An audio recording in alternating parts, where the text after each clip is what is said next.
Happy Money in the Bank Saturday, and the show is starting an hour earlier than normal, isn't it? Or am I crazy? But this is 4 p.m. here on the West Coast. Looks like a 7 p.m. start time. I always thought it was 8 o'clock, so maybe I've just forgotten my fucking name for the past year. I don't know. But this show kind of snuck up on me today, but we are here. We're ready to rock. Happy Money in the Bank Saturday. Should be a good one. Toronto seems jacked. They are predicting some surprises tonight. I think either way, we're going to see some shocking stuff. That's kind of a given. And I'm looking forward to seeing this one tonight, man. I am off for the next couple of days. We got a big weekend coming up on the channel. We'll be here all night watching this. We'll stick around later and talk about it. We'll be here tomorrow for a Bash at the Beach 1997 watch along as well.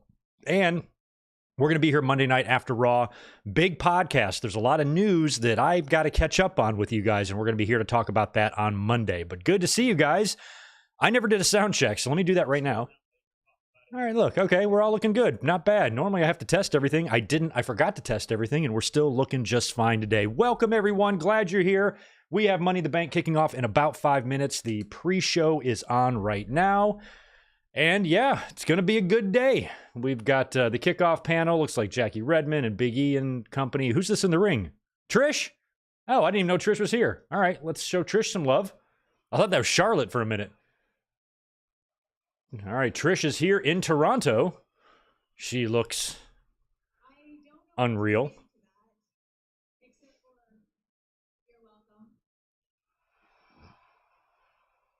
Oh, Trish. Gotta love Trish. I will say hello to everyone in just a second.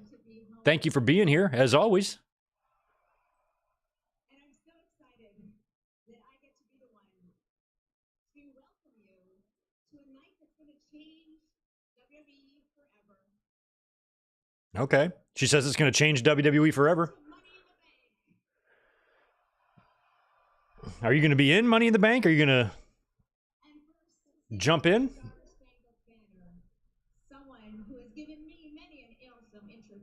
Oh, Lillian. Oh. I thought she was going to introduce Lillian. She was somebody that's given me a lot of great introductions. I'm like, that would be Lillian. But Samantha, too. Samantha, where's your boyfriend? Is he backstage? Is he going to show up and attack Bron Breakker? No, Greg, he is not. All right, well, while Samantha is singing our theme song, and unfortunately there's no room for me to kneel, let me just go over here to the chat and say hello to everybody while she's singing her ass off over here. Good to see my friends and channel members like Ajax Johnson. What's going on, man? Tatanani is here. Garrett Osborne, Ruben Anthony, Big J. Let's do this, Ajax. Hell yeah. We've got Zach Palgett. We have... Oh, lost my place. Zach Palgett, good to see you. Mike, 765. Isaac is in the house. So is Alex Dredge. The Juliet. And Alex, appreciate that super chat, my friend. Hey, Greg in chat. Should be a great show. Yes, it should. Looking forward to this one. I had a bonkers week at work, guys. Just nuts. I don't often do the Monday through Friday thing, but I did it this week because I'm about to head off on vacation.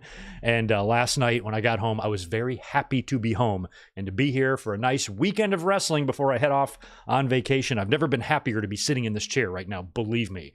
Got my little sexy tushy handed to me at work this week, but it was worth it, made a ton of money, and now I'm ready to rock and roll. Happy you guys are here. The Juliet, yes, I did see that today. Thank you for the $2. Bad Blood is official October 5th in Atlanta. October 5th is the date of the very first ever Bad Blood back in 1997.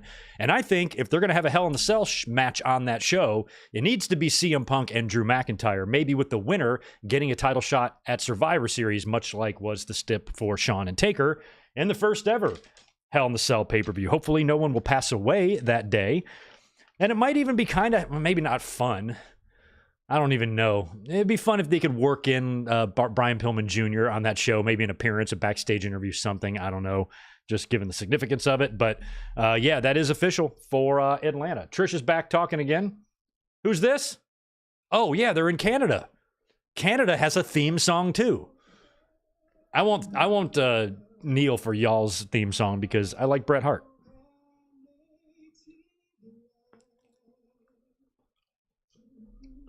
All right, Canada gets a song. America gets a song.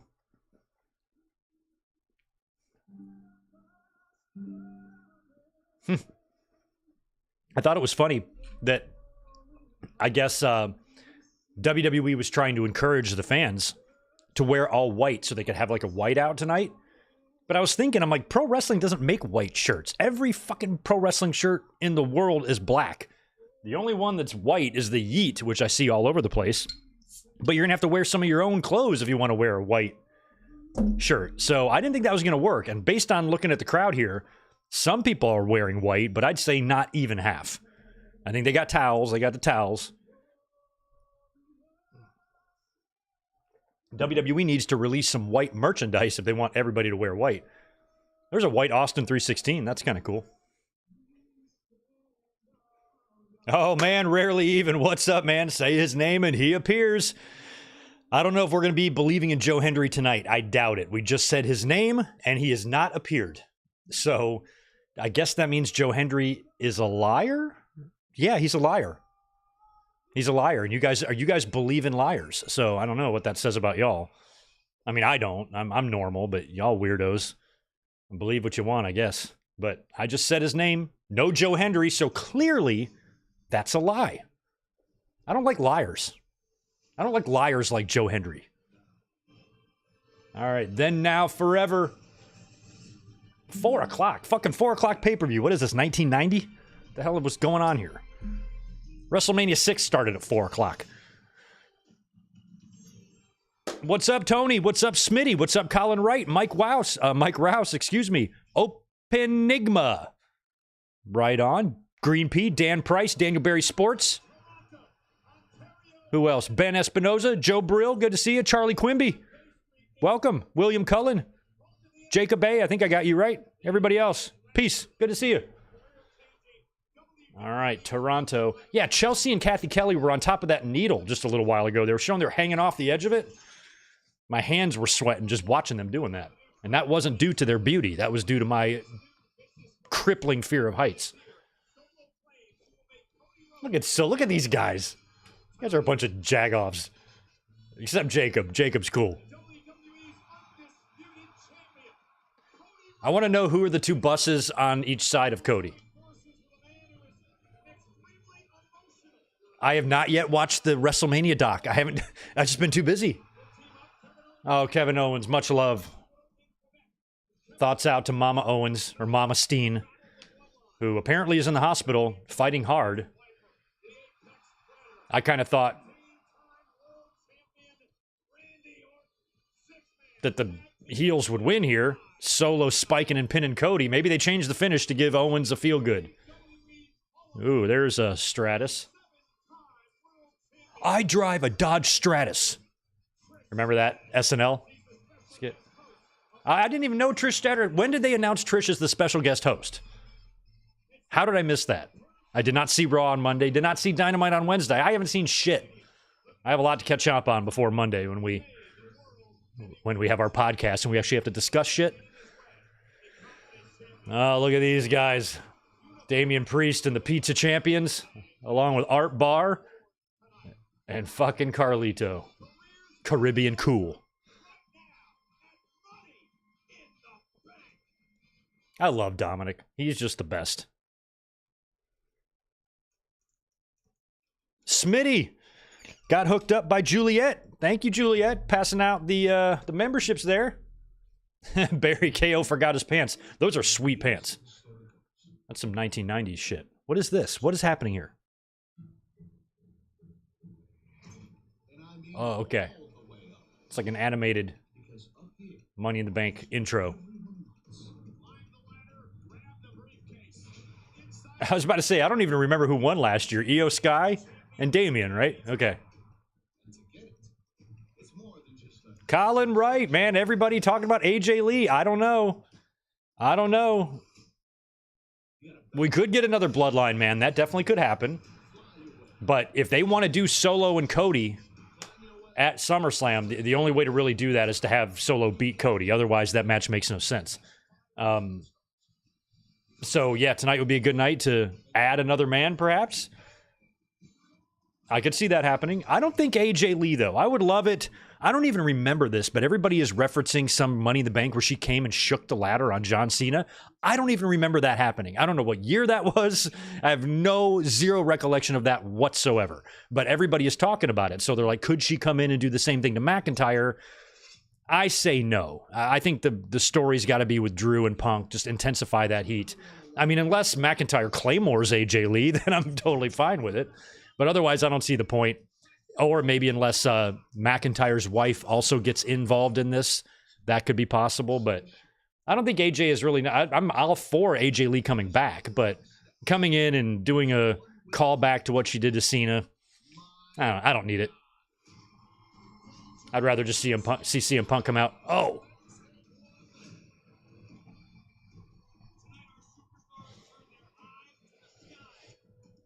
Colin Wright, the Bloodline is nothing like the NWO. You don't have to worry them becoming like the NWO because nothing about the Bloodline is even closely related to the NWO. Really, you know? Different motivations. I mean, they have outsiders, but they're not staging it to look like an invasion from another company. You don't have the biggest star turning heel and joining them, you know, unless The Rock does. I mean, if The Rock joined it, then you might be onto something, Colin. So maybe that's not totally inaccurate, but I just look at the Bloodline like a faction. There's a million factions throughout wrestling.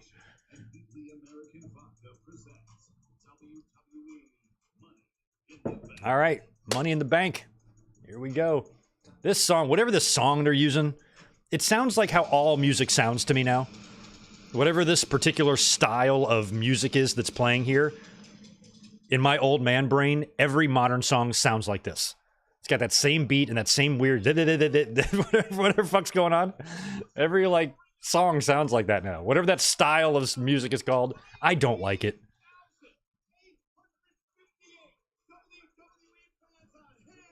It almost sounds like the voices are computerized or something. I don't know what the hell it's called. Not auto-tune, but something else. I'm just going to stay comfortably in the 70s, 80s, and 90s and enjoy my music there. Fuck all this shit.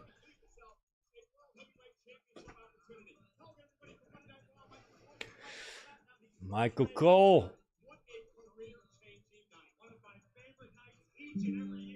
Well, it doesn't look like that whiteout worked.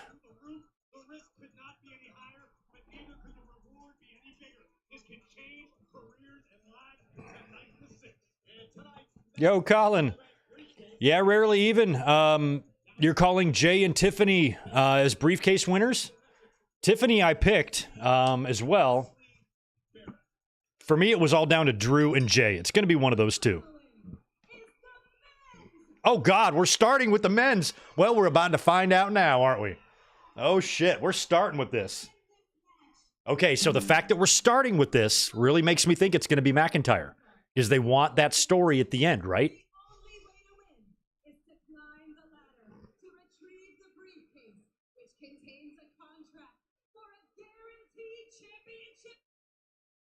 Oh, no. Anytime, any place. Oh, Samantha. What is this about? Who is this? Oh, it's Yeet.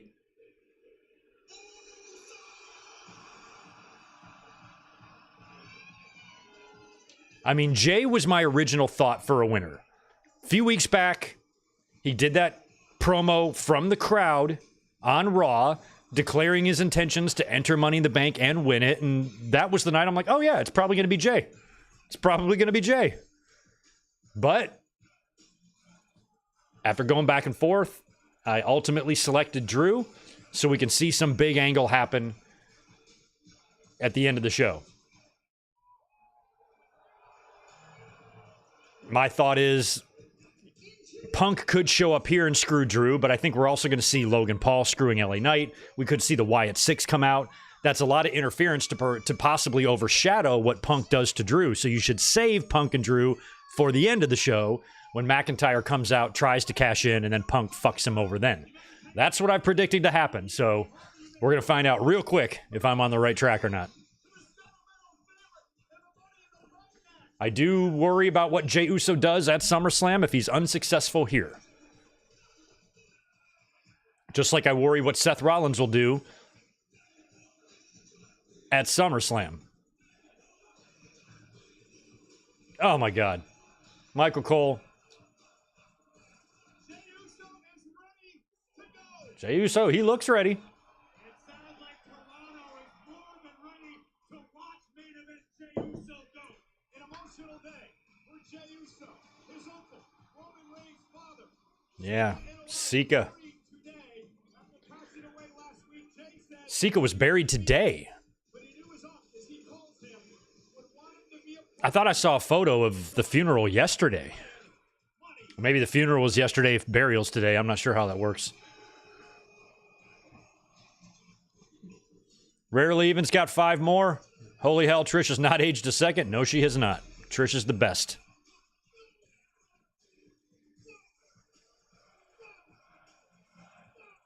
Smitty, I second that. Samantha, oh, Ricochet, you got yourself a keeper there, bro.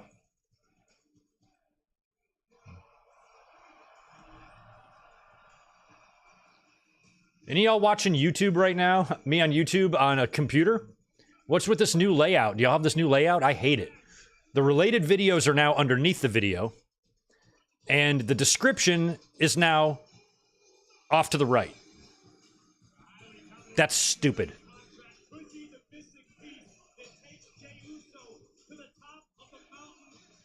All right, big long entrance here for Jay.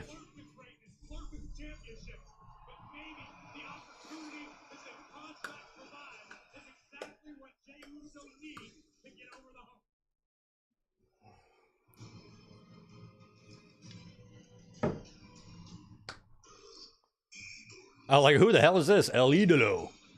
I mean, I wouldn't mind Andrade winning the Money in the Bank, to be honest. I don't think he will, but if he did, I'd be fine with it.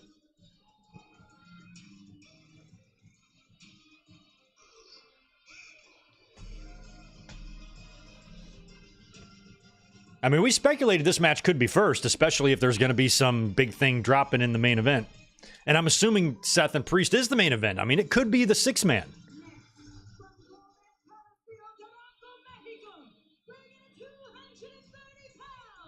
The way I look at it here, if Jey Uso wins the Money in the Bank, then Priest and Seth, I don't think will be the main event. If Drew wins, they will. If Jey wins, I think it will be the Bloodline match in the main event. I mean, hell, one of these guys could come out and cash in on Cody later. Don't forget, Cody's going to be in the ring, potentially vulnerable. What if Cody eats a Samoan spike to Solo and gets pinned, and then the briefcase holder comes right in and beats him? That's why I think it's possible that Priest and Seth comes first. All right, here comes LA Knight.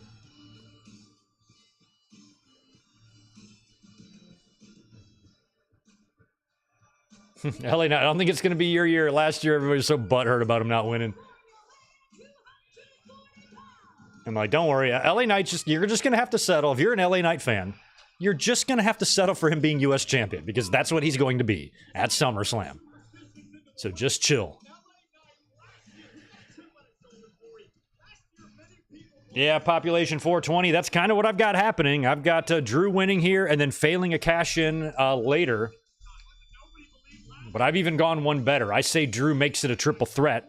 He shows up before the match is over, makes it a triple threat, then Punk interferes, nails Drew. Drew gets himself pinned, losing the match. Priest retains, and that screws over Seth Rollins. Seth Rollins then appeals to Adam Pearce, who voids the stipulation and throws Seth Rollins into the Gunther and Priest match at SummerSlam, making it a triple threat, adding some spice to that match. Now you got something for Seth to do. Now you got Punk and Drew on a collision course for SummerSlam. The only person that it kind of leaves out in the dark is Jey Uso in that scenario. I feel like either Jey or Seth, we're going to be left wondering what they're going to do at SummerSlam after the show. We're not going to have a concrete idea of that. All right, Gable. Gable's the one I originally wanted to win. I would have picked him if he wasn't dealing with the Wyatts right now. Gable winning the briefcase, forming an alliance with the Creeds and Ivy Nile.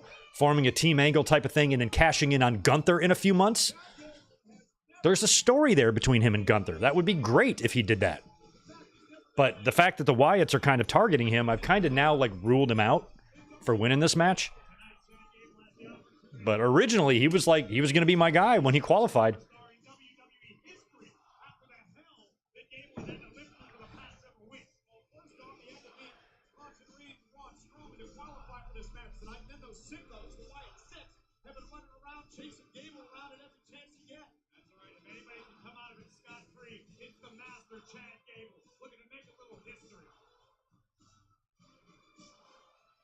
I can barely remember Chad Gable now with, like, long hair, remember?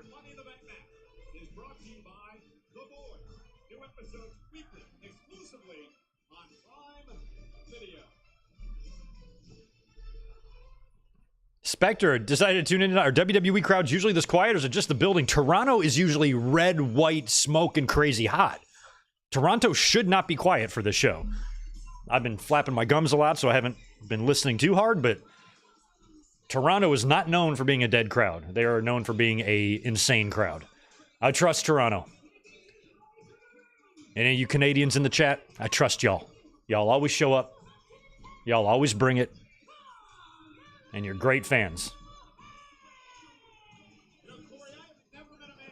If we get some bad news in November, I just might be a Canadian resident. I just might move up north for 4 years.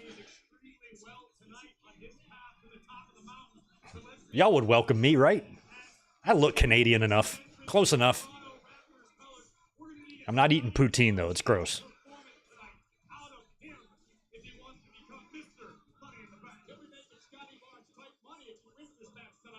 I really hate that Carmelo is not even on anyone's radar, because he's probably going to have some moments in this. He deserves more respect than that. I'd love for Carmelo to win the briefcase. He's not going to, but I don't want to discount him so easily because... Ooh, look at that. Give me a Carmelo and Gable fucking program. Holy shit. Have they ever met? Look at these two. Gable and Carmelo? Do they have any in-ring interactions at all? If they do, shoot me a link. All right, here comes Drew. Now, one thing I did mention is maybe Punk just showing up right here and beating him down. Just attacking him right here. He's not walking out yet. He's not out. Oh, there he is. Okay. I thought maybe Punk would get him in the parking garage or something like that and prevent him from even competing in this thing.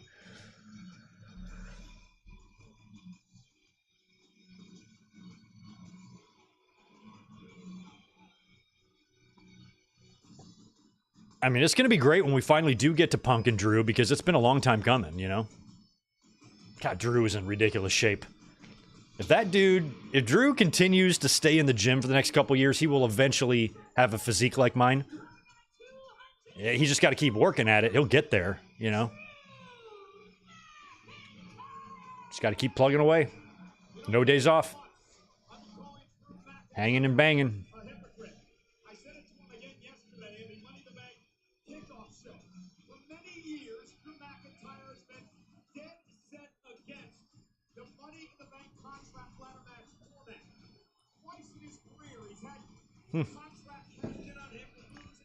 That's true. He has had it cashed in on him twice. Now, he has the ability, or the opportunity, I should say, to do it, and Punk's going to stop him. I think that would be great. Zombie Fighter, good to see you, man. Appreciate the $5 from you. With Jacob Fatu making it to Canada, maybe he can travel to other countries now. Maybe. I mean, the fact that he's there...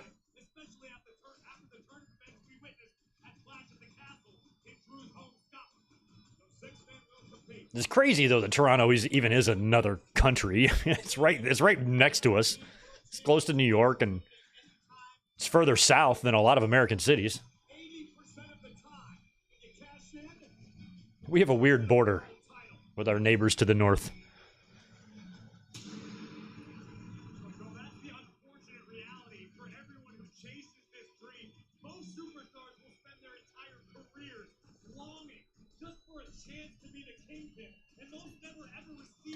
All right, Michael. Sounds good, man. Go get that 12-pack. Appreciate the $5. I've got mine open. I'm going to go light on the drinking. I got a vacation coming up, and I'm going to be putting down some Frosties. So I'm just going to casually sip on a couple of these tonight.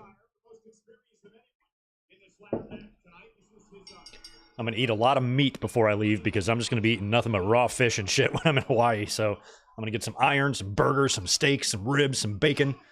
Load myself up for that with that for the next couple of days, and then it's tuna for a week.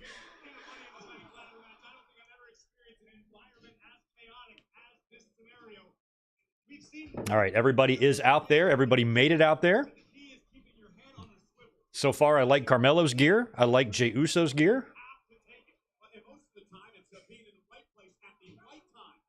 Oh, wow. LA Knight. Jeez. Jey Uso and LA Knight. I like this. Shout out to Cheese Wizard in the front row. Or Cheese Wizard sign. Don't know who he is, but sounds like a cool name.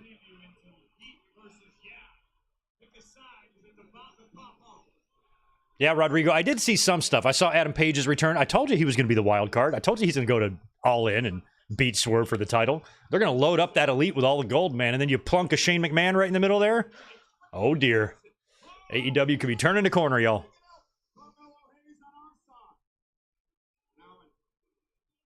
I like Andrade's pink gear. Pink and black.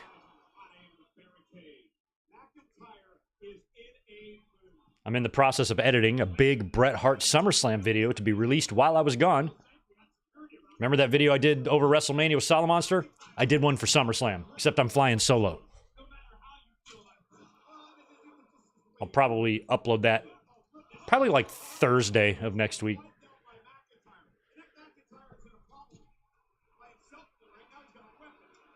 All right, he's going up.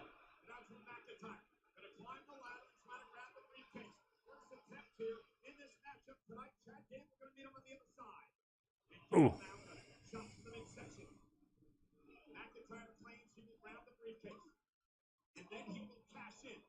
Drew's so close. Ah. McIntyre and Gable up on top of the... Oh, God. Gable's caught. Oh, wow. Gable has got a ring post figure 4 on Drew McIntyre's arm. Oh, on the chair, and then Andrade came in with a springboard leg drop. Jeez. And Gable is upside down on that ladder. That's not good. How was the ladder not...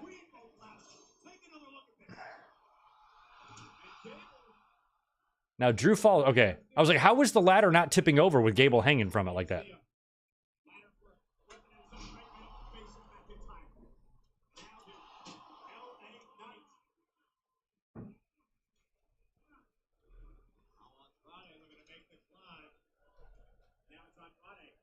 Rarely even... Thanks for the $2. My favorite type of cheese. I don't know if I have a favorite. I like cheese. I like a lot of cheeses. I don't have too many cheeses I don't like. I like goat. I like feta. I like blue. I like American. I like cheddar. I like Parmesan. I like Gouda. I like Gruyere. I like Brie. I like it all. You got cheese? I'll eat it. Just don't give me that cheese in a can. I'm not eating that. Wow. Wow. We want table. This is a ladder match, assholes. We want table chance.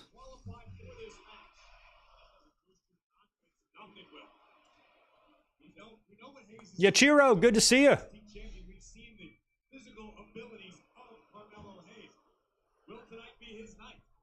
I like blue cheese on a burger and on a steak. Oh, was that a spanny? A spanny fly? From the middle rope onto the ladder. Carmelo on Andrade.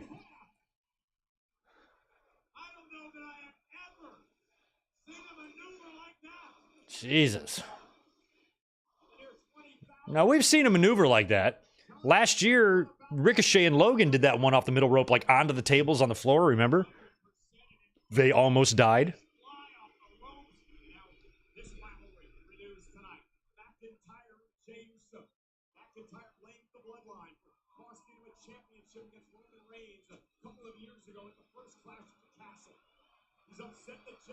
These are my two picks, Jay and Drew. Still CM Punk chants. No, I will not eat Lindbergh cheese. I'm not eating anything nasty.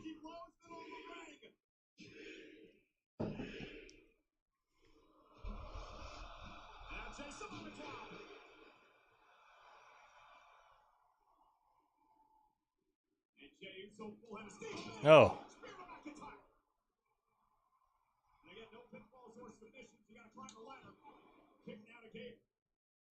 Oh.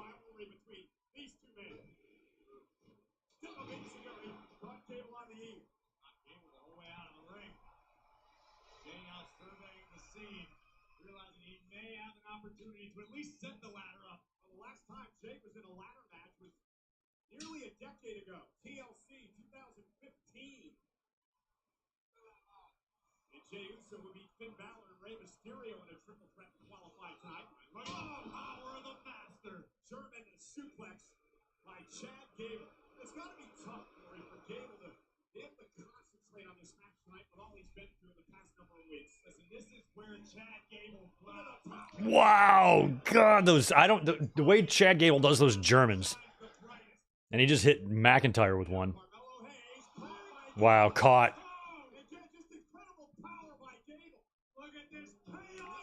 Oh, wow. Gimme, can we get a Gable and Hayes match on TV, please? They're on different brands.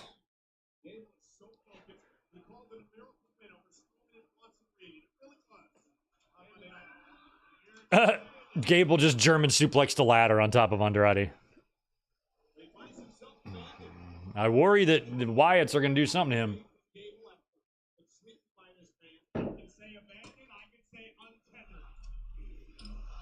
I love that we're having a cheese discussion. Yeah, I like Swiss cheese. I like provolone. I love provolone on a good chicken sandwich. Hell yeah. Or a burger. I don't really like pepper jack, actually. Not a fan.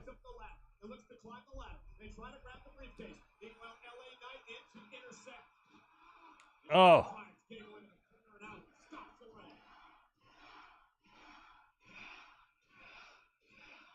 Stomping his ass.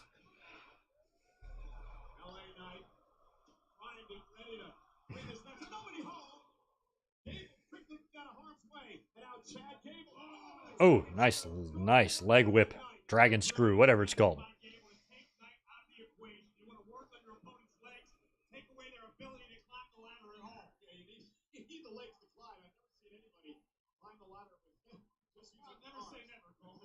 Five more from Rarely. Thank you, dude.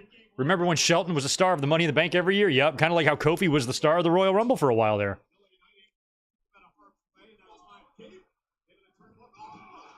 If there's one man who should have won the Money in the Bank, it's Shelton Benjamin.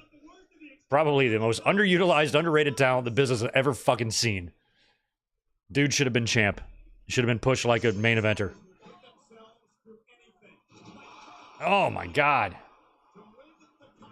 A cutter on the ladder on its side. That's rough.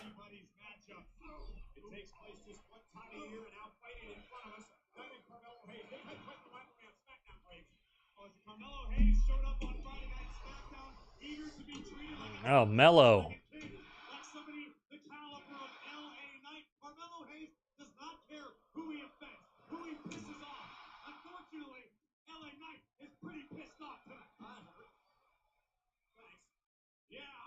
Yeah.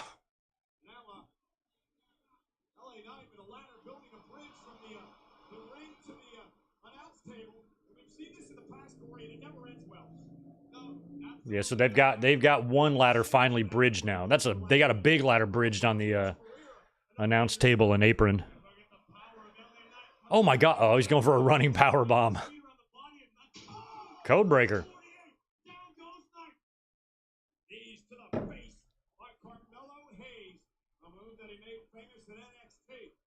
Oh, I call it the Codebreaker. I don't know what Mello calls his.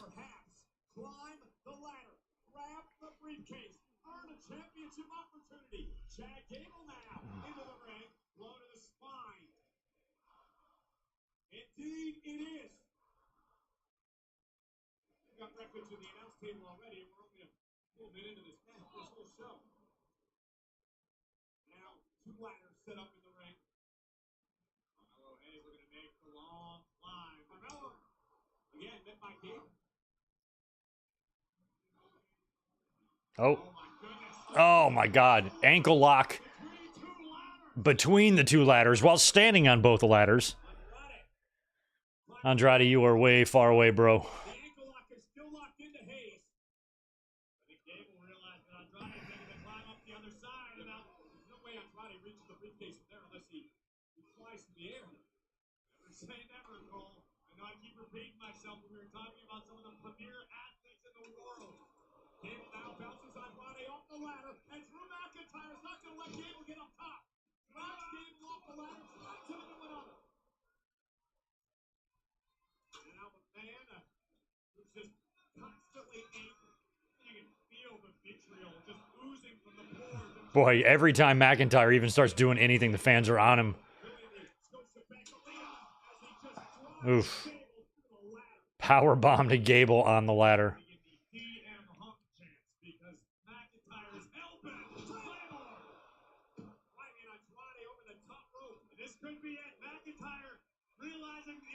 No, this isn't going to be it, but I do want McIntyre to win. That ladder, look at that buckling like that. My God.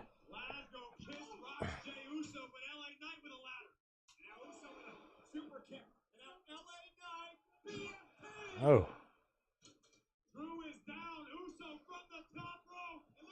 Yeah, BFT to Drew, and now he moves him into position for Jay to hit the splash on Drew. Okay. McIntyre is down, and that ladder was buckling. I don't know if that's a wooden ladder spray painted silver, and they've got it like skewered or what's it called? Scored to break, but it was almost like bending. Yeah, right there. You can tell that's these gimmicked ass ladders, man. I'd be nervous as hell.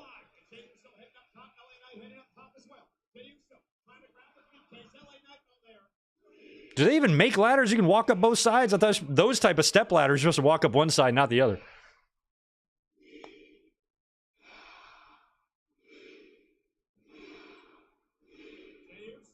Yeet, yeah, chance.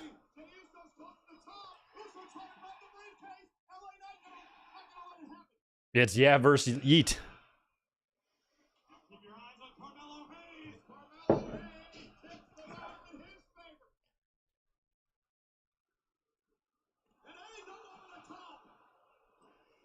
I mean, I don't know if WWE makes all these ladders in-house or if they've got somebody making these things for them.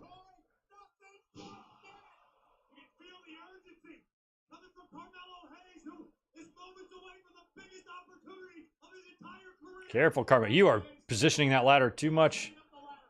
It's buckling. I can see it from here, man. And Carmelo's not even that heavy.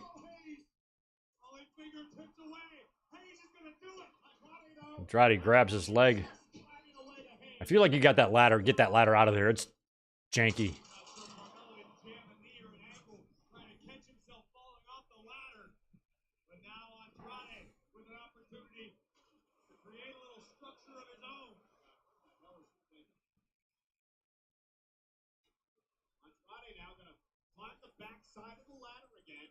Placed another ladder in between the ropes and the ladder he's on. Now Hayes going to climb. I don't know if the purpose of the second ladder was to hinder Carmelo Hayes or stabilize the ladder in the first place, but Andrade now just a few inches away from the carabiner. Andrade almost had his hand on the handle. LA Knight now from behind. Andrade trying to kick him off the ladder. Hayes now bounced face first. Andrade's there. He's got his both hands down on the carabiner.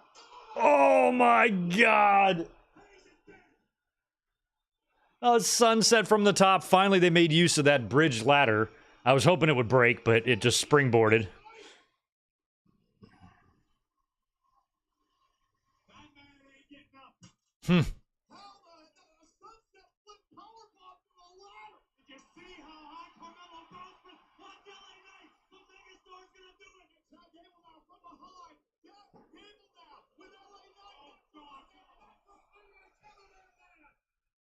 Oh. Oh, LA Knight. Ooh, he's close. Gable stopped him. When are we going to see? Are we going to see Logan Paul show up? Oh.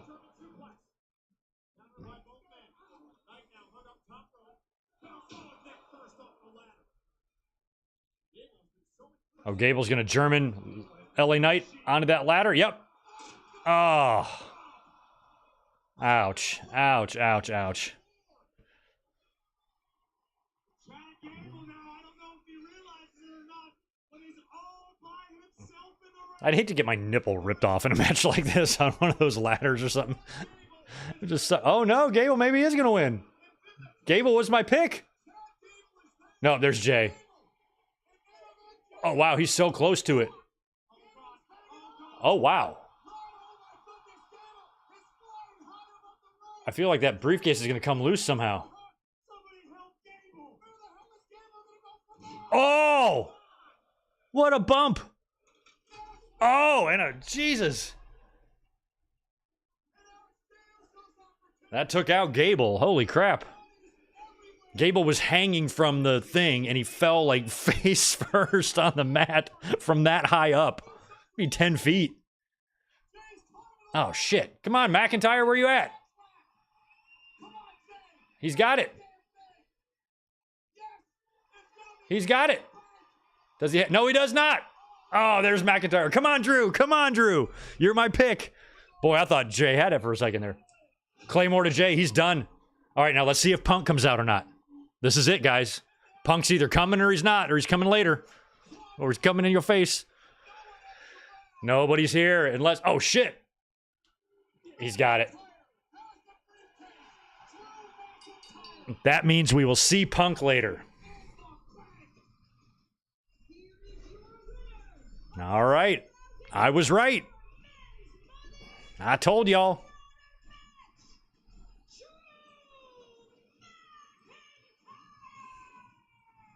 Well, Michael Cole, you may consider McIntyre a hypocrite, but step one of the prophecy just came true.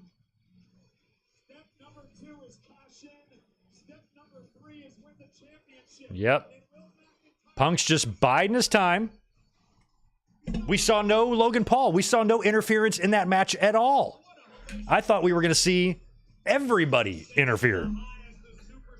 All right, so that means Punk is coming later. You probably have a whole bunch of fans online right now. How come Punk didn't interfere? I'm like, just.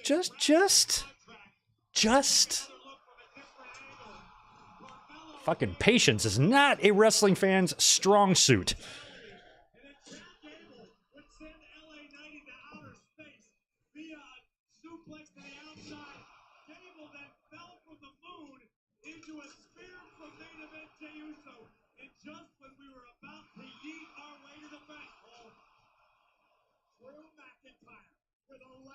Like a javelin, followed by a claymore. It's Drew McIntyre, as you so eloquently put it, Corey. The first phase of the prophecy has been... The first phase is done. Will he cash in? Will it be tonight? Will it be on Damian Priest or Seth Rollins? Or will it be on the undisputed WWE champion, Cody Rhodes? At least they mentioned Cody Rhodes. That's good. You got to remember, Cody's belt is the big prize there, you know? Drew McIntyre has won the coveted Money in the Bank. And now let's hear a special message from Mountain International CEO, Ashley Terry. Remember what I told you. Remember. I remember, Drew. Don't you worry. I'm Ashley Barrett. Unless you've been under a rock or in Canada, you know we're living in an American moment. But thankfully, we have real men. Is Cody on that TV show, The Voice? I don't think so. I don't know anything about that show, but I did see that, I guess, that dumbass conservatives, it took them 4 seasons to realize that show's making fun of them.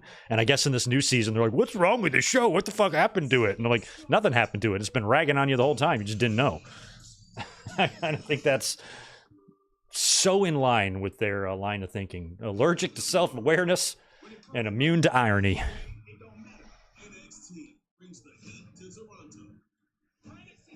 Population 420 is handing out memberships, hooking up Jacob A. Welcome to the family, Jacob. Population, thanks as always. Cody, delayed grats Cody is Homelander. Okay. I don't watch any of those shows. I've been seeing advertisements for The Bear with Lip from Shameless. I'm currently on season 4 right now, Shameless, by the way. That show's just unhinged. I don't know if I'll watch The Bear or not. What is it? Yeah, Fanatics Fest is coming up August 16th to 18th in the Javits Center, New York City. Hogan is going to be there for some reason. McIntyre and Punk are both going to be there. I don't know how that's going to work because we're going to see CM Punk later tonight.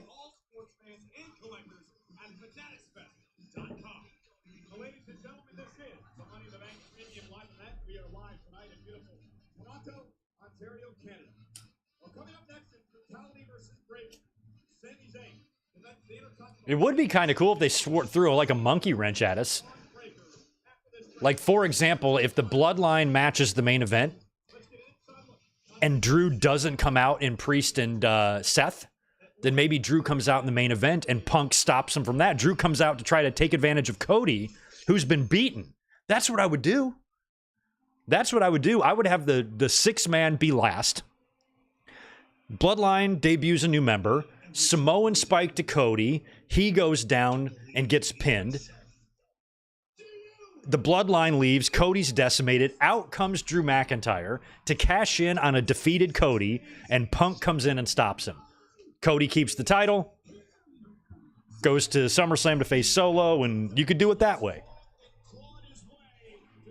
But I still think my idea about having Seth in the World Heavyweight title match as a triple threat at SummerSlam is possible if McIntyre shows up later, makes it a triple threat, and gets himself pinned. Perhaps in story that would void that stipulation that Rollins has because he didn't even get beat. The match got fucked up. It's not even the match that was in the contract. It was a one-on-one match. Match became a triple threat. That means the stipulation shouldn't count, and Adam Pearce adds him to Gunther and Priest. That's what I would like to see happen. All right, we're getting Bron Breakker and Sami Zayn now, and I've picked Sami Zayn to retain here somehow. I thought Ricochet was going to interfere and prevent Bron Breakker after what we saw him do to Ricochet right there, but apparently Ricochet's contract was up on the first, and he's gone. But I still think it would be fun if they convinced him to work 2 more nights, interfere here, and then lose to Breakker on Monday, just to keep the internet on its toes, you know?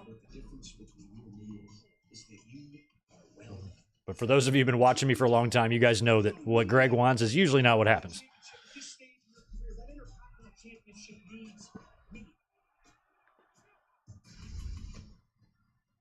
Everybody seems to think that Bron Breakker is going to run right through me. So I'm going to just say this once, just to make sure that I am not misunderstood. I am going to beat Bron Breakker at Money in the Bank. Yeah, I think Sami should win this one. An opportunity at the Intercontinental Championship, which tells me you have no idea what you're in for. I am going to break you in this ring and become the new Intercontinental Champion. Do you know how many guys have said that they're going to beat me down, that they're going to break me in half? It's happened 1,000 times, and 1,000 times I have put myself back together. If I really have to stand in this ring and tell you about who I am, maybe, just maybe, you're not as good as you think you are. Jose Lopez, you know, a lot of people started watching me in 2020 around COVID. Picked up a lot of audience members around that time. Hello from Brazil, Henrique. Nick Morales is in the house, too, for the Fanatics, brother. Barry's watched all 14 seasons of Bob's Burgers. I've never seen that. I hear it's good. Elizabeth and her kids watch it. They love it. I don't know anything about it, but I've heard it's good and well written.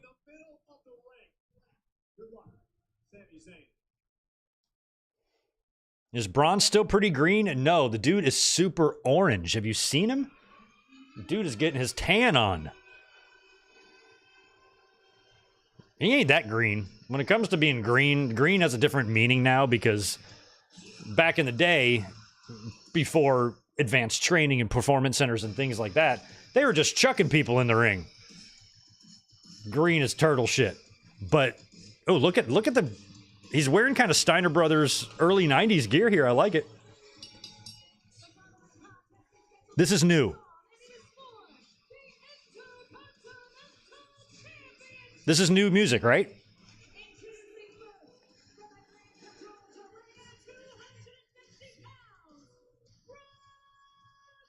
I didn't really hate his other song. Everybody hated it. I kind of thought it sounded like Megadeth. Symphony of Destruction.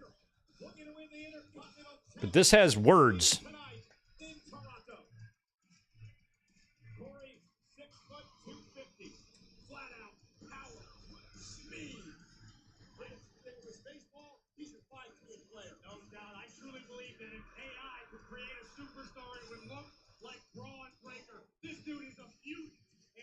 This dude is a mutant. Yeah, I'm a little worried about Sami Zayn, but I got Sami still picking up the win here. WWE Money in the Bank is powered by Prime Hydration. Hydrate with climax. Gather codes. Complete your treasure map on drinkprime.com and you might just claim $1 million. Drink Prime.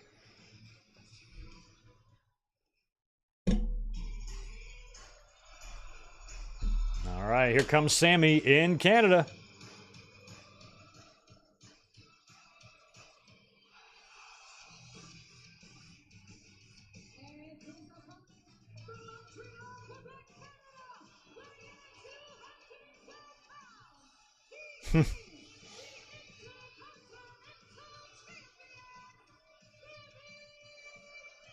I love Sami.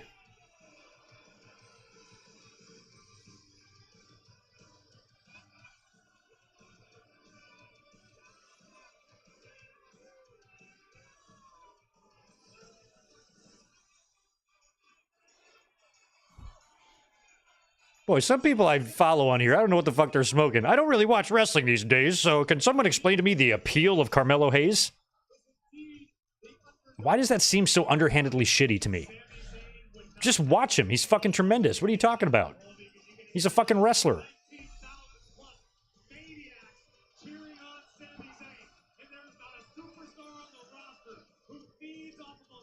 I was like, that seems like going out of your way to hate someone. You know? Don't make any special trips. Fucking stupid. What are y'all doing in your homes that makes you this mad all the time?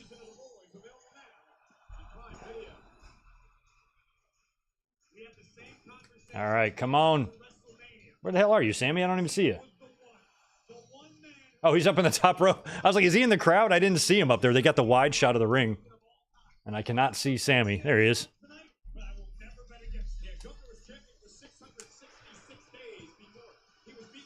Yeah, you got to remember, Sami Zayn did defeat Gunther. That has to count for something. I mean, I even said that Sami's going to retain, but I don't know how the hell he's going to do it. I was thinking, I don't really want to see a fluke roll-up or anything. Somebody mentioned maybe Bron just spearing the ring post off the ring and breaking the ring. And then Sami pinning him, but I feel like maybe SummerSlam might be a better spot to do the change.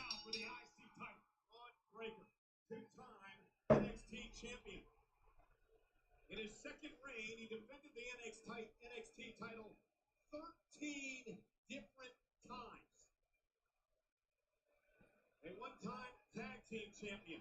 Steiner Brothers A&E doc was pretty good last week. I still got to watch the Mania behind the curtain thing. Haven't gotten to that yet. Sami Zayn knows how to survive, and above all, Sami Zayn knows how to win.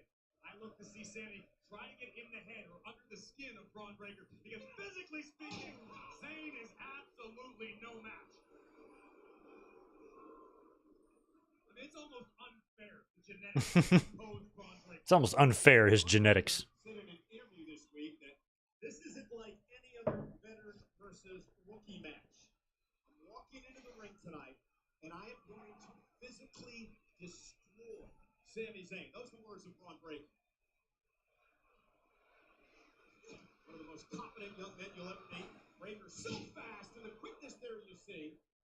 Breakker lightning fast, incredibly strong, able to impose. Barry, well, luckily for me, I've been talking so much and monitoring the stream, I haven't noticed that they're talking about Homelander. All I notice is the boys' ads all over the place. And if Bron hits you, it could be over. 5 more from Rarely Even. We all love Sami. He's the everyman. He might look like a cab driver, but the dude is relatable as hell, and that's why we love him. And look at this. Braun Breaker is daring Zayn. Well, Sami's not going to step back for that. Sami looks like more like one of my hippie friends than a cab driver. I know like 3 guys that look like Sami. One of them lives in Alaska. This is what Sami has to avoid throughout the duration of this matchup. Getting caught in close quarters with Braun Breaker, because Braun will break Zayn in half. We were at a bar after work one night just casually chatting. And I'd known this guy for like 2-3 years by this point. And he just casually mentions that he's got like a rap sheet, like a pretty severe one of nothing like violent or anything, but some sketchy trouble he got in or whatever. And I'm like, you're just offering this information up to me? I'm still his friend. He made mistakes. He didn't hurt anybody, but still, it's like, ugh. Bro. Again, the experience of Sami Zayn trying to feed off it. Near 20,000 in Toronto tonight. Sami's going springboard. Yep. Sami Oh. on the top rope. Oh, Breaker had to kind of get in position there to catch him. That was only... It was not pretty, but What is that called? Arabian press? was sufficient. Like Sami, let's take another look at this. Sami's knee or shin came down across the shoulder. I mean, it's beautifully done, but he was a little close. That's going to hurt. Zayn now gets the challenge. That's what I would be worried about, catching someone on a moonsault, getting kneed right in the fucking noodle. Sami Zayn, of course, champion's advantage applies. Sami has to be pinned or submit to lose his title. But Sami likes to Rodrigo, I would never watch Vengeance alone. I would make sure you guys are here with me for that. his home nation of Canada We did Vengeance 2001. over someone as dominant I know that. as Braun Breaker. I think that's the only Vengeance we've done. Whoa. Oh, and Breaker with a clothesline. Unless you mean Every week, but I'm sorry, it's so NXT. 23 miles per hour. The speed at which Braun Breaker hits the ropes. That wasn't a clothesline, Michael Cole. That was a Steiner line. Steiner line. We've seen it the past Frankensteiner, Steiner line, Breaker. Dude's got 3 moves named Steiner, and that's not his last name. But it is his last name. But it's not his last name. Make it make sense, please. Fucking Braun Breaker. Y'all, they named him Braun Breaker. Did y'all know that? They said, you know what would be a good name for this guy? Braun Breaker. But we're going to spell it with 2 Ks so it's edgy. Indeed, he does. Crazy. Sami Zayn is locked in a cage with that dog. It does not look good for the underdog from the underground.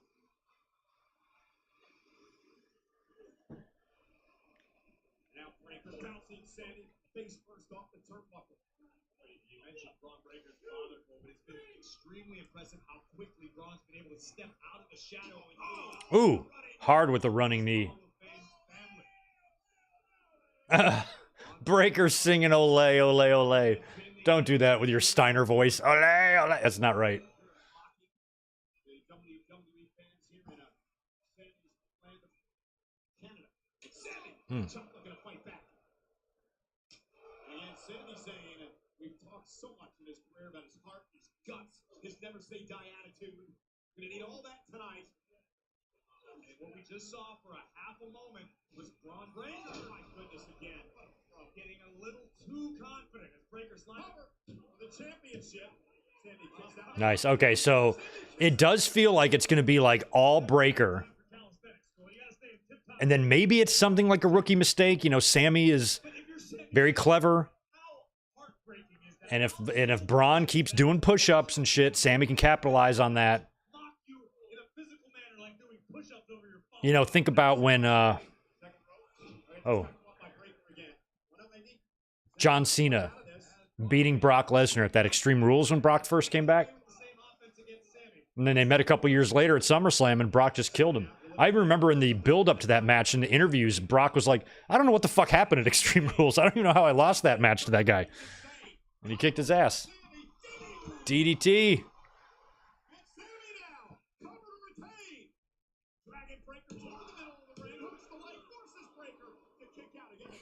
Close near fall there on Breaker.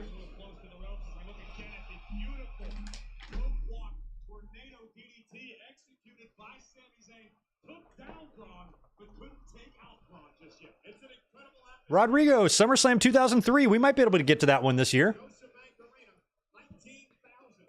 I'm going to put that together, start putting some watch-alongs together in my head when I get back.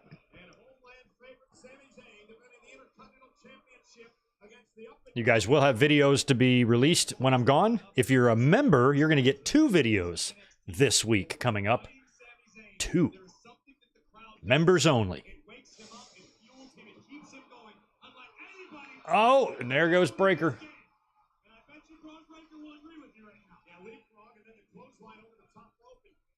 Sami Zayn to buy himself a little bit of time. Sami going to go back out on the attack. It's frustrating. It's disheartening. And a relative newcomer like Bron Breaker, for all of his success, could be thrown off his game plan. Realizing that Sami just keeps coming forward. He's like a zombie. Reversal. Sami set the barricade. Up on the top of the barricade. Oh my God, Sami moonsaulted off the barricade. Breaker caught him into Tombstone. Then he got posted on the LED plastic post. Oh, Sami, you should do the thing that you do. He's right there in position for it. What's that move called that Sami does?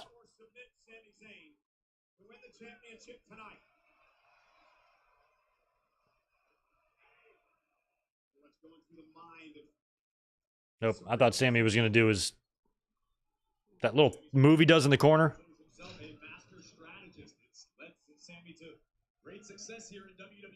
Oh yeah, he's gonna put him over on that side. He goes, do it over there. Now he's going for it. Isn't it some sort of DDT? He'll remind me here. I always forget. Oh, and Breaker stopped him. Never mind. I will not know. Next level explosivity of Bron Breaker could make all the difference. Let's take another look. Sami, one step behind, and Breaker made him pay. Breaker, great instinct, realizing he's got to pin the champ, sends him back into the ring. And Breaker says that is it. Says it's time to put Zayn away and win the Intercontinental Championship. Sami struggling back to his feet. Bron Breaker poised and ready. Oh. Spear. Sami Zayn caught him, and now Sami Zayn into a blue thunder. Blue thunder. Oh, on his leg. Oh. It's got to be hard to do the blue thunder on a Breaker. Thanks, Rarely. Even that was a cool story about your friend. No one should ever be judged solely by their past mistakes they've made. We all have things we do over. Yeah, luckily the extent of his crimes weren't that bad. I mean, if this guy would have done something sketchy or done something to a woman or, you know, assaulted someone or just done any sort of harm, then it would be different. I'm not going to forgive any crime. It's just clear mistakes that he made. No big deal. He happily lives in Alaska, hunts and fishes. He's got a big beard like Sami Zayn. Dude's got no worries. Sami again could be thinking about another tornado DDT, but Breaker puts on the brakes. Oh, look out, Cole. Nice. Wow, I love that Frankensteiner. I like his take on it, you know. How he kind of snaps it and then you fly off the top rope. Bron Breaker makes it look easy. He walks up the ropes like he's walking upstairs. The crowd's loving this match. I've said it before, I'll say it again with all due respect. Bron Breaker is a damn hero. Now he's just trash talking. Now he's trashing him and smashing him. Trashing and smashing.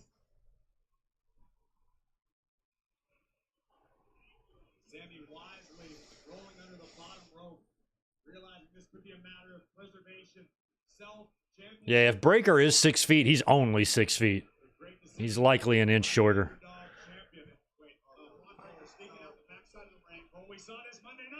Look out, here he goes, all the way around.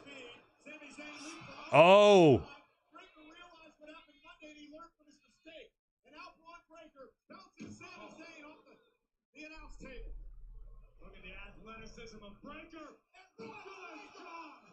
Look out, guys.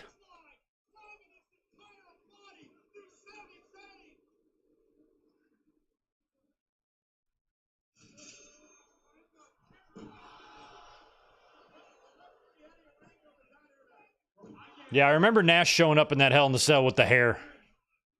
Madness in my headset, Cole. That was why they did. Didn't they do the hair match with him and Jericho or something? Set up. And he got right back up. The Breaker may have tweaked the knee, Cole. And I can't Michael Cole. get this fixed.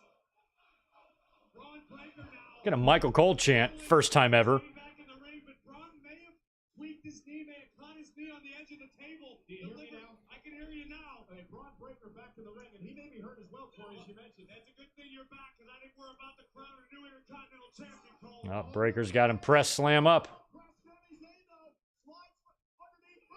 Oh, exploder. Oh, shit. Come on, Sammy. Get him back up. Haluva kick. He's not going to beat him clean, is he? Sami Zayn? Maybe he is. Oh, I don't know what that was. Kind of a high knee. Or a hip attack or something. Oh, wow. Oh, no. Oh, no. Oh, no. Breakers. Got Sammy. All right, look, Sammy's inching closer to the corner. He's going to miss. He's going to miss. No, he got kicked. I thought maybe Bron would miss. Okay, this is going to be the finish one way or the other here. Sammy's either going to hit this or he's going to counter. And he hit him! Is he going to beat him clean? Yes! Fuck yeah! I ain't got no problem with that.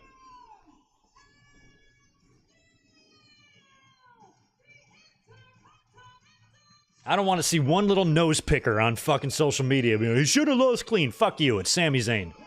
He beat Gunther at WrestleMania. He's the Intercontinental Champion. He's a well-traveled legend and veteran. Show him some respect. Man, it is not... That whiteout thing is just not working out. Toronto does not seem as jacked as I thought they would be. I'm not going to lie.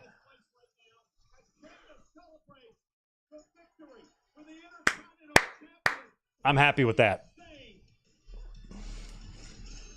All right, so I have now predicted the last 12 pay-per-view matches in a row correctly. I was 10-0. 10-0 at Forbidden Door. Every match right. Clean sweep. And now I'm 2 for 2 here.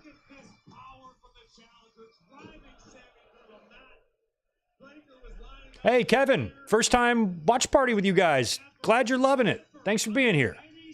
I'm sure you're subscribed by now, so we'll see you for more of these.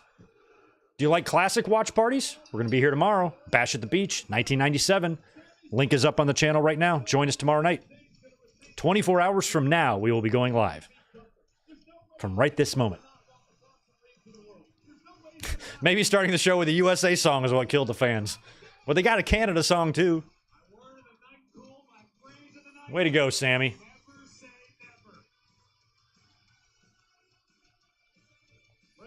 I mean, in a lot of ways, that's kind of good. You don't build some insane losing or winning streak from Breaker that you got to figure out what to do with later. You know, he went down here in a championship match clean. Learning experience. And I think the end game will probably be him winning that Intercontinental title.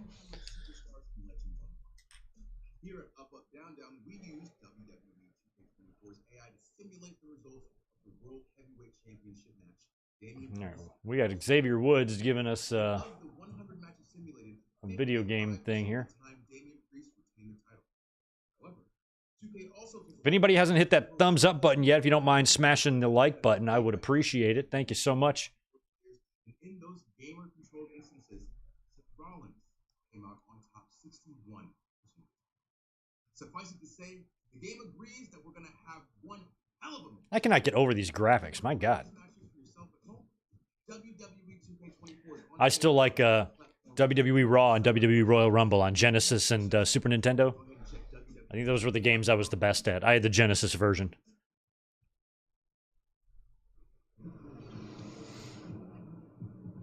Good to see channel member A Level chime in and say hello. What's up, dude? Exactly, Metro. It's a classic stakeout.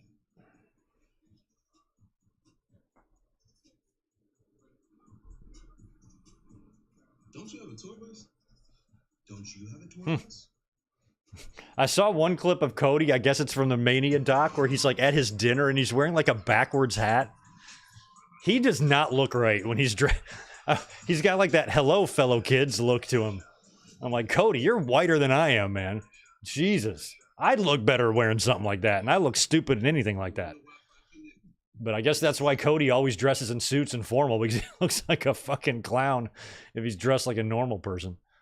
Like, what's with the backwards hat?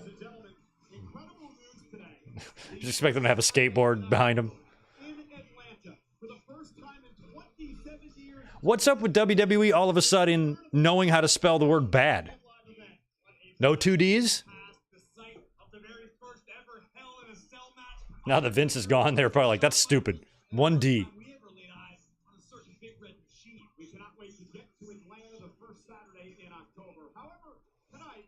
Unless Johnny B. Bad has it trademarked.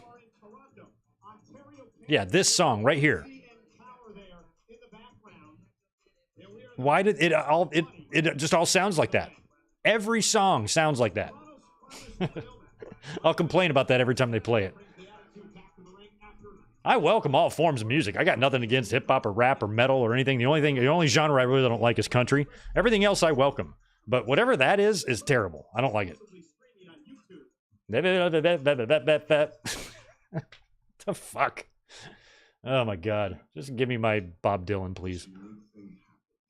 Where the power goes back, as it should, as it always does, to the people. And then they start. This has been a funny meme with The Rock. WWE Universe took I don't know if I want to watch this. I wanted to get a review up while I'm gone, to be released while I'm gone about this. I'm gonna try to watch this and record something on it before Tuesday. Cody has been our guy. We've invested in him for a couple of years now. Rock, we love you. We get Rock and Roman in the big main event. Don't know if it should be now. Maybe what about next year's WrestleMania? If Rock Roman happens in any other time and place, that match is made. It's the biggest thing of all time. But it's a testament to how big Cody was, and how over Cody was, and how much people had invested in him. Well, I mean, at least they're acknowledging what we know here. In this storyline.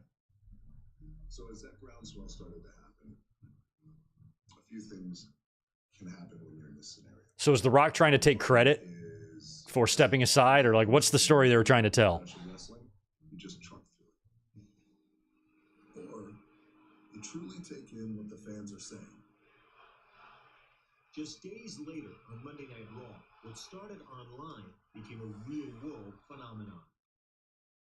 It has been a hell of a week here at WWE, and after last Friday and SmackDown. I love that they're showing all this in the middle of the pay-per-view.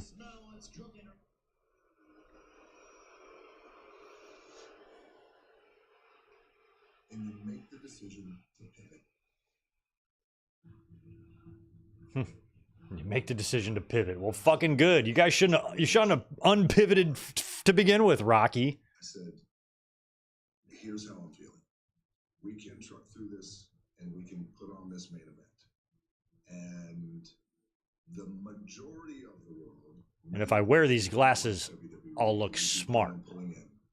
In the execution of our marketing plan, etc.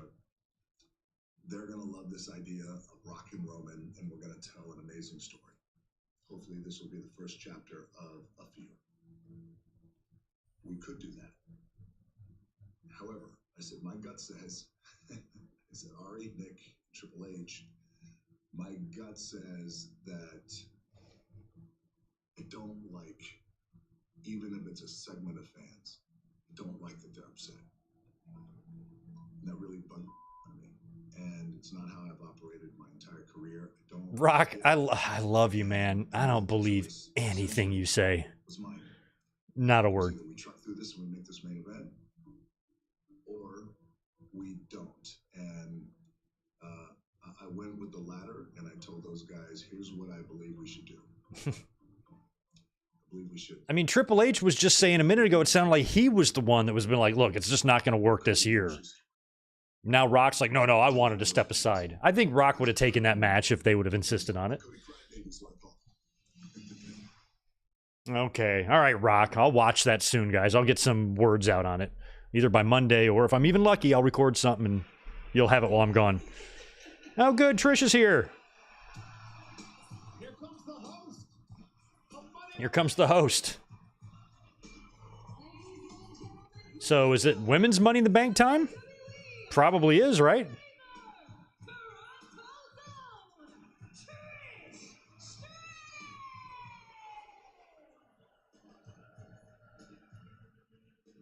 As your hostess with the mostest, I have a question for you guys. Are we having fun? A lot of special things happening here tonight, and I've had quite a few special things happen right here in this arena in front of you guys. I became two-time champion, had a retirement match. That's right. Charlotte Flair. Oh, that's right. Her match with Charlotte was here in Toronto along with her retirement match. I loved that match with Charlotte. That was so good. Partner for a certain someone. Huh? Ladies and gentlemen, Oh. please welcome 16-time WWE champion, Oh. Bron Cena. Oh. John Cena is here. I love how they have this decibel thing. They can just gimmick this. It doesn't have, that's not what it is. They'll make it say whatever they want. Hello, Cena. Hey, his hair's kind of short. Take your hat off. I got to see what's going on under there. Look at your red shirt and your little sirens. I love it. The last time is now. What?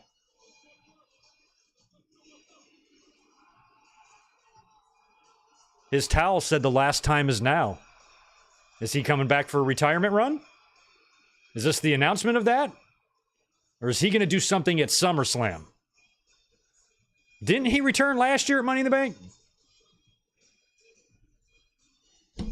That's interesting.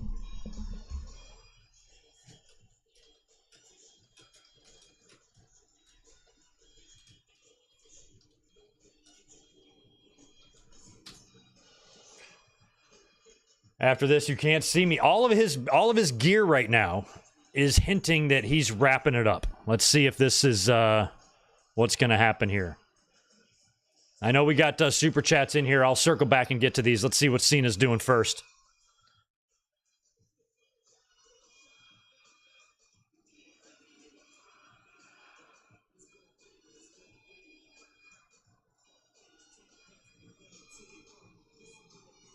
They're in a singing mood here tonight.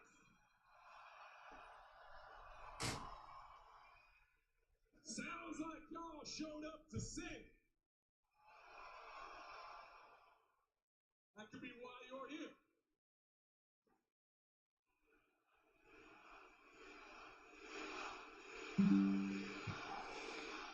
All right, Cena is here, and I feel like he's going to announce something. Course correct. It sounded like y'all showed up to make some noise. Cena's like, I got a movie career now. I got to tie this up. You know, I got to put a bow on this. Why am I here?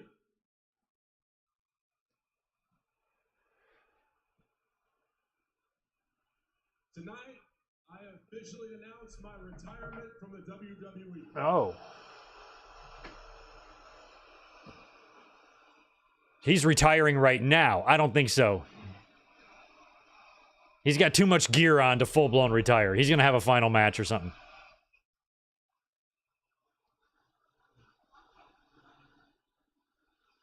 Maybe, is he going to say, I'm not retiring right now, I'm retiring soon, and this is my announcement of that? I hear a mixed opinion out there. A lot of questions maybe, right?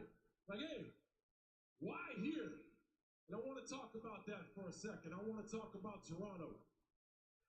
He had some matches with Edge there in that building, right? Matter of fact, I want to talk about Canada. Matter of fact, I want to talk about Canadians. All right. You see, I've been doing this a while. I've been in WWE for over 2 decades. And in that time, I have seen incredible waves of prosperity like we got right now. WWE is the hottest ticket in town, no doubt. And I've also seen tremendous hardship. And that's when no one knows your name, nobody wants to be your friend, and only the most dedicated, hardcore fans stand by your side.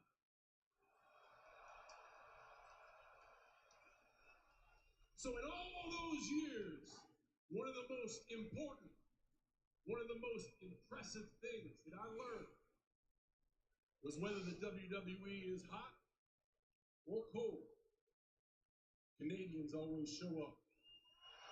Yeah. John Cena's right.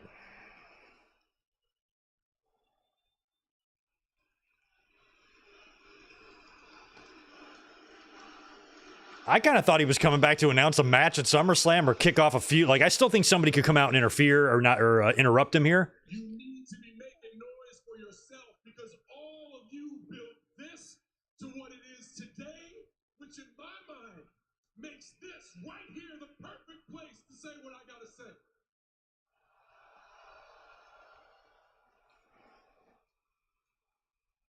But why now? Right? Why now? Farewell tour. 2025. Farewell tour. Ultimate symbol of opportunity. And this farewell does not end tonight. Yeah. It is filled with opportunity. Everybody, Raw makes history next year when it moves to Netflix. Yeah. I've never been a part of Raw on Netflix. That is history. That is a first, and I will be there. Nice. So he's going to make 2025 his farewell tour, I guess, is what he's saying? Along with that history-making first, we are going to build so many unforgettable lasts. 2025 Royal Rumble will be my last. The 2025 Elimination Chamber will be my last. Okay. And I'm here tonight to announce WrestleMania, is it? that in Las Vegas, WrestleMania 2025 will be the last WrestleMania I compete in. I'm going to be there. I know, that's a lot to take in, right? Probably a lot of questions out there, which is why I'm telling you right now, I am going to kick off the press conference right after the show, and I will be fielding any and all questions having to do with my retirement. You are not going to want to miss it. Okay. In the vein of ultimate opportunity, I want to take advantage of one right here, right now with everyone. I want to say thank you. You ain't got to thank me, dude.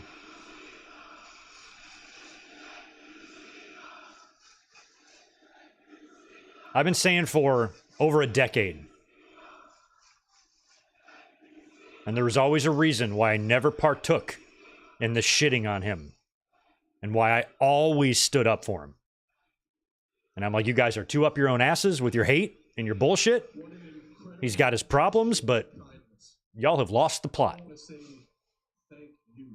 And I've never felt more vindicated than now. Thank you so much. I tried to tell y'all. Play in the house that you built for so many years.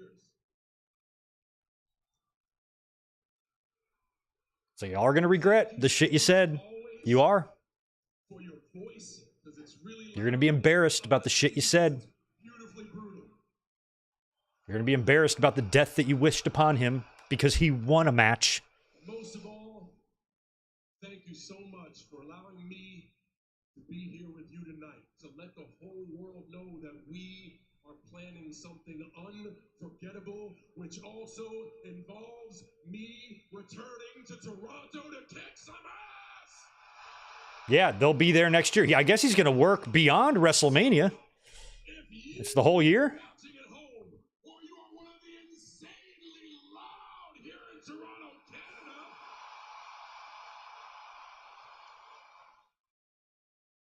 or if you're a WWE superstar, if you want some, hurry up and come get some, because the last time is now. Okay. Wow. I mean, I'm glad we have some answers because we've been wondering for a few years now what the future of John Cena is in wrestling. He's going to have to, assumingly, wrap things up. But is he going to do that for real? Is he going to actually have a retirement? Or is he going to be somebody like The Rock or whoever that can come back even into his 50s? I wasn't sure if he'd ever really legitimately retire. And who's to say in 10 years, if he's still in shape, WWE doesn't call him back for a match. But he's planning on calling it a day in 2025, and I think that's great. I hope it all goes tremendously. All right, so that's it. And we had to know this was kind of coming, and I'm glad that they're going to try to give closure instead of just having a match disappearing and not knowing when you're going to come back. You know, he's trying to do something that signifies the end of his WWE chapter. And I think that's great. We'll see if his retirement sticks. I just feel like WrestleMania 45 or WrestleMania 50, you need a big attraction match. You phone up John Cena. Something like that could happen. Well, I'm happy that I'm going to be in the building to watch John Cena's final WrestleMania match. That's going to be special to see. Cool. All right, I'm going to go grab another cold one.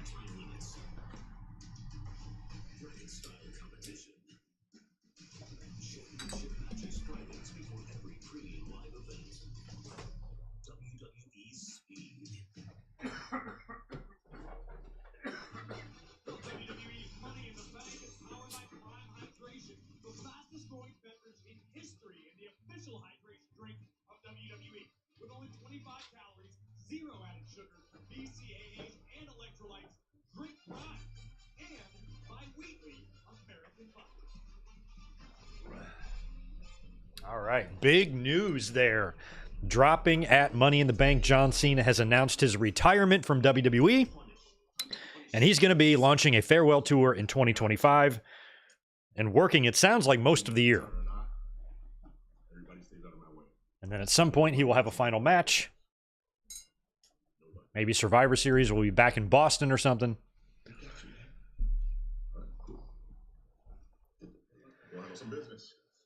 Oh, all right. So it is going to be the 6-man as the main event, y'all.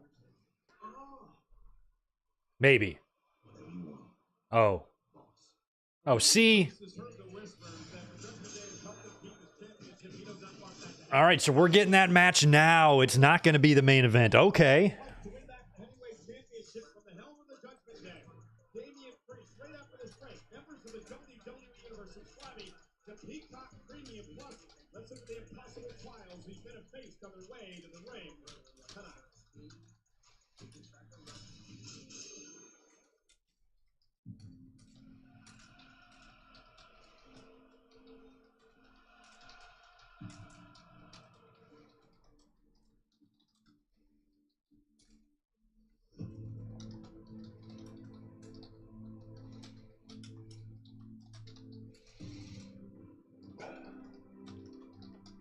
I feel like that would be a great way to do things.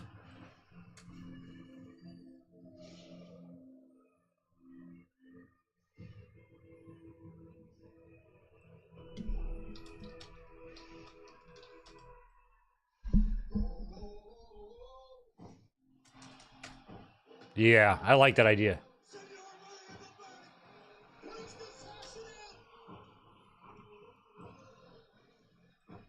That could be one way they do it, guys. I mean, I would have Drew not show up here at all. Wow. Demon Balor versus Damian at Bad Blood. It definitely feels like they've been setting up. One thing I didn't mention in my predictions was Balor having something to do here with the finish.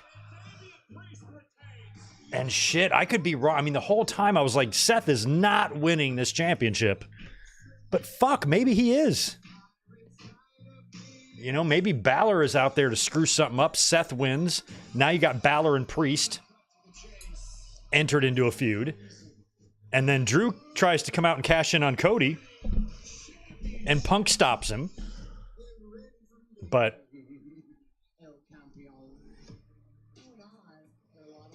oh man, I don't know, man. I could be wrong. I could be wrong on all of this here.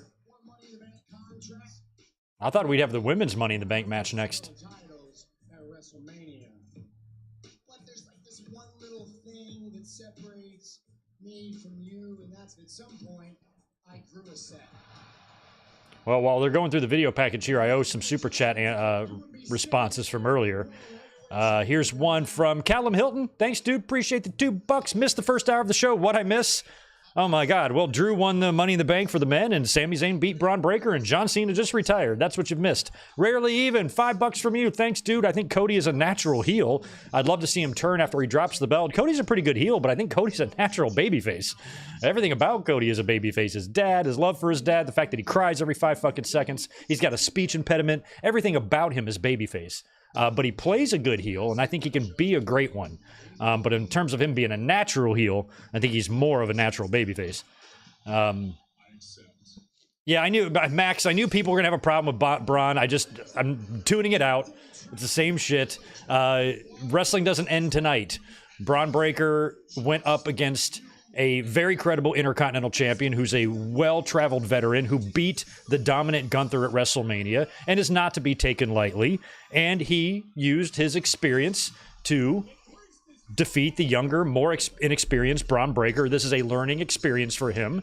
Not a big deal to lose clean to an athlete the caliber of Sami Zayn. Bron is not ruined. Bron is not buried. Fans need to get out of their own assholes. What the fuck is wrong with y'all? It's no big deal. Bron will probably still win the Intercontinental title. His career is not over. He doesn't have to go back to NXT. He is still on the rise. This loss does dick for him as a star on the roster. If WWE likes you, they like you. And they will make sure you succeed. As they will him. Everybody needs to chill. The extra D to be edgy. That's right. Let's see, who else? I missed another one. Way down here. Yeah, Rarely Even. 5 from you. Thanks, dude. As Seth makes his appearance. Demon Balor and Damian at Bad Blood. That seems very likely at this point. Max, there you are with $2. I disagree with Bron losing clean. I'm sure you do, and I'm sure a lot of other people do. But I'm here to tell you it doesn't matter. Do not lose sleep over it, brother. I promise. All will be right with the world. Got to remember, we're fans. We're supposed to watch this and enjoy it. When we overanalyze everything, and if you think a match should go one way and then it doesn't, don't spend any time trying to rationalize how WWE fucked up. It's just wrestling. In my predictions, I predicted Sami Zayn to win. It's not shocking to me. There's times to be mad about somebody losing. There's times to be mad about WWE making maybe the wrong booking decision. This was not one of those times. Not even close. Not even in the fucking same universe. But the predictable outrage is predictable. I said it as soon as the match was over. I'm like, them booger eaters are going to be going crazy online. Mad. Over nothing. Nothing to be mad at. Performative outrage. It's just a match. Bron Breakker, how old is he? 11? He's got his whole career ahead of him. Dude's young as hell.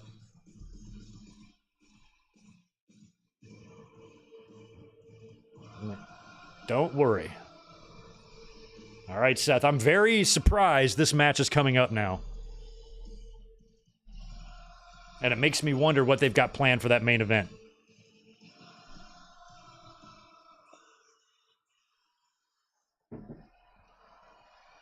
I feel like we could see the return of Roman Reigns tonight.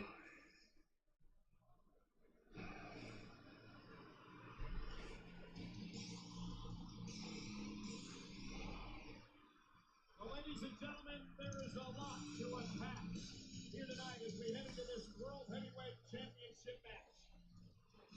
It was WrestleMania Sunday as Seth Rollins wrestled his... Storyline-wise, I still think it's kind of better, you know, for Drew to attempt to cash in here because of the fact that He beat one man for the title and lost the title to the other man because of Punk. All the Punk and Drew and all that fits better here than it does with Cody. But Cody could be an option. But now that that 6-man is in the main event, it makes me wonder if it's going to be Roman Reigns coming back. What we have here is these two men facing off tonight, but we also have Drew McIntyre, who earlier on won the Money in the Bank contract and just tweeted out moments ago, I told you. Rarely even, thanks for the 5. I think they're already teasing Balor a little and Damian. They just did in the backstage segment when Priest walks away and Balor's like, yeah, sure thing, boss. Like, you can tell they're setting something up, and that is one mistake I made in my predictions. All of my discussion about this match, none of it had Finn Balor in mind. So I should have maybe considered that a little bit, that his relationship with Priest and some of that tension in the Judgment Day right now could factor into the finish. But I wouldn't want to see Priest just lose the belt here to Seth and have Seth be the guy to be a transitional champion into Gunther. Just, no. You know, I'm not saying it's not going to happen. I just don't want it to. I wouldn't like that. I'd rather just see Priest go in and do the deed. Captain Ford Guns, what's up with the very generous $20 drop? Appreciate that, man. I missed the opener. Did Drew win it clean, or was there interference from Logan Paul? No interference at all. None. None in the whole match. Isn't that crazy? I'm sure it was a banger regardless. I love Damian, World Heavyweight title, or World Heavyweight champion, but Seth is my guy, and I believe he'll probably win it back. All right, you're in that camp too. Usually whenever I hard pass on something and don't give it much thought, I'm usually wrong, and I never considered Rollins winning tonight. I'm like, it just, with Gunther getting the shot at SummerSlam, it just doesn't make sense. Introducing the challenger from Davenport, Iowa. This is the best Samantha's ever looked. 225 pounds, Seth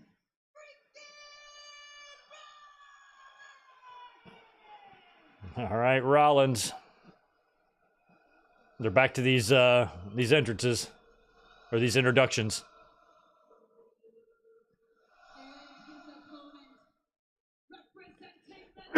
from New York City, weighing in at 249 pounds, he is the World Heavyweight Champion, El Campeón, Damian Priest. And Corey, let's not forget who awaits the winner of this match 4 weeks from tonight in Cleveland. I'm surprised they don't have Gunther like in a press box or something. King General Gunther, winning the King of the Ring tournament, earned him an opportunity at the World Championship at SummerSlam. All right, here we go. Title on the line. I'm surprised we're getting this match now, but we are. Looking over their shoulder at All right, here we go. Let's see what happens. and we're now underway, and I believe there will be urgency to this matchup for it. No doubt about it. I think my favorite Money in the Bank was the one in 2016. Like Rollins had like just come back, right? And then he beat Roman for the title, and then got beat by Ambrose, who won the briefcase earlier, and all 3 members of the Shield were champion in one night. And the very next day, I remember that night doing the review being like, I can't believe they beat Roman like that. That's really encouraging. And then the next day we learn that he's been suspended. I'm like, oh, now it's all making sense. Mike's 765, I guess no Ric Flair title record. I wouldn't say that. I mean, if he's coming back for a year, which it sounds like he is, Damian Priest believes he has a lot to show the world tonight. That's why he told John unless he's finishing at WrestleMania, but he sounded like he was going to work beyond Mania. Like Mania is not going to be his retirement. Sometime in 2025 will be. And it sounds like he was going to make the whole year his retirement tour, and wrestle all those pay-per-views one final time. Which means 1 year from now at Money in the Bank, he'll probably be in the Money in the Bank match. So I think there's time. I think there's time for Cena. He said they're planning something special. I mean, you would think a retirement run of Cena should be pretty fucking special. I wouldn't be surprised at all if he wins the championship. I hope he does. Just give him this one. It doesn't have to be Cody's title. Just give him this one. Now Cody can probably get that match with John Cena.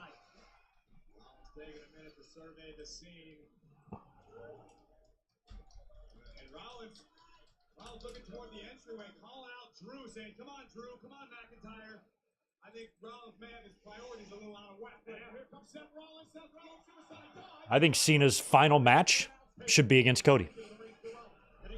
Torch. Here you go. Twice in a row, Priest man hit first into the edge of our announce table.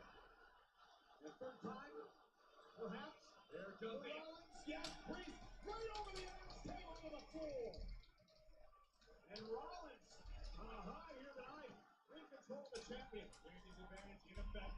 Damian Priest must be pinned or submit to lose his World Heavyweight Championship. The situation Rollins is extremely familiar with. Seth Rollins had many things to say in a very controversial, outspoken sit-down interview on the Countdown Show.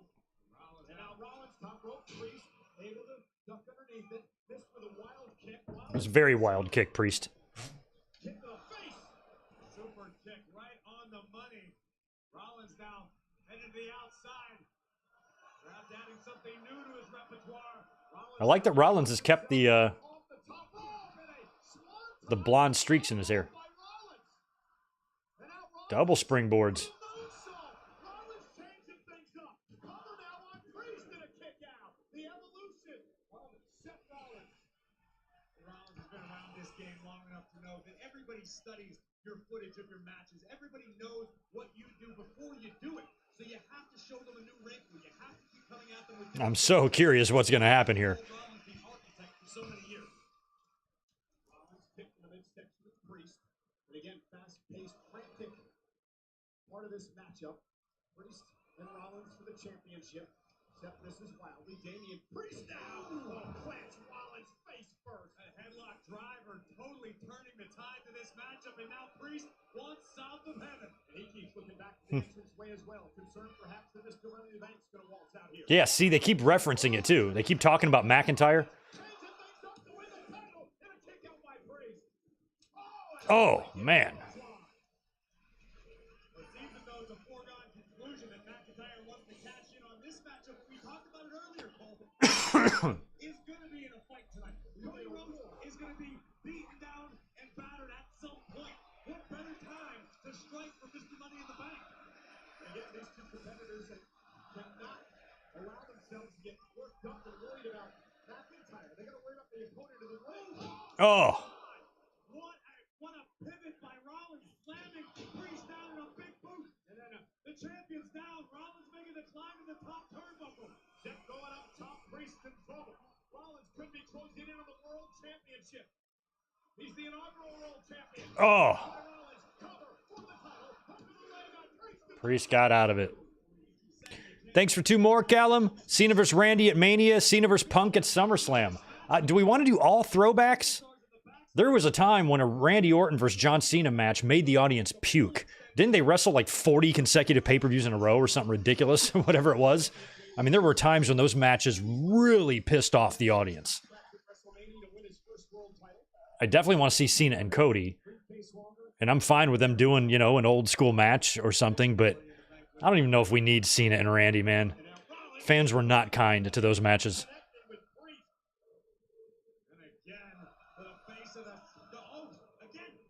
Showing a new look, attacking the knee first, then the elbow. Just a different look from the same angle. That's why Rollins is so good and so successful. Looking for the stop, fading, and no. Sent outside to the apron. By Priest. Priest right on the chin. Man, this has been nonstop action. Ooh, oh, nice. Both of these superstars are firing off their heaviest artillery from the early moments of this matchup. You don't get paid by the hour tonight. Colin Wright, it's been a great pay-per-view so far. Yeah, what do y'all think so far? I've liked it.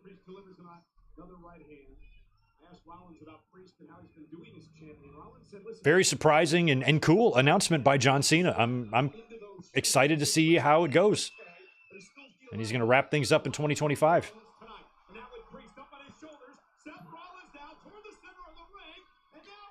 Bomb, buckle bomb. And Priest has got Rollins up now.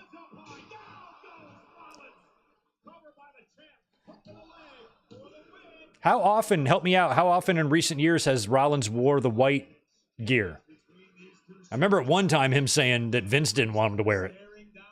Didn't want him to wear the white.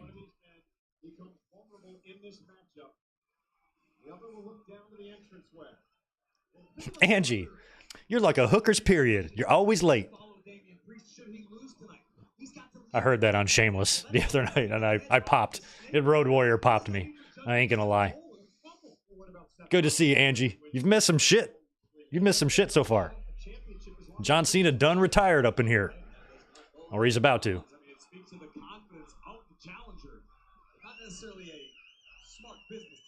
This little jacked referee with the mohawk cracks me up.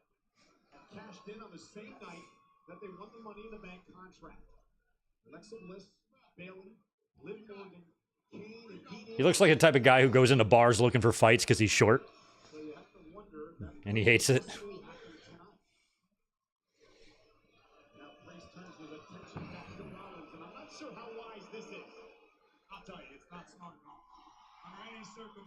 No, there is no U.S. title match tonight. We only have 2 matches left after this one. The Women's Money in the Bank and the 6-man main event. Oh. Oh, what happened there? He's kicking him in the ass. Literally.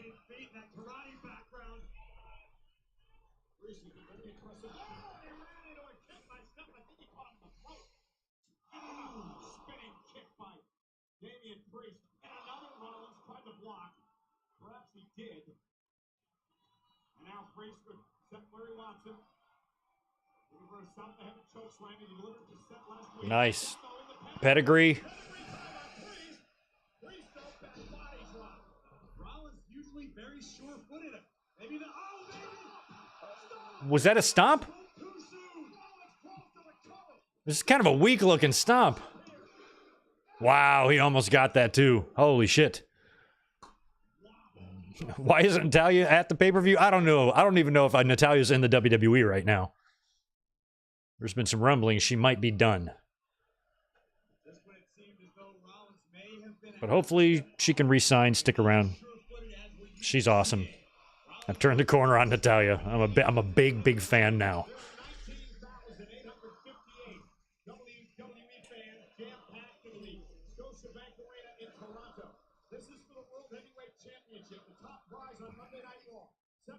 The inaugural champion, trying to wrestle the title away from the man who cashed in to win the title at Money at WrestleMania, Damian Priest.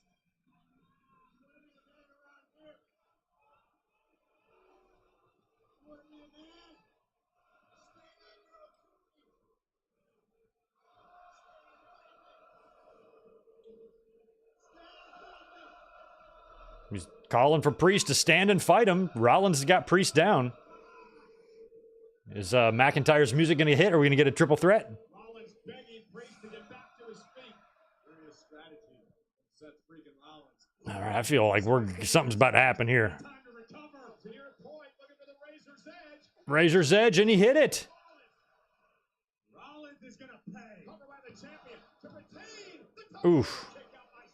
Yeah, Colin, appreciate that super from you. Orton and Cena was overused, but always delivered. They did because they were good. But man, I just don't want to bring up any bad memories. Those matches were a source of a lot of frustration, if I remember correctly, from a lot of fans. So, but they had a rivalry. They were, they were each other's counterpart and closest rival. They were Triple H and Rock, and And there was a time when they first started that Orton was the one expected to be the bigger star of the two, and it turned out to be Cena. Better work ethic, better attitude, better head on his shoulders. And he's such a proud competitor, such a proud man. And, he wants to win the title tonight. He wants the championship back. And again, we've seen Rollins come back from injury in the past, and I was talking about it several moments ago that he comes back better prepared than when he left. But age is a real thing. Rollins has got a lot more mileage on his body. All right, we're going to get that superplex that's going to roll over into a Falcon Arrow or whatever. May be behind him as Damian Priest now hammers away and then catches Rollins in the head. Rollins' knee that took him out of action recently, the back injury he was dealing with prior to WrestleMania in the lead-up. At the end of the day, Rollins is human. And Seth Rollins now up to the top rope. Got Priest where he wants him. There it is. Boom. All the way over. God, that's so gnarly. And here comes No. Priest blocked it. Wow. That's unreal. Just. Oh, God. They fucked up. Oh, they fucked up. They fucked up so bad. Oh, my God. They completely fucked up. Priest did not kick out at all. Oh, that sucks. What do we do? Here comes McIntyre. Oh, shit. They have completely fucked this up. Seth wasn't supposed to win, but Priest did not kick out, and the referee just stopped counting. But now here comes McIntyre with the Priest. I think Priest just goes, fuck, I'm sorry. Oh, no. All right, we got to get Punk here. Well, no, this is what I predicted. He's going to make it a triple threat. Punk's going to interfere, and then Drew's going to get pinned. Here we go. This is exactly how I laid it out, guys. Right here. A triple threat, just like I said.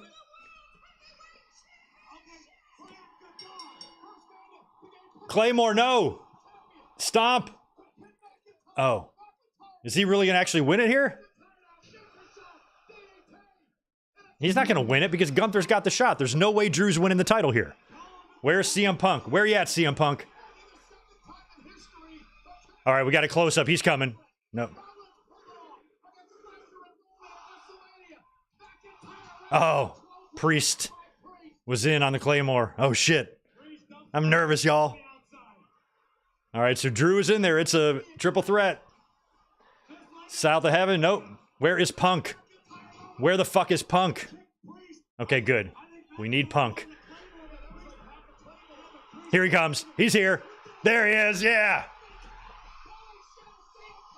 Michael Cole just said, holy shit. Oh, my God. So he's already cashed in. It's over now. Wear him out. Now, in order to complete my perfect prediction, Drew needs to get pinned. Drew's the one that needs to get pinned. Look at Punk. Hammering him.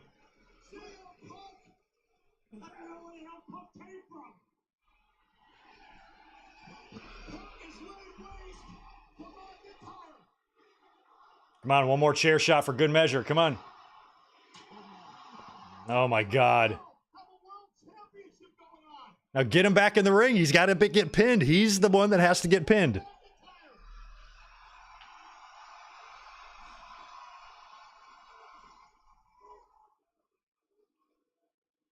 Oh, there. He's looking at the title. He's like, hey, I would like to have that.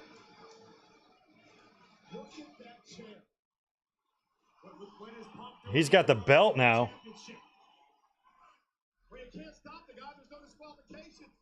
Punk has now got the belt. Drew is knocked out on the outside of the ring. He's getting in the ring with the champion. Oh, no. Oh, Drew got back in the ring. And he nailed him with the title. Now, Priest is going to pin Drew. Watch.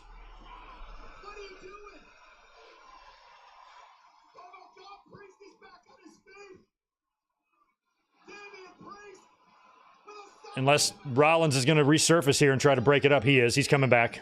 Rollins is going to break this up. Nope, he's not. Yes! Yes! I love it.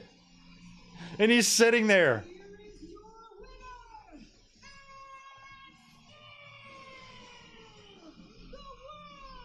Now, I don't like to brag. Y'all know me. But didn't I say that was going to happen?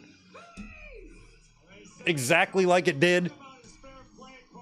Now, to complete the story, Rollins has to get added to that match at SummerSlam. Seth Rollins is collateral damage in all this because he doesn't get another title shot as Priest is champ because of CM Punk, who's on our announce table applauding the fact that he screwed McIntyre again. Well, again, the last time we saw Punk, So awesome. Chicago getting the holy hell beat out of him by McIntyre. Turn him on his fair play. This is beyond bad blood. It doesn't get any worse. Look at Michael Cole. Punk from out of nowhere turns the tides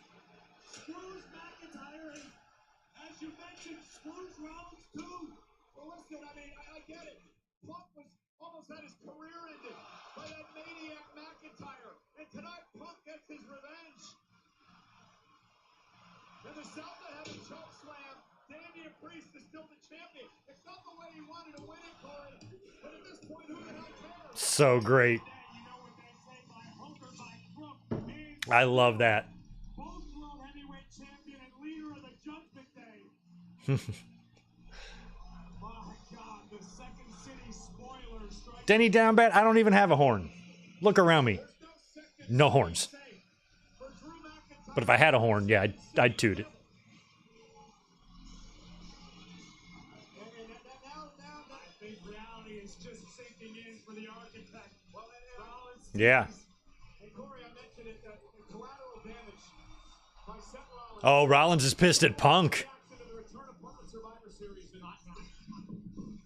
And Corey, who He's pissed. longtime friends with Seth Rollins, making sure that Seth doesn't do anything out of control here tonight. But again, Rollins, I mean, Punk cost Rollins the championship tonight, too. Punk made sure now that Rollins doesn't get another shot at the title as long as Priest is champion. CM Punk has affected the entire future. So they're saying that Punk's involvement did in fact cost Rollins. So I was kind of hoping that they would just void the stipulation. Has turned the WWE upside down.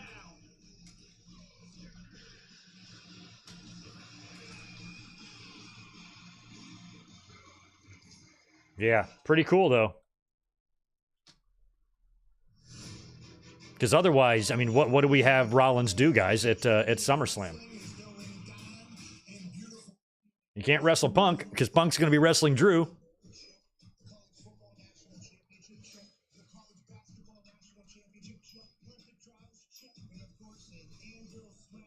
Seth and Punk and Drew, no way, Doug Unfunny. This issue between Punk and Drew is way too personal. I mean, Seth, yeah, is kind of pissed off too, but I don't want him in the middle of that.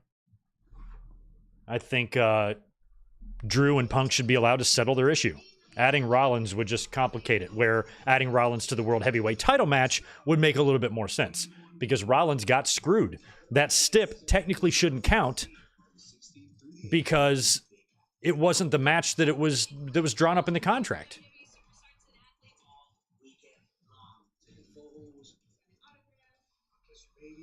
The stipulation wasn't in effect for a triple threat. It was in effect for one-on-one. So I think there's a loophole there.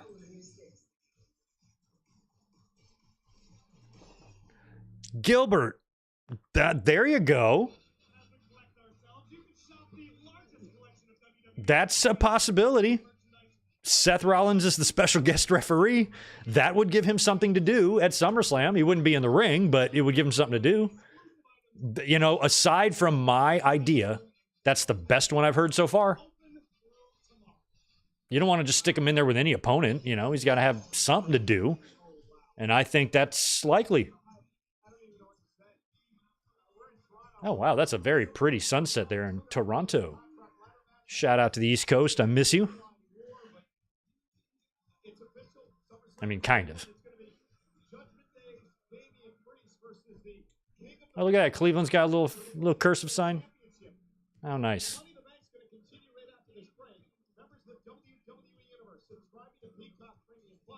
Here's a closer look at the longest reigning Intercontinental Champion in WWE history.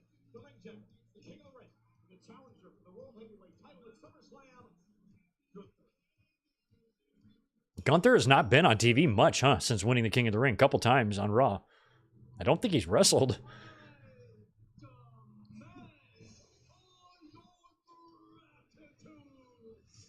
Yeah, Max. Oh, yeah, that's right. That's another good point. I was kind of originally thinking when Uncle Howdy and the Wyatt Six debuted that maybe they would target Seth because I was trying to think of what Seth would do. So that's possible too. Uncle Howdy, special guest referee, or added to the World Heavyweight title match. Those are probably the three only options. I just can't think of another one. Buckle up and grit your teeth. This guy is number one. Tito's down here doing yoga. Wish you could see him. Juliet, I don't know. Punk, I don't know if Punk's going to be on Raw on Monday.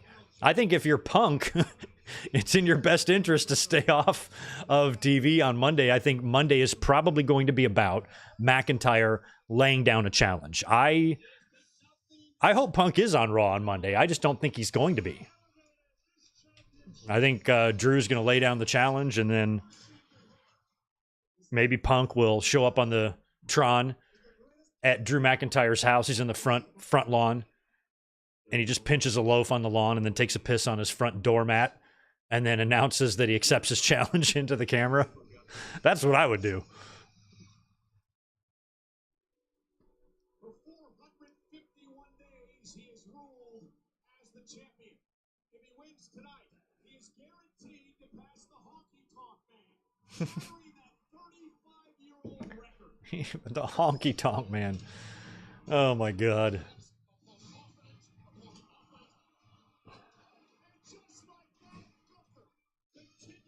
Spectre had not been a good show. I think it's been okay. Nothing's been overly surprising. The men's Money in the Bank match, nothing really stood out there in terms of spots. And Drew won, and that cash-in, that briefcase is already burned. Think about that. That case is done. We're not going to have another men's wrestler holding the Money in the Bank for another year. We're going to be a year without a briefcase with the men. Which, in a way, is good. At least you don't have to worry about that in terms of booking and making decisions.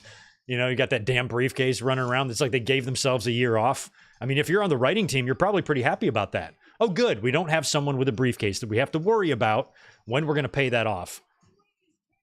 And so they gave themselves a year off on it. And I think that's kind of cool. With the women, I picked Tiffany, and I think she'll hold it for a little while before cashing in. Drew should kidnap Larry. I don't know. As bitter as their rivalries are, you just think about the person that you hate the most. If you've ever had like an enemy or just anybody that you fucking hate, doesn't have to be somebody you know. Think about some celebrity or athlete that you hate. Would you want to hurt their dog? You know, even if somebody hurt you, would you want to hurt that person's dog? No. Never. Dog can't help who his owner is.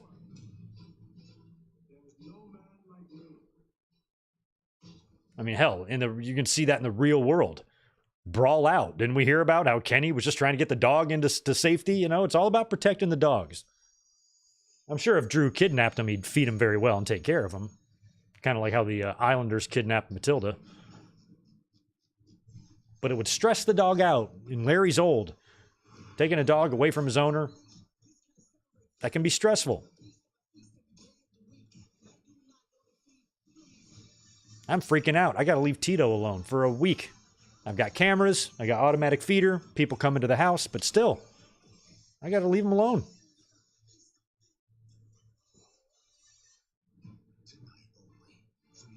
And he doesn't like anybody except people he trusts. So he's not going to have much human attention. Oh, you fatso. No.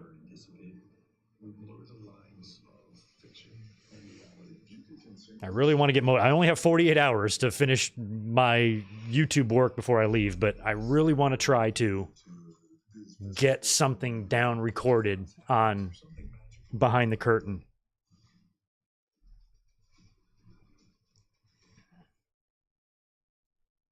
It's been a magical night so far. I'm plenty more to come here in Toronto, Ontario, Canada for Money in the Bank. Cody, I can't wait to go behind the curtain immediately following Money in the Bank tonight for the post show. I mean, this show is going to go longer than 4 hours. I'm sorry, than 3 hours. I can't see them getting both of these matches done in that amount of time. Maybe. But I think after you do all these entrances for the women's Money in the Bank, then you do the match, then you do all the entrances for the main event, and then you have the match. You're looking at a show that's going to go over 3 hours for only 5 matches. Forbidden Door last week was a perfect 4-hour show with 10 matches. Ended early.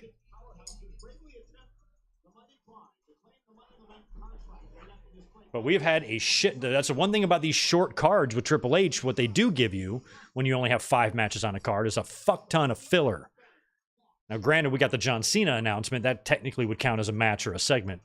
But we got a lot of video packages and a lot of shit we didn't need just to add time to it. Damn.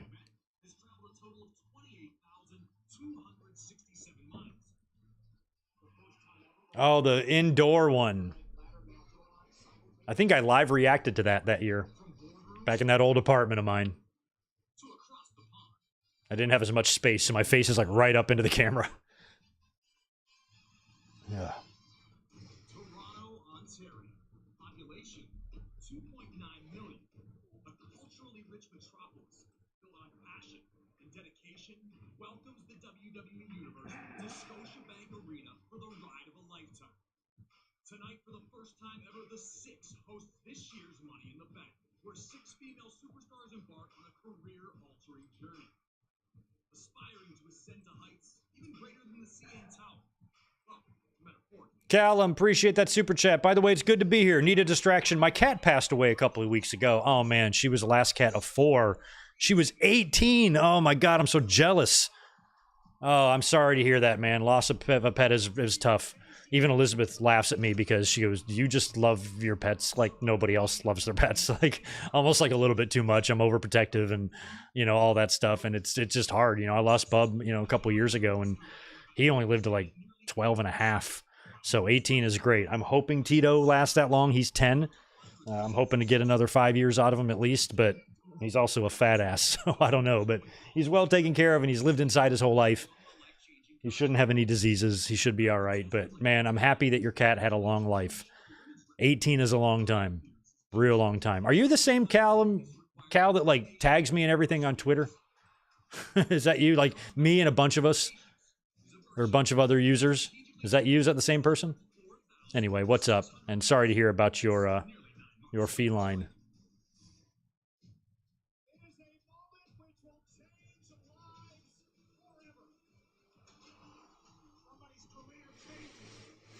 Oh, damn, nice, Ruben Anthony. Dropped a good $1,000 on SummerSlam tickets. That's great. We could probably got some pretty good seats, unless you bought like 10 seats. I haven't booked my WrestleMania hotel yet. I got to do that soon. I just want to make sure I know which days I'm going. Yeah, Shell Shock. I think that's a pretty good way to describe it. It's an unremarkable show. We haven't seen anything too bonkers. It's been mostly about the story of Drew so far. And then Sami Zayn got that win in there.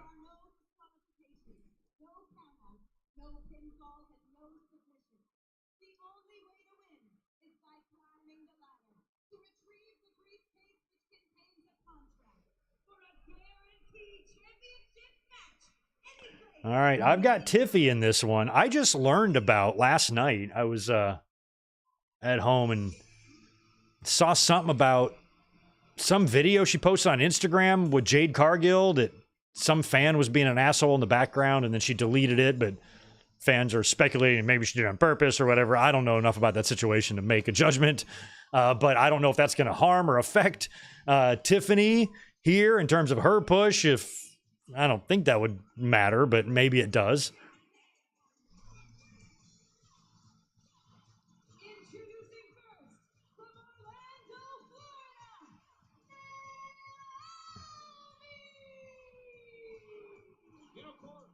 Florida, Naomi is entering her 4th Money in the Bank contract ladder match tonight, 2nd all time in the women's division. I give Naomi an advantage of some. Yeah, Naomi has been in a bunch of these, huh? What this environment truly entails. You can study it, but until you experience it, you never. Okay, Cal, I'm just checking. The 2-time women's champion knocked off Blair Davenport with Indy Hartwell. Yeah, this dude tags like 20 users at a time, and it's always me and a bunch of other cool people, but then he's got like that Gareth fucker in there. I'm like, don't associate me with those people. I don't want to be tagged and shit with them. I don't want my name anywhere near those fucking human turds. No thanks.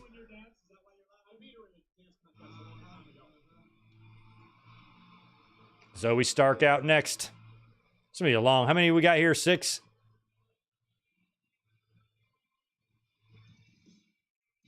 So he's got some war paint.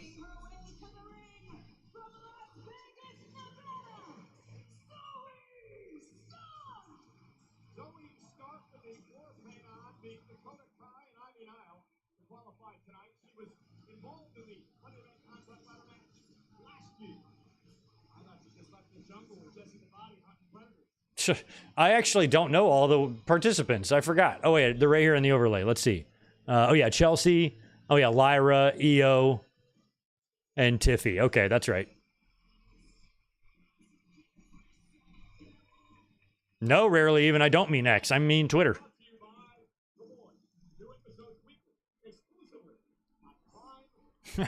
Zoe Stark is as over as Rob Conway. Robert Conway. Oh, he was great.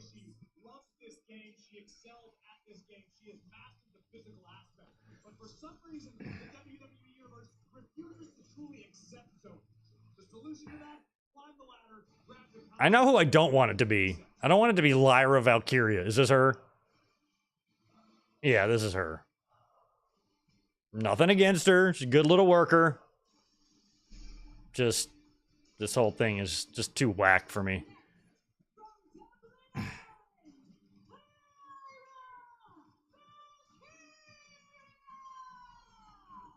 There are some wrestling names I just straight up hate. A lot of people defended Lyra Valkyria's name. Hey, that's a great name. It's awesome. I don't hate it. And I'm like, that's fine. I'm not saying you're wrong for liking it. I just hate it. These fucking NXT names.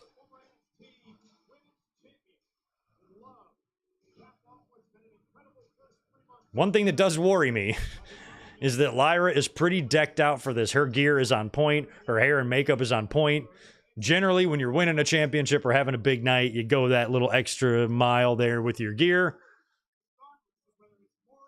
And I kind of feel like she might actually win this thing. But I don't want her to.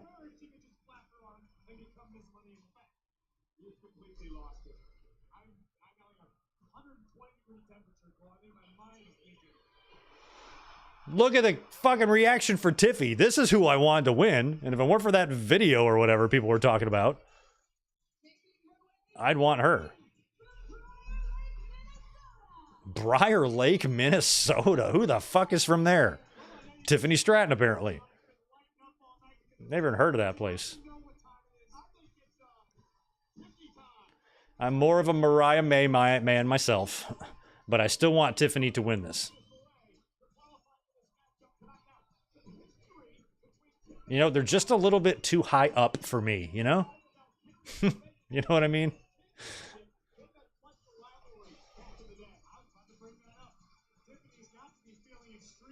I'm like, are they supposed to touch your chin?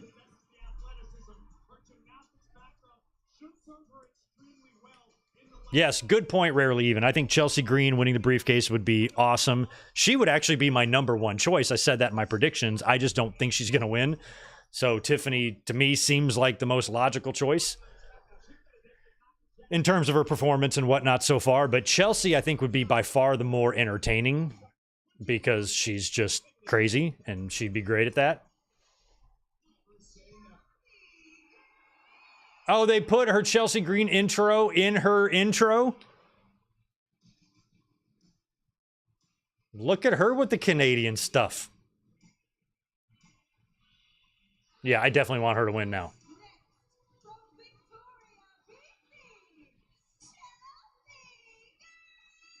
Way to go, Samantha.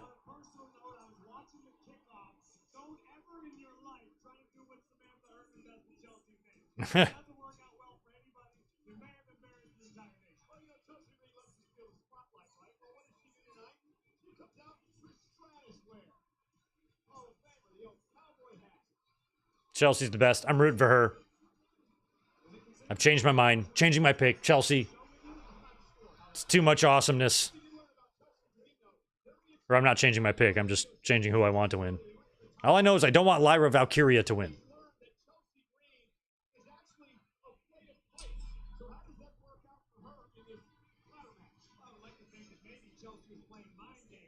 psych out the rest of the field, but I think we might be onto something. This would be a very interesting turn of events.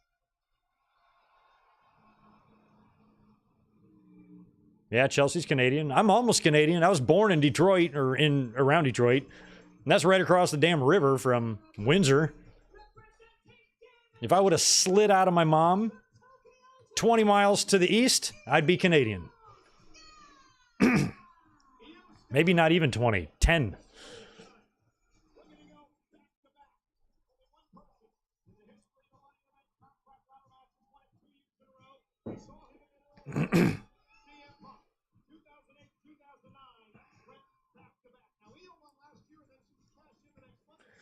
EO, I don't think you're going to win this one.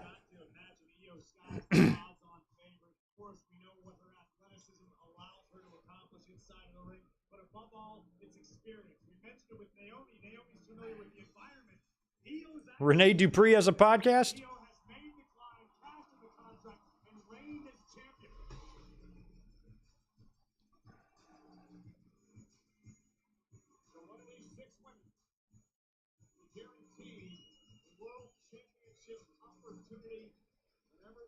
Is Greg Gagne related to NWA legend Vern Gagne? No, the name is just a coincidence. They both just happen to have the same name, and they just both happen to look alike, but not related. No.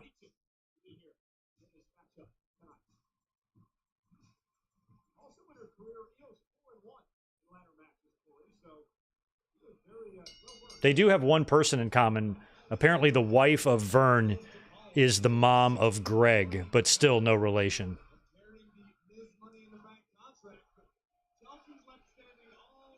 Go! Oh, she's gonna try to jump. Ah, Chelsea.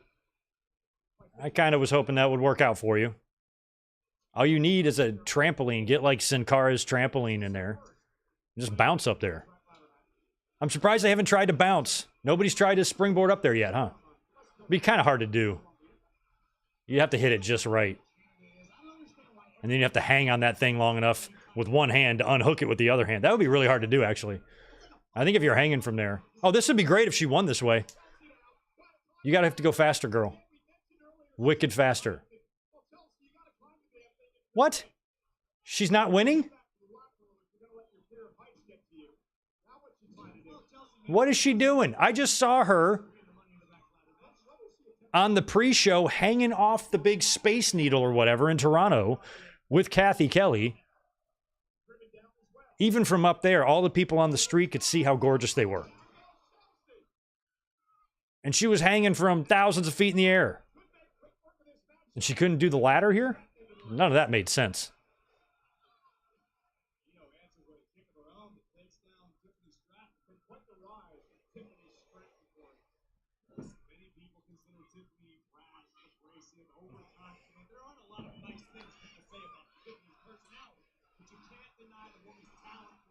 You know, I am pretty sure there was a Greg Gagne baseball player, because I remember having his baseball card. So there is another Greg Gagne out there. Although I think they called him Gagne.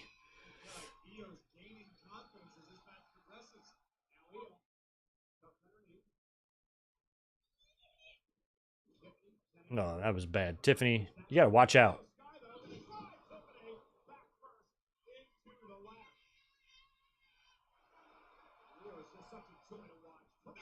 Ooh, Meteora from EO. Get her a trash can.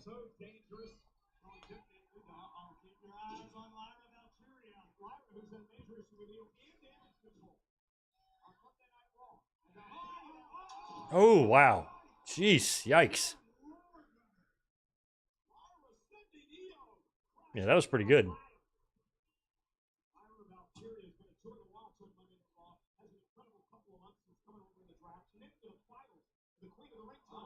Oh. Wow, I don't know what they're trying to do there. DDT. Oh, wow. One thing I like about Lyra, like in the ring and stuff, like she's... Oh, god damn. She's really solid in the ring. Like she's got sound moves.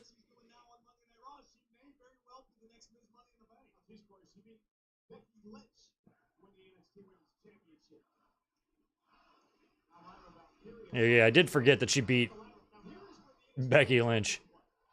I never even considered her to be a winner in this thing, but I assume she should probably be a favorite. Probably more of a favorite than Zoe Stark. Did she? I think Lyra got caught in the face. She looks like she's bleeding a bit. Oh. I think that's my biggest issue with, like, kind of her name and, like, whatever this gimmick is supposed to be, is because I see a pretty damn good little worker there, and I just don't like her. I just don't like her presentation.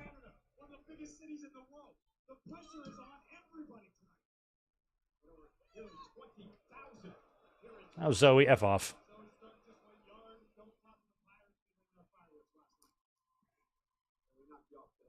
Chelsea, meanwhile, outside the ring, still fiddling around with the ladder as Lyra and how dare you imply that Chelsea's fiddling? Chelsea is out here to win. She wants to be Miss Money in the Bank. So does Lyra Valkyria, caught by Stark. There's the strength of Zoe. Zoe Stark, an absolute powerhouse. Oh, God, that's not good. You don't want to land like that. She landed on the side of the ladder. I hope Lyra's all right. She landed right on her arm. Like, on the side angle of the ladder. Instead of, like, flat on it like you want to be. God, this gotta be so fucking painful. Ugh! What are we doing? Ugh.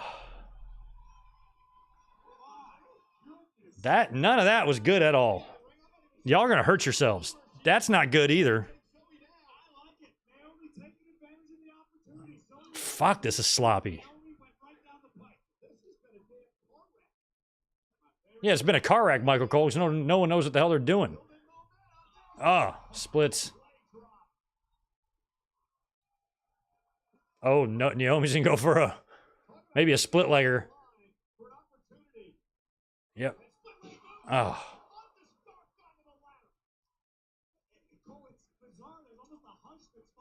There's a hush. The crowd's bored.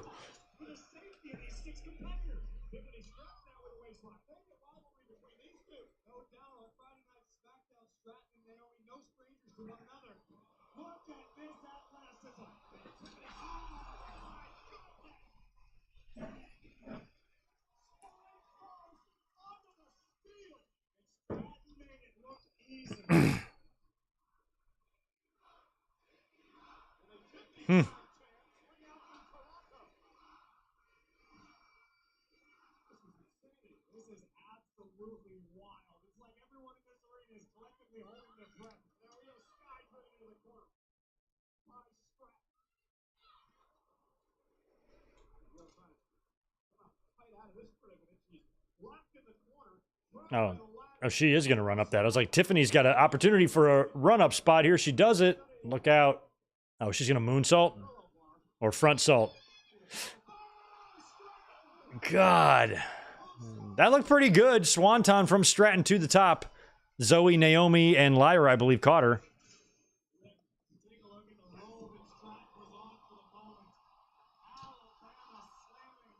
Damn.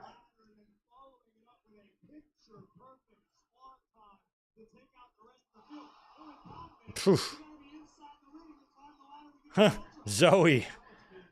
She was like, you all right?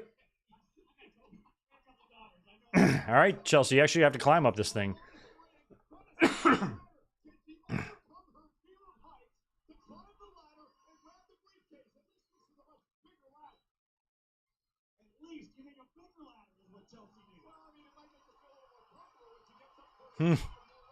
Come on, Chelsea, you got to go up this time, though.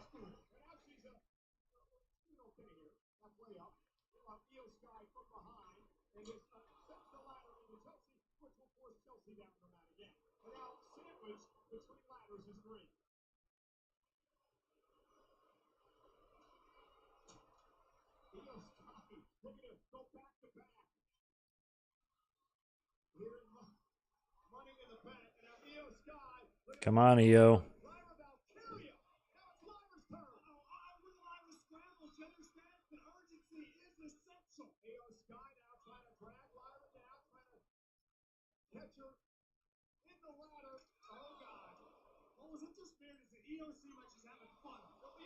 Oh.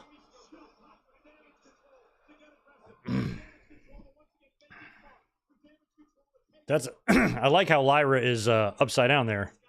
How is that ladder not falling over on that side? Oh my god. Lyra was hanging upside down on the ladder and she kind of sat up and Germaned Io off. Tarantula German suplex.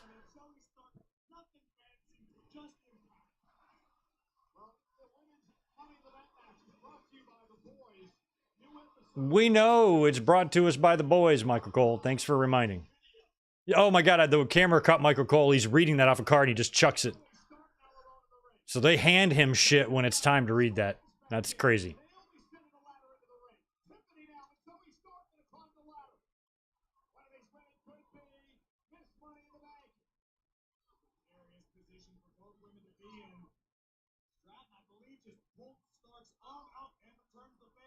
Two ladders up now. We got Nip. None of this is looking good.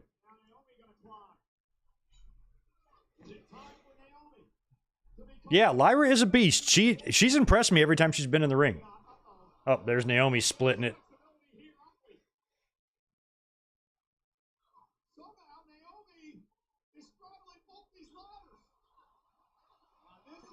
All right, Naomi with that rock. Wow. Wow, that was impressive. That's been the most impressive part of the match so far.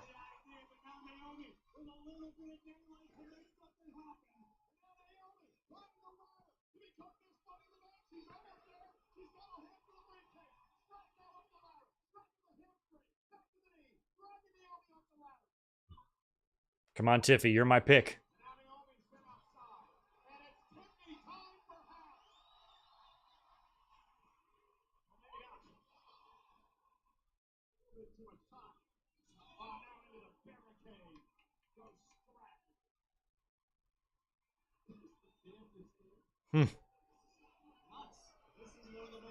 AJ Lee to return tonight? I don't think so. I don't see it. Why would she come out in this match? I mean, I guess maybe to start a feud with somebody, but...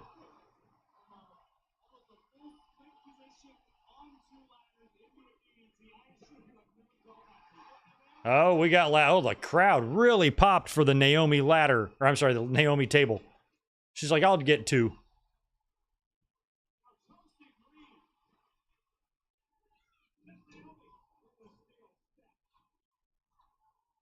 Chelsea stomping Naomi. All right, we're going to set up some tables outside, I guess. Table time.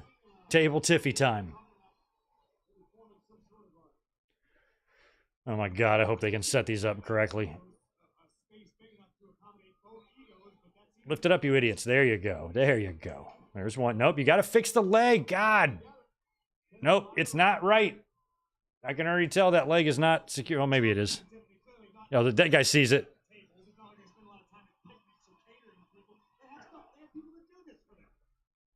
Fix your fucking table legs. God damn. They're not hard to set up. You know how many of those tables I've set up in my life? I could do that and they'd be stable in 2 seconds. Oh, there's Io. She's just going to climb right up. Two ladies are building a fort out there, and Io's like, I'll just grab the briefcase.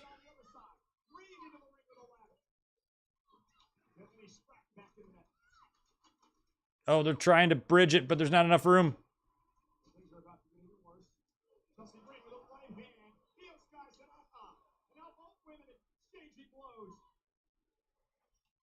This match is not good, yo. I hate to say it. These matches are harder for the women. I mean, they can pull out a good one every now and then, but it's just... These bumps are just a little crazier to take. Tiffany's covering up. Oof. Slingshot into the ladder. Lyra going for it. Stop her, Zoe. Stop her, Zoe. I'm really hoping... Oh, she might actually get it here, no? Oh, no. Zoe's gonna... Oh my, that was actually pretty good.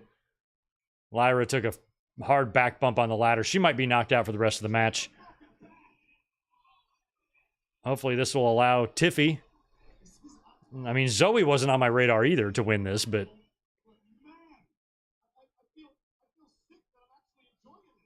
Why are these ladders all on there? Just somebody climb up there. The briefcase is right there. It's available. One thing I don't like about these matches, too, is you can see all the other women out there just laying there, just waiting for their spot to run in or whatever. Chelsea's perfectly recovered. She's just laying there. Oh, here she comes finally.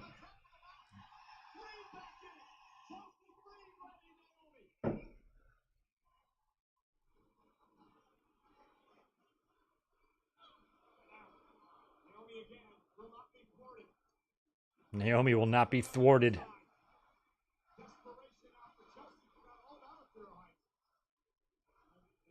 Oh, Chelsea. Careful, girl. Oh, no. What do we got? Double underhook.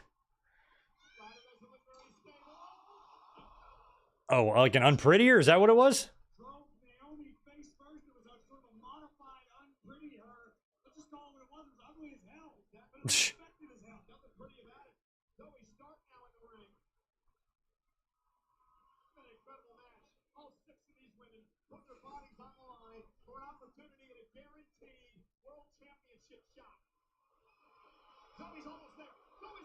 Wow. Okay, here comes Io Sky's like, is Zoe going to win this? She is. She's got it. Oh my God, she had it like unhooked, unclipped. Come on, Tiffy, run in there and do it. They're both up there. How's this going to work?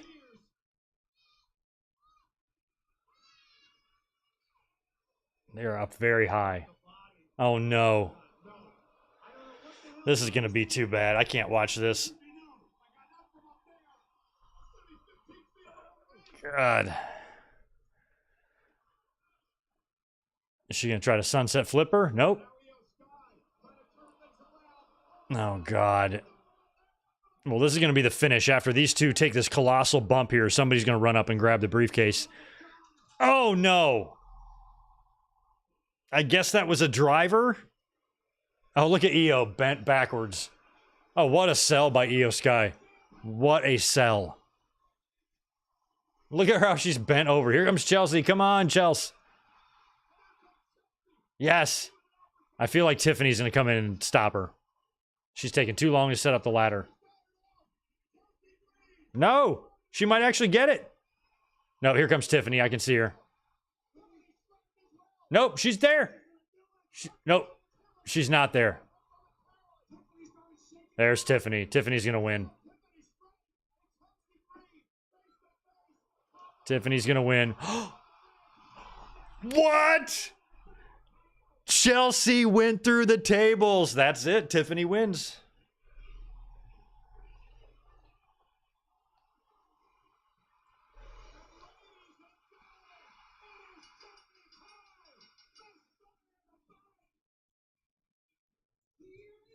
All right, it's Tiffy time. All right, I had her winning that too. That was a bump by Chelsea. Mad props. Do people still say mad props? Well, I'm saying it. Mad props to Chelsea Green. Big table bump. That's probably what she was doing on top of that big Space Needle today with Kathy Kelly, practicing for her table bump. She's going to be up real high, and she was. And she took that table bump perfectly. Zack Ryder would be proud. Or Cardona.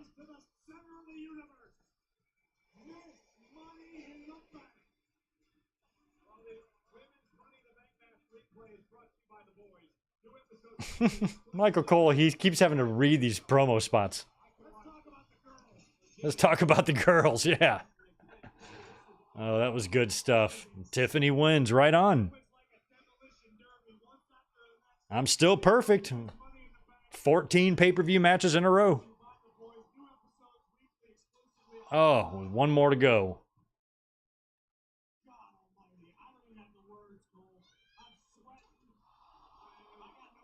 Wow.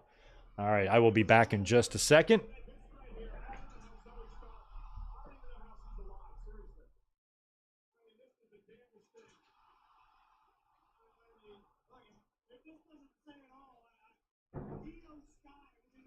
celebration for like a minute straight.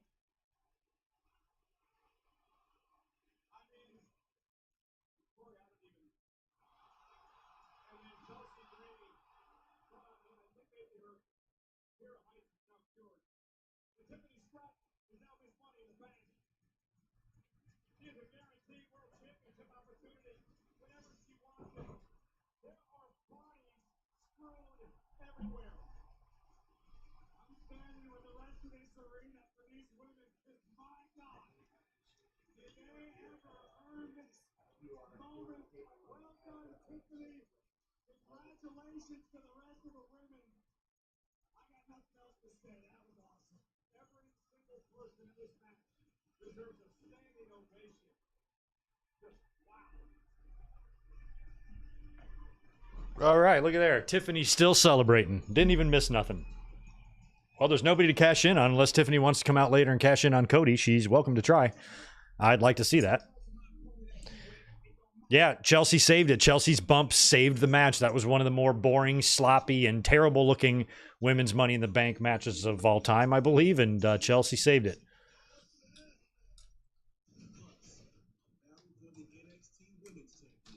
There's not one opponent that can take this title away from me. These fists don't lie. NXT he played in Toronto.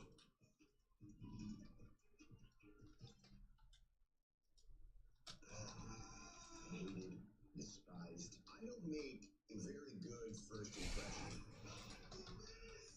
He was somebody we were just expecting. Man, I don't want to watch. The Miz's documentary's up next. I'm not watching that one. Sunday at 8 from WWE Superstar Sunday, only on A&E. Watch next day on the A&E app. Longest word from the rock and roll capital of the world comes the biggest event of the summer.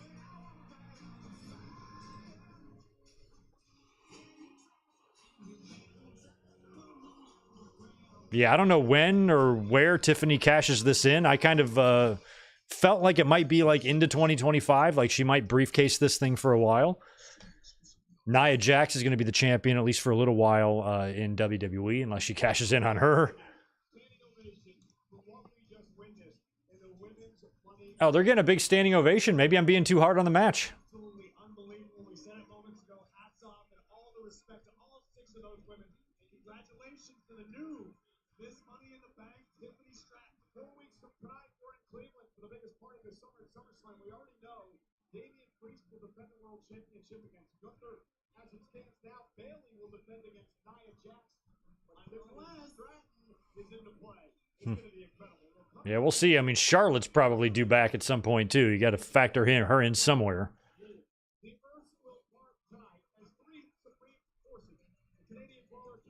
Here's that song again.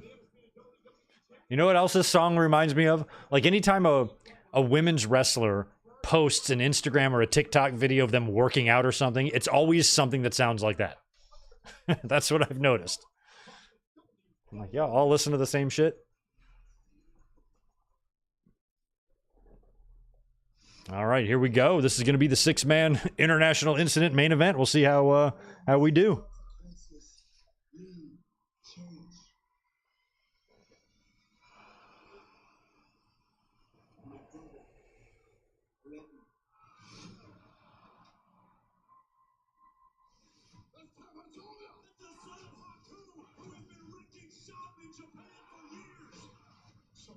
You're making decisions that are not yours to be made. You done that? Right hand man, Kawasaka, step up.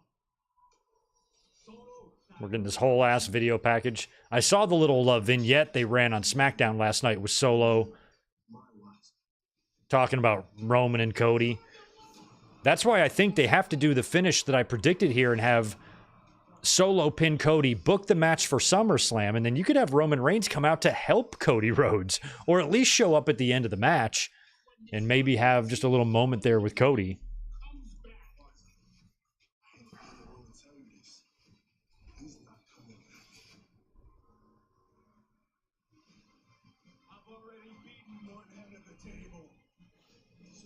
All right, video package. I'll be right back again.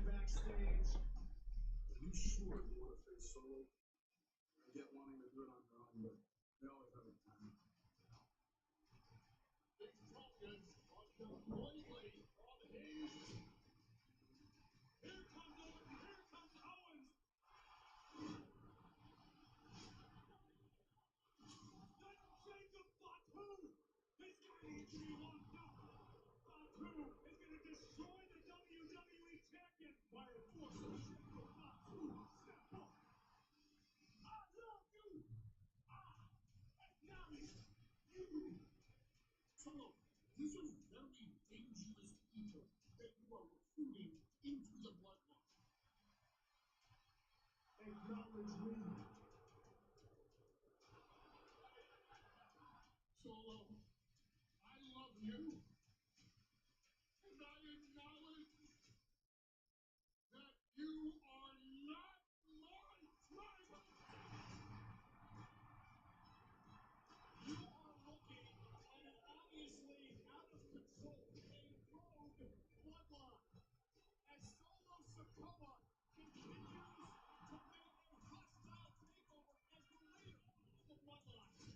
Roman Reigns is not mad at them. This makes me the tribal chief. Vengeance on that line. So Money in the Bank, we put the bloodline down for good. I'm going to show everyone. All right, I am back. Sorry about that. Elizabeth just came home. I wanted to go touch base with her before she leaves again. She's a big hiker. She goes and hikes in the mountains like 6 miles a day, 7 miles a day, like crazy stuff. So every time I give her a kiss, she's very salty from the sweat. Need some French fries? All right.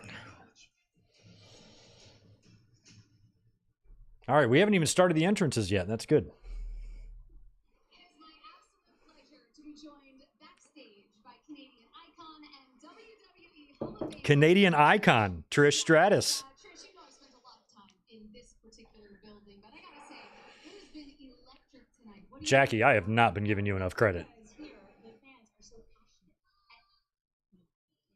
Oh, Tiffy's here. Shouldn't we be praising the highlights of the night? I mean, the center of the universe just won Tiffy in the bank. Imagine 2001 Trish and Tiffany face to face. They'd be an interesting It doesn't matter. matchup. Fans already praising me in this match, and Tiffy in the bank is going viral. Tiffy in the bank is going viral. Okay. I was gonna say congratulations, but instead I'm gonna offer you a little piece of advice. Don't get too ahead of yourself, and don't be too arrogant, because it's what Yeah. happens once you cash that in. Trish is right. That can determine if you'll be a future Hall of Famer like me. You can't be an arrogant, stuck-up snob when you're from buttfuck Minnesota. Get the hell out of here, Tiffany Stratton. You ain't Hollywood. At that ring, knowing that Trishy time is no longer Trishy time. my time, Tiffy time that is, has just begun. Toodles. Doodles. Tiffany's an idiot. The audacity, Trish. The audacity. Congratulations to Tiffany. The audacity. No way to treat a Hall of Famer. I kind of like that Tiffany's a dumbass. I like that about her character. We got it on the men's side, like our truth. You know, we need a dumbass on the women's side. The women's division deserves dumbasses too. We can't just all be in the men's division. He's got a whole plan for it. We're gonna hear all about that coming up immediately following Money in the Bank. I got to hit that super chat from you. Rarely even, but I'm going to scroll up and make sure there's not others that I missed, which I think I did, as we have the Bloodline making their way. I got two more from Mike's 765. Do I think Brock will be at SummerSlam?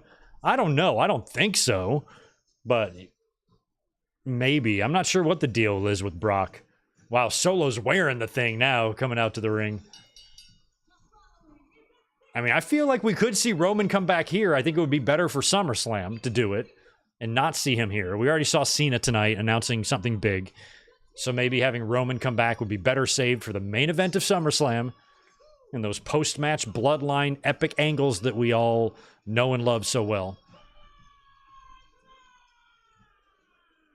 Callum's got 2 more. Give your pets all the treats and cuddles from me. I will, man. Tito's right below me right now. I can touch him I'll give him treats later. He's overfed right now. I'm setting him up. I got an automatic feeder I've been testing out for the past week, so I've been letting it just run so he gets used to it. So he's eating a lot more than he normally does. But I don't care. He's going to be stressed out, so I'm going to let him eat as much as he wants, get fat for a week.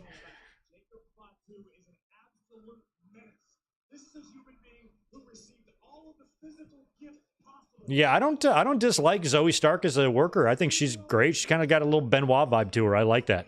But yeah, she could use some character development a little bit, or maybe WWE giving her some sort of a run. Rarely even. I think I got that too from you about Chelsea winning the briefcase. I did agree with that. And then you got 5 more. Ladder matches are like sex. Even when they're not good, they're still pretty good. Yeah, they saved that one. That one had a couple of moments there that is going to save it from being like the worst match ever, which for a while there I was feeling like it was.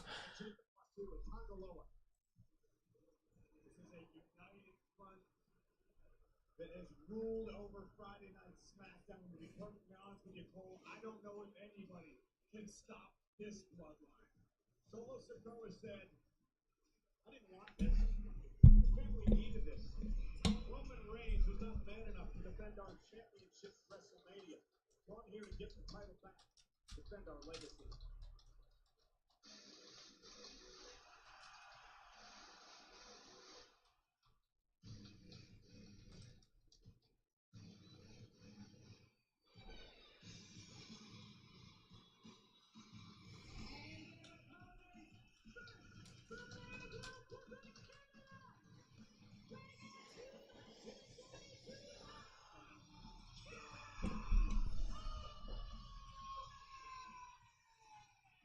It's been a hugely emotional week for Kevin Owens. He told us about it on Friday Night SmackDown last night. His mother is in the hospital in Quebec. She has been there all week long. Yeah, all the best to Mama Steen, man. Whatever's going on with Kevin Owens' mom, we wish her the best.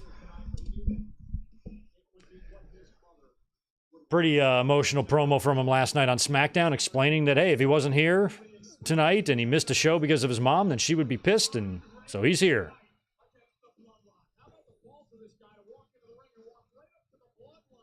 Yeah, he came out first.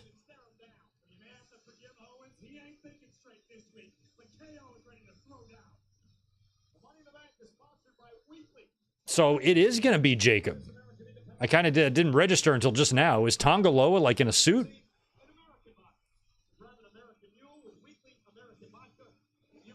I love that vodka is the sponsor for Money in the Bank. Back in the day, it was Stridex and karate fighters.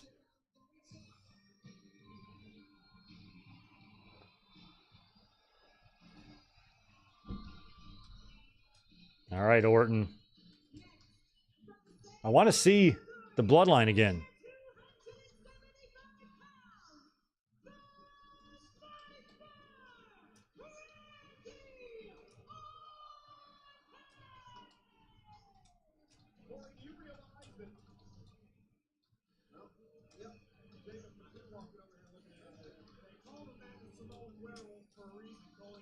Okay, maybe, well, are they all out of the ring? I mean, I just can't tell if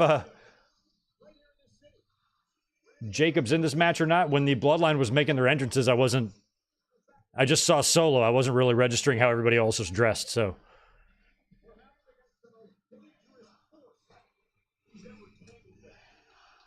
Wow. We got the decibel thing out for Randy Orton's entrance.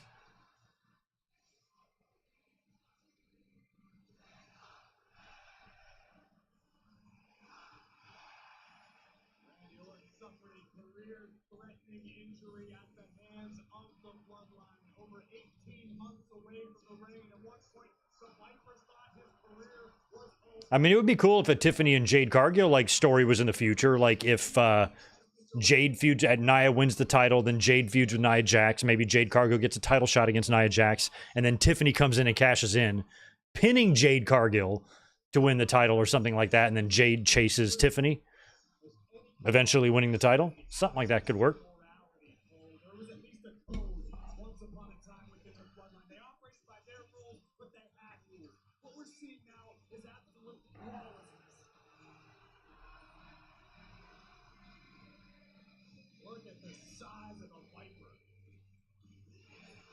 Boy, there's fans singing. Okay, there we go. Yeah, Tonga Loa is not going to be in this match, so it's going to be Fatu and Tama Tonga and Solo. That's good. I'm glad that Fatu's wrestling.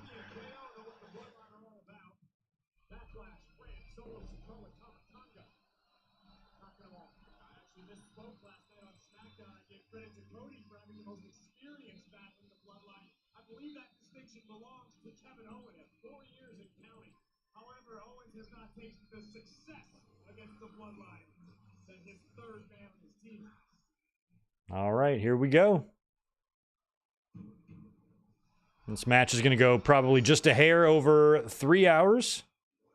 Probably be like a 3 hour and 15-minute job here.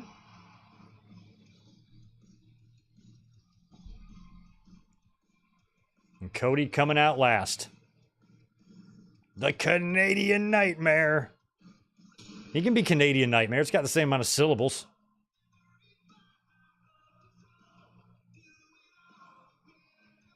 With his bald eagle shoulder pads.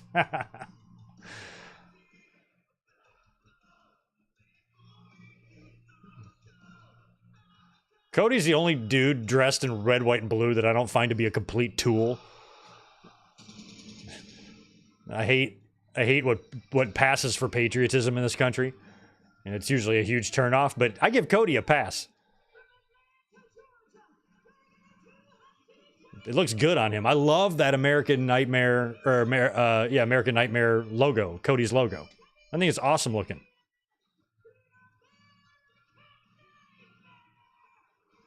Kind of reminds me of like the Transformers logo a little bit from being a kid.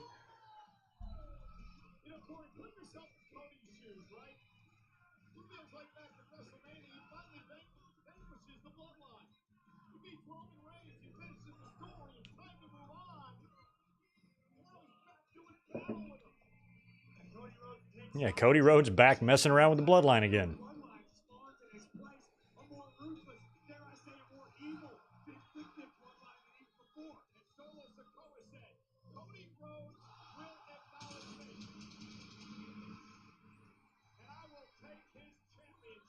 Yeah, I've lost track of how many sons Rikishi had. I thought he had 46.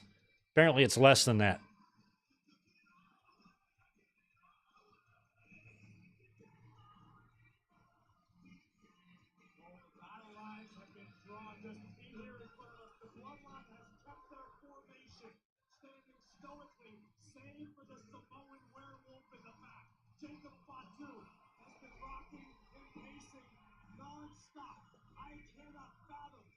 WWE Universe is going to witness when Jacob is unleashed in this matchup.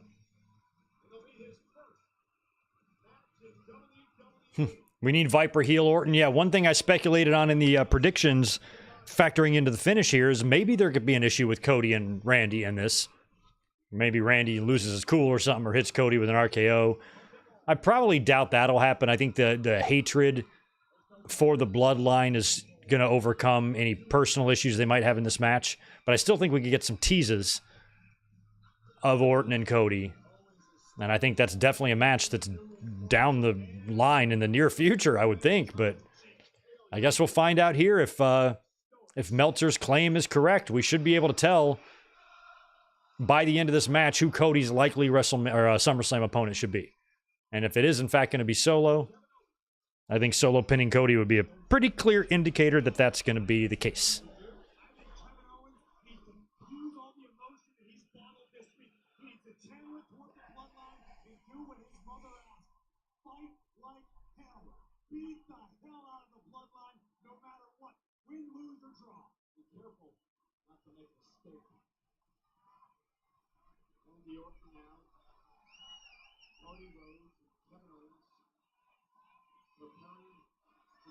War is apropos in this scenario, because I cannot envision an outcome where anybody wins. This is a fight.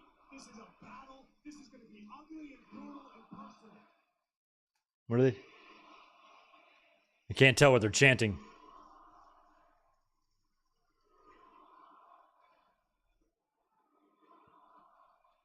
I don't know. They're not chanting, "We want Roman." I don't know what they're chanting.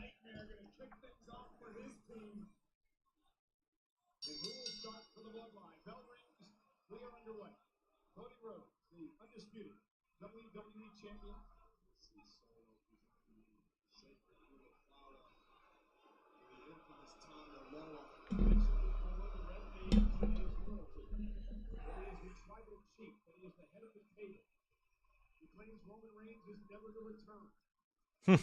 He claims that Roman Reigns is never to return. Why would he claim such a stupid thing?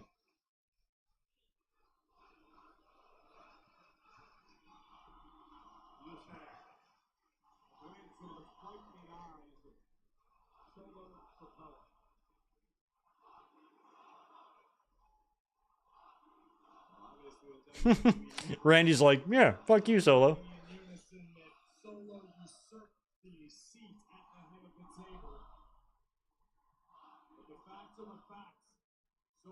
There's Cody and Solo starting too. All right, everybody be careful, especially you, champ. Oh, and he tags out to Tonga.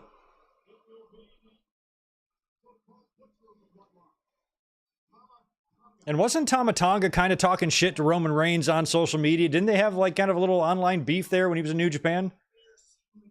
Or maybe there wasn't a beef. Maybe Tonga was just trying to get attention and Roman wasn't engaging.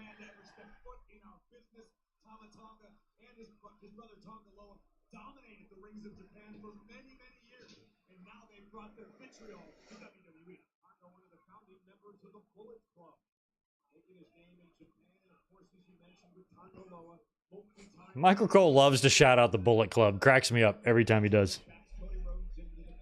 And Michael Cole, that knowledgeable fan of him, that knowledgeable fan that he is.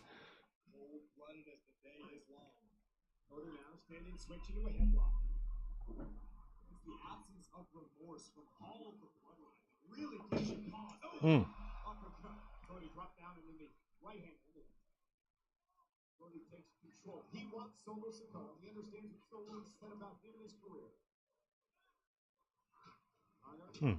Cody hard in the buckle. Stop.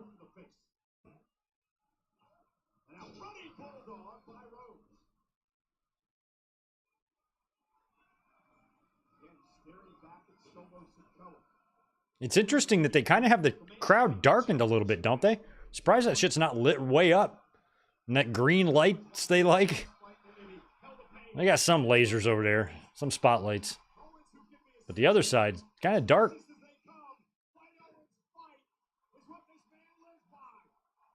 I was expecting a whiteout and all those towels going like crazy, like an NBA fucking finals game. Maybe Toronto just doesn't know how to function in the heat. Oh, man. Owens all over Tama Tonga.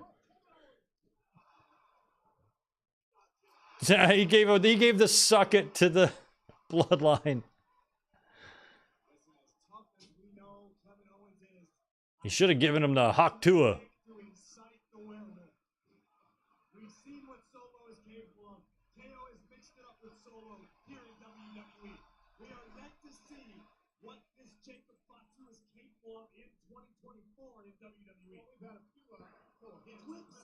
Sure, but I've seen before his pre-WWE days. There is no shortage of footage of the chaos and destruction caused by Jacob Fatu throughout his pre-WWE career. Paul Heyman said, "Do not bring this man here." Jacob Fatu is talking about. He's over. And the 14-time world champion. Orton tagged in, going to work on Tama. I think Tama needs to tag out.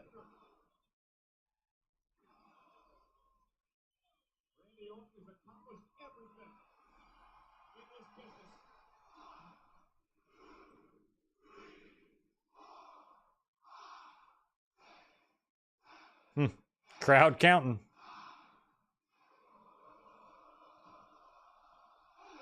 Big uppercut for number 10. Right now, Orton and company controlling the pace, not allowing Tama Tonga to get rolling here. Yeah, brilliant. Tag made here. Oh, here comes Jacob Fatu. Nice. Yeah, this is his first match.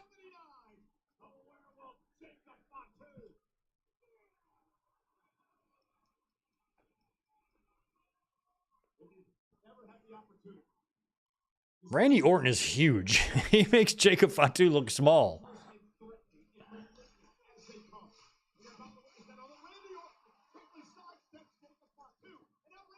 Oh, wow. He's got him in the DDT already. Is he going to no-sell it? Nope, he vintaged him. He did no-sell it. He's back up already. Oh, shit. Oh, shit. That was actually good. Randy went around to do his RKO setup, and Jacob's already up.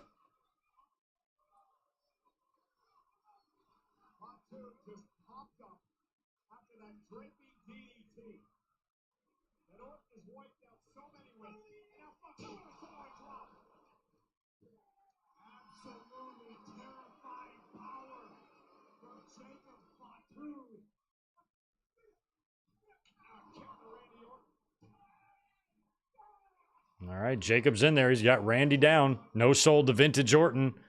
Took him out with a super kick. Well, we got just a little taste of Solo now, or Jacob. Fans popped when he got tagged in. They're booing when Solo's in.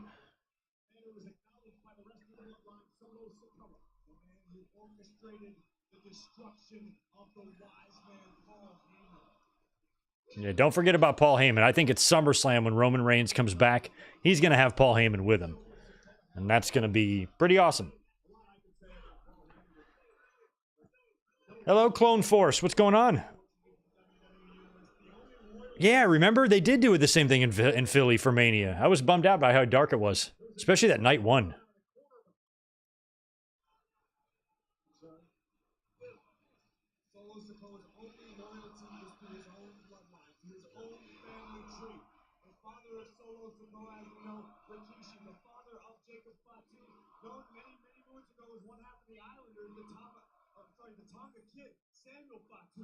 Two guys who ruled over WWE decades ago. The bloodline is still in full effect. I loved the Islanders when I was a kid. I liked them a lot. I don't know why. I was just kind of fascinated with them. I remember being kind of bummed when they turned heel and joined Bobby Heenan. I was like, oh, man.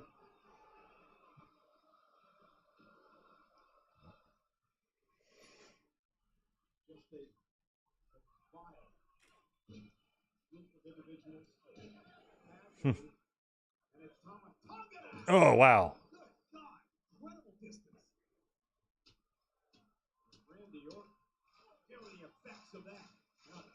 I feel like Kevin Owens is going to get some sort of a hot tag here and go nuts again. He's got some rage to unleash. He's climbing up the ropes. He's going nuts.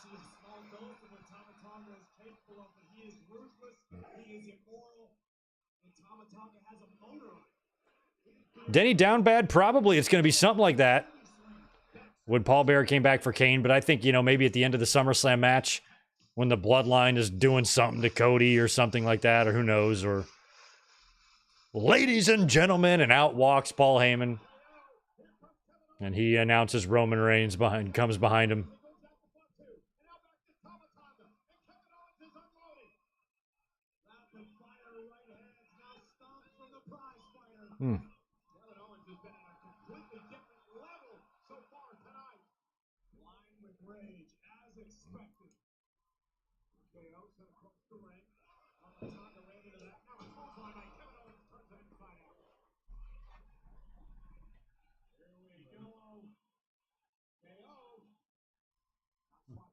Just giving Tito a little love tap there.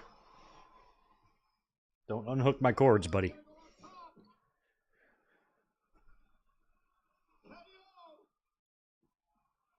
Big swanton. Jeez.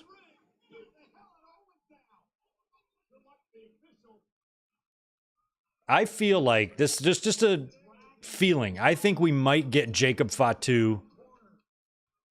Well, maybe not. I was gonna say maybe we get Jacob Fatu versus Kevin Owens at SummerSlam, but I don't think that card's gonna be too huge.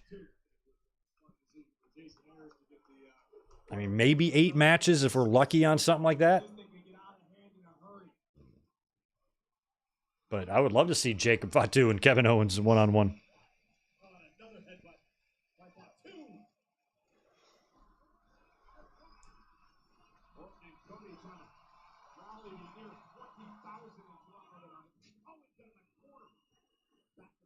Quicker into the turnbuckle. Now, of course, with the man down, Mr. Sikoa coming to the ring to pick the bones.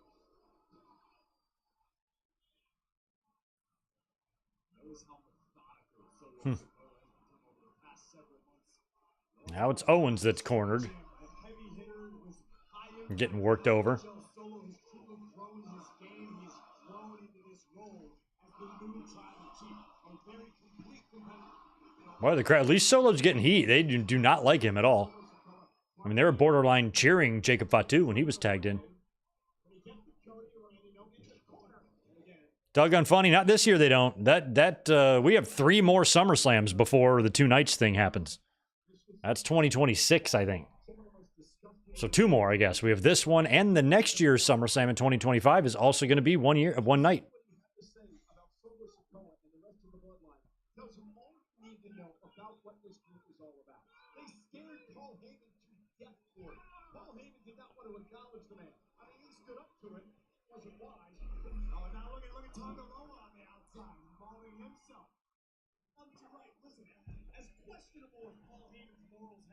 Historically speaking, we're talking about the man who once led the Samoan SWAT team to success. Heyman truly is the wise man of the bloodline, and for Paul to warn everybody that Jacob Fatu and the Tongans are liabilities, that speaks volumes. He ran a company with a bunch of crazies running around for years and years and years, and still he was more worried about these guys. I'm pretty sure a criminal record was a job requirement in ECW, and Heyman is terrified of Jacob Fatu. Oh, wow.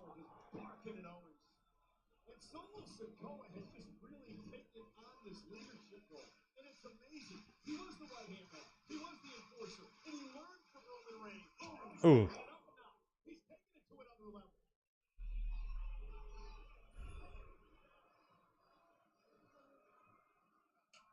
Yeah, no, exhausted, physically spent, emotionally spent as well, and now. Oh my God. Hip attack.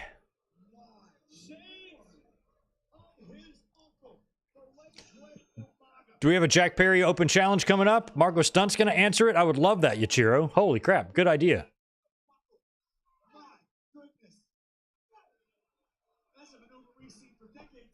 That would be awesome.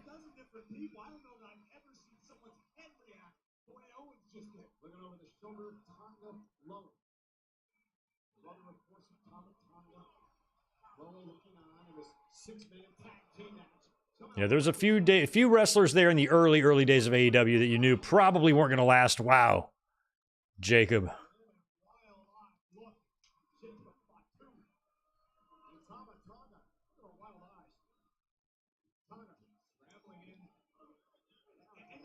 listen, this is what I have a problem with. Tonga Tonga could have executed a cover and tried to win the match, but that's not what this bloodline is about. They want to set an example. They want to destroy these guys. They want to take over WWE. That's what this is all about. They want to take over the whole WWE. Maybe they are like the NWO. They could be the BWO, the Bloodline World Order. They get shirts made and everything. Get the Blue Meanie up here. Just call him Blue Meanie-Oa.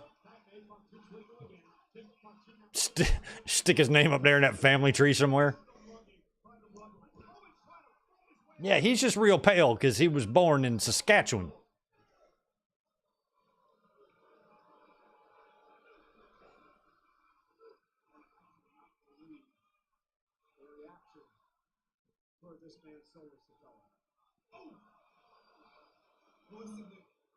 This isn't a popularity contest. Randy Orton giving shit to the ref was funny. The ref goes, no. Randy goes, what do you mean no? I'm not even doing anything. Look at Randy hyping up the crowd. So good to see Randy just going all at it. Going all out.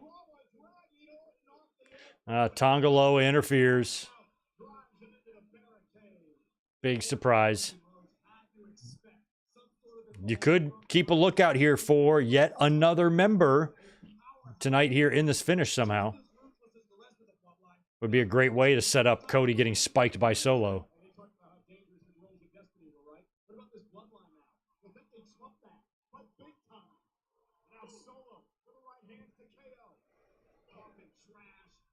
seen Owens. And Kevin said, come to me. Owens has got a screw loose too. Owens has got a screw loose too. Owens now. And Solo Sikoa exchanging blows. There they go. There aren't too many human beings who stand toe-to-toe with the Island Boys and get the lip to tell the tale. He didn't. He quit for a while, and now he's down again. And now it's Solo Sikoa. Kevin Owens moves out of harm's way. Sikoa hit the buckle hard. And Kevin Owens make a tag. Cody Rhodes, the undisputed WWE champions on the apron. The man who Solo Sikoa has targeted. Would love to tag him jump into the match. And here comes Jacob Fatu. Fatu yet again. Imposing his will on Kevin Owens. Almost surreal seeing this man in a WWE ring in an actually sanctioned match. Right, and that's the scary part, Cole, because it's not for lack of talent. It never has been. We knew how talented Jacob Fatu is, how unbelievable he is as an athlete. But morally, the guy has no North Star. Exactly. He has no moral, right? The absence of malice.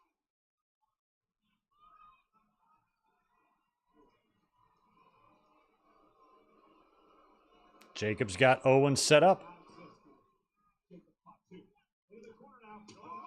Wow, big dive. Careful, that's how Cesaro lost all his chiclets at that SummerSlam that year. Clone Force? I don't know. I don't think Randy will turn heel tonight. I thought about it, but there's a lot of story there with the hatred towards the bloodline, and I think that should outweigh any personal issues they might have.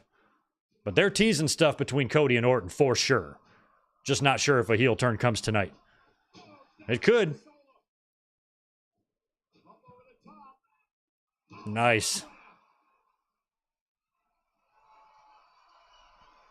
Smitty's got this show at a solid 7. You know, I'm going to agree with that. It's not been great, but it's been good.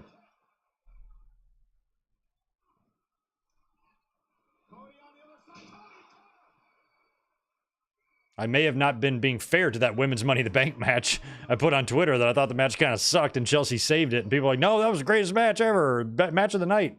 I'm like, I don't know about that, but maybe I should give it another look. If I was unfair about it, I'll be happy to admit that. I don't want to give the girls a hard time for no reason. I just felt like it was sloppy. Oh, god damn. Oh, Tonga Loa nailed his head hard on the back of that announce table. Yikes. Oh my god, that had to hurt like a mother. Don't show a replay. I don't even want to see that. Wow, Cody backdropped Fatu into the timekeeper's area. Luckily, Samantha Irvin got out of dodge. Oh, Solo catches Cody with a spear. There's no way that's going to finish it.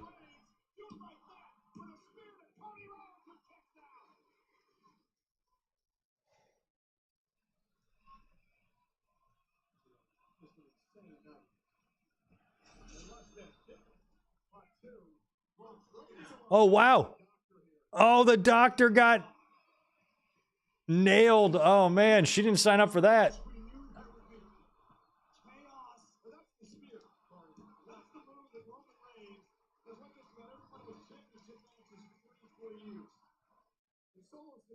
Man, you are in danger out there.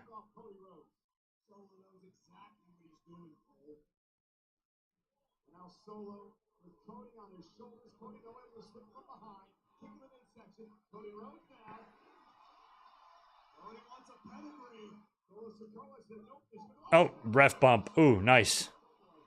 Big ref bump. Oh, now he's going to crossroads him and no ref. Oh, there's Randy Orton. Randy's, well,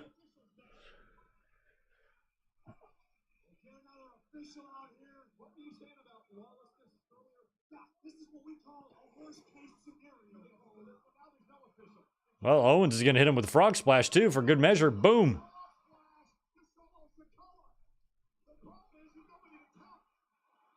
They're calling Randy and hit him with your shit, too.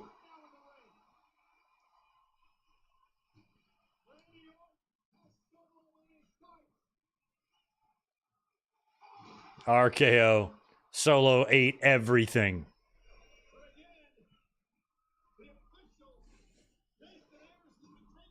Thank you for this $1.99 super chat from name I've refused to pronounce. All the weight Jacob lost, Solo found. Yeah. All right. Announce table is being cleared away. God, they're always so rough with the equipment.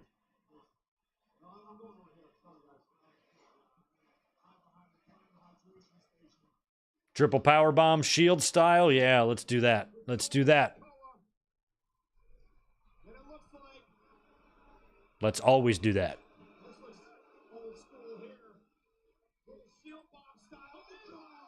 Jacob woke up.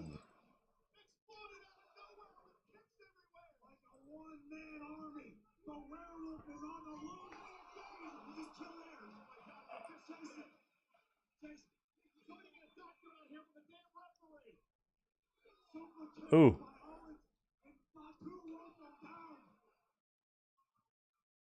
Oh, Owens stunner to Tamatonga. Oh no, tell me Kevin is not going to go. Hits him with the water bottle, the big one. Okay, I thought Owens was going to go all the way to top. I'm like, no way. It's too much. Ah, frog splash from the barricade to the table onto Jacob Fatu.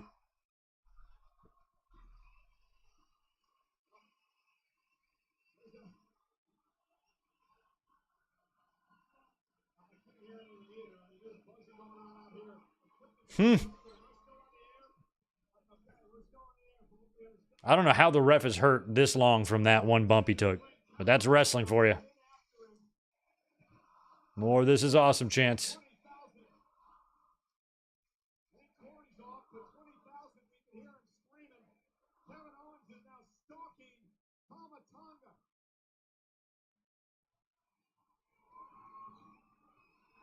Oh. Oh. Tongaloa kind of botched the low blow, but he got it the second time.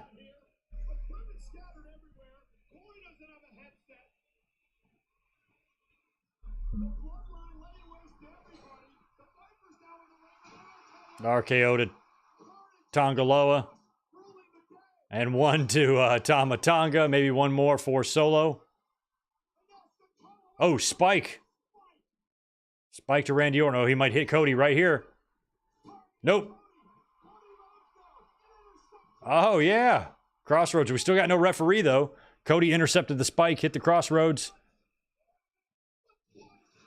2 crossroads. Solo's looking for somebody over there. Jacob. Here comes Jacob. Oh, wow. Oh, wow.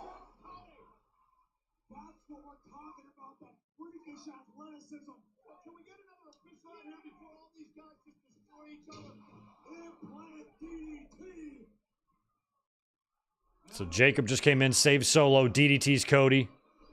I think he's going to help Solo get up and take out Cody.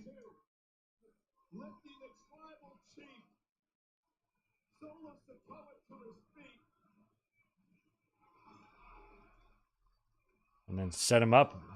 Is he going to spike Jacob instead, or is he actually going to hit this here? I feel like Solo needs to hit this and win. Where's the ref? Now Jacob maybe goes and gets the referee. Yep. Now I feel like somebody's coming.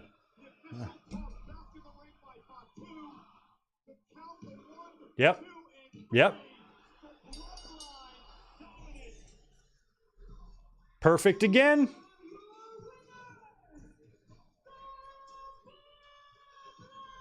I mean, I predicted everything perfect. All of it. And there you go. And that confirms what Meltzer had reported, that the plan is for Cody Rhodes to face Solo Sikoa at SummerSlam, and that finish is exactly how you get to that match. So that is now confirmed. That's going to be our SummerSlam match. And I think that's when Roman Reigns is going to come back, unless for some reason he shows up right now. I just don't think he is. I think it's going to be SummerSlam.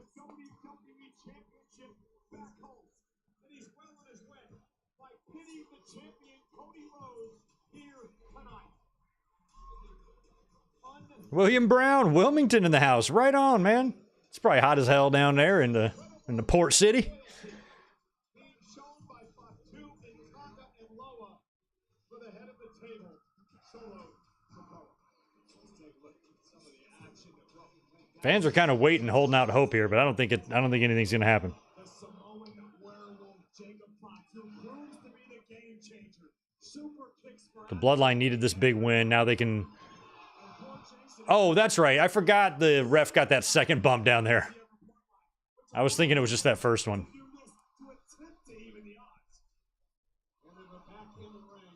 Oh, that low blow hit his own brother right in the head. That was terrible.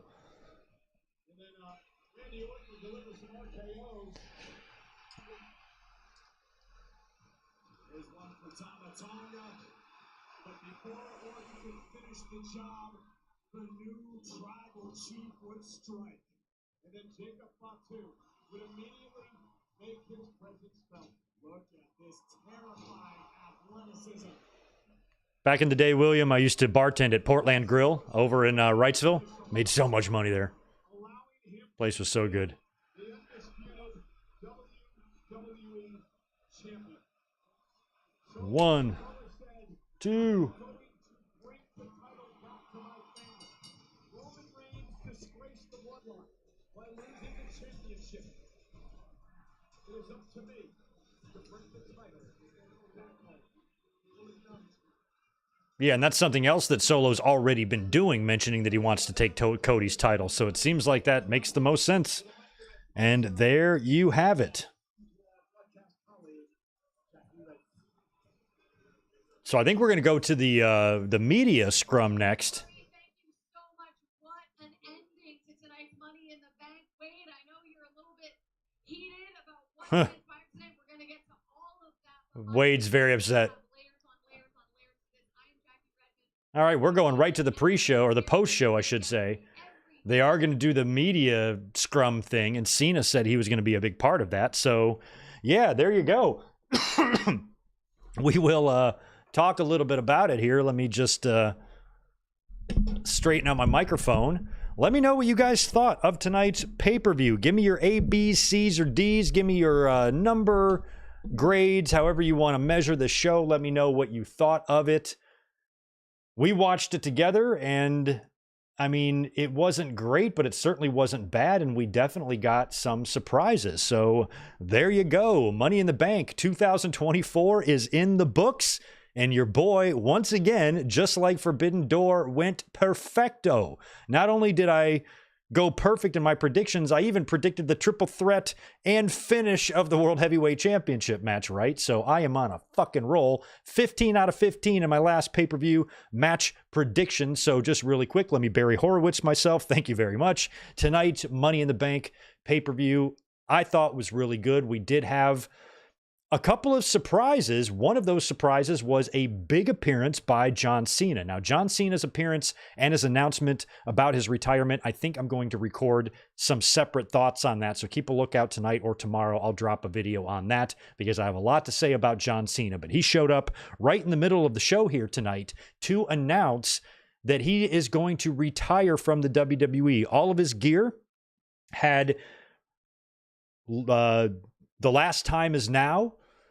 After this, you can't see me, I think was written on the back, and it said John Cena Retirement Tour 2025 on the front. And he announced in his promo that 2025 was going to be his farewell tour, and he's going to hit a lot of these pay-per-views and wrestle at them for the last time. And the way he worded things made it sound like he was going to be around for the majority of 2025, but when exactly he's going to call it quits, we don't know. Now, he is scheduled to be a part of the press conference after the show where he said he's going to give some more details on that. But apparently they have some big things planned for John Cena's retirement run. So I want to wait and see what Cena has to say at the press conference. And then later on tonight, I'm going to lay down a recording on what I think of John Cena's upcoming retirement, what I think they can do, and my thoughts on it in general. So stay tuned for that.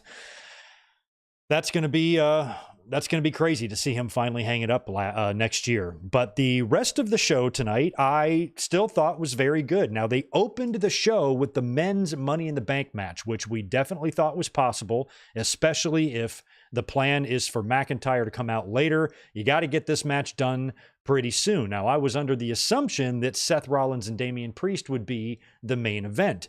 It was not. It was the Bloodline match instead. So that match came a little bit before. I think it was third on the card. So you had to do basically the men's Money in the Bank match first. Now, you guys who heard my predictions the other day, I kept going back and forth on Jay and Drew the whole time. I assumed all along it would be one of the two of them. And ultimately, I decided to pick Drew McIntyre because I thought that made the most sense for the story. Drew can win the Money in the Bank, come out and do what he said he was going to do. And I called Drew out for that the night on Raw when he dangled the little friendship bracelet and stole that from CM Punk. And then like a moron said, when I win the Money in the Bank, I'm going to cash in that night. Well, you just convince CM Punk to buy a plane ticket to Toronto because he's going to be there and he's going to fuck your shit up guaranteed. And he did. And so Drew was an idiot for showing his hand like that. He did win the men's Money in the briefcase, Money in the Bank briefcase as expected. The match was pretty good. It was filled with your typical spots. But the biggest, I think, surprise in the whole match is that we didn't see any outside interference. I was expecting everybody to run out. I thought we would see Logan Paul take out LA Knight. I thought we would see the Wyatt Six take out Chad Gable. I thought Punk might run out there and try to mess with Drew. Maybe somebody from the Bloodline or the Wyatt Six tried to mess with Jey Uso. And who knows, maybe even somebody would attack Carmelo Hayes or Andrade. You never know. So I thought the match was going to have a ton of interference. It didn't really have any at all, and Drew McIntyre wound up winning the briefcase, and I'm happy that he did because that's what I wanted to see happen. And on my predictions, I laid out what I thought Drew would do, and he did. But after that, we had the Intercontinental title match. It was Sami Zayn defending his Intercontinental title against Bron Breakker, and this match I had wild ideas for. I had Ricochet coming back and costing Bron Breakker the match. And even in my predictions, I said that I believe Sami Zayn is going to win and retain the title, but I'm just not exactly sure how he's going to do that. I even said I would rather see a clean victory than him score a quick roll-up or something on Breakker. I think Sami just needs to straight up win, but given how dominant Breakker has been and how WWE really seems to be high on the guy, I wasn't sure how Sami would pull off the win. But then again, he's Sami Zayn. This man beat the dominant Gunther at WrestleMania. He's no slouch. Sami Zayn is a credible, well-traveled veteran, champion, multi-time champion, perfectly capable of succeeding on the grand stage. He main evented WrestleMania last year on night one. Big moment there. Beat Gunther.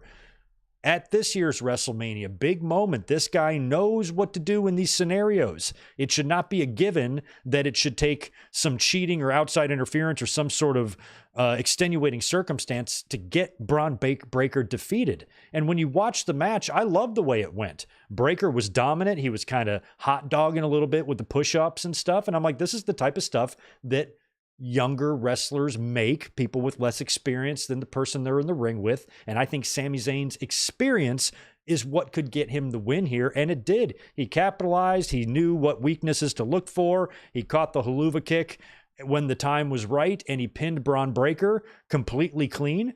And I even said the minute it was over, I'm like, I bet you if I go to Twitter right now, a whole bunch of booger eaters are going to be all pissed off that Bron Breakker won. And this doesn't make any sense. And why would WWE do this?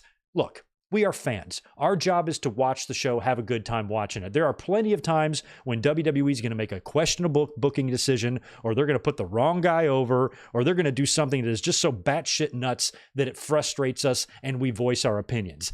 This is not one of those times. And one thing that wrestling fans do not possess is patience. It's their worst quality. They have none of it. Whenever a match outcome happens that they don't like, they act like wrestling ends right there. Bron Breakker is now never going to win a championship. He's going to have to go back to NXT. He might as well just retire and call it a day because his career is ruined.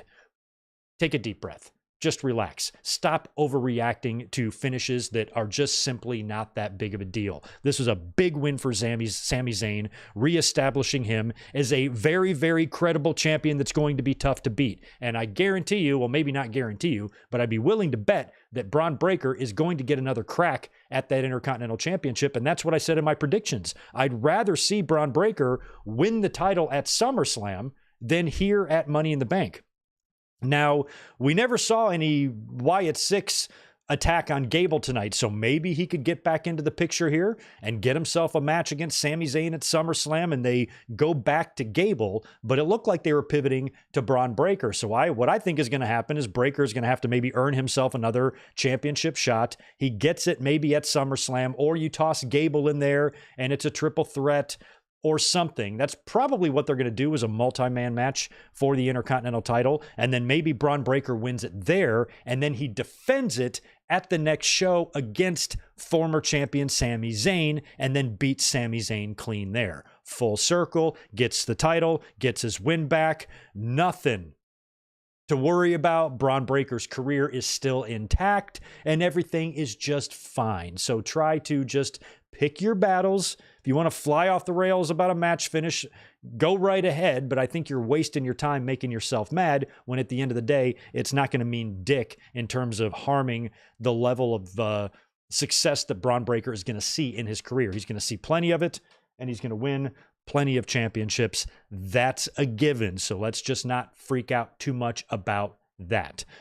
And let me stop Tito, who's messing with something. Hold on.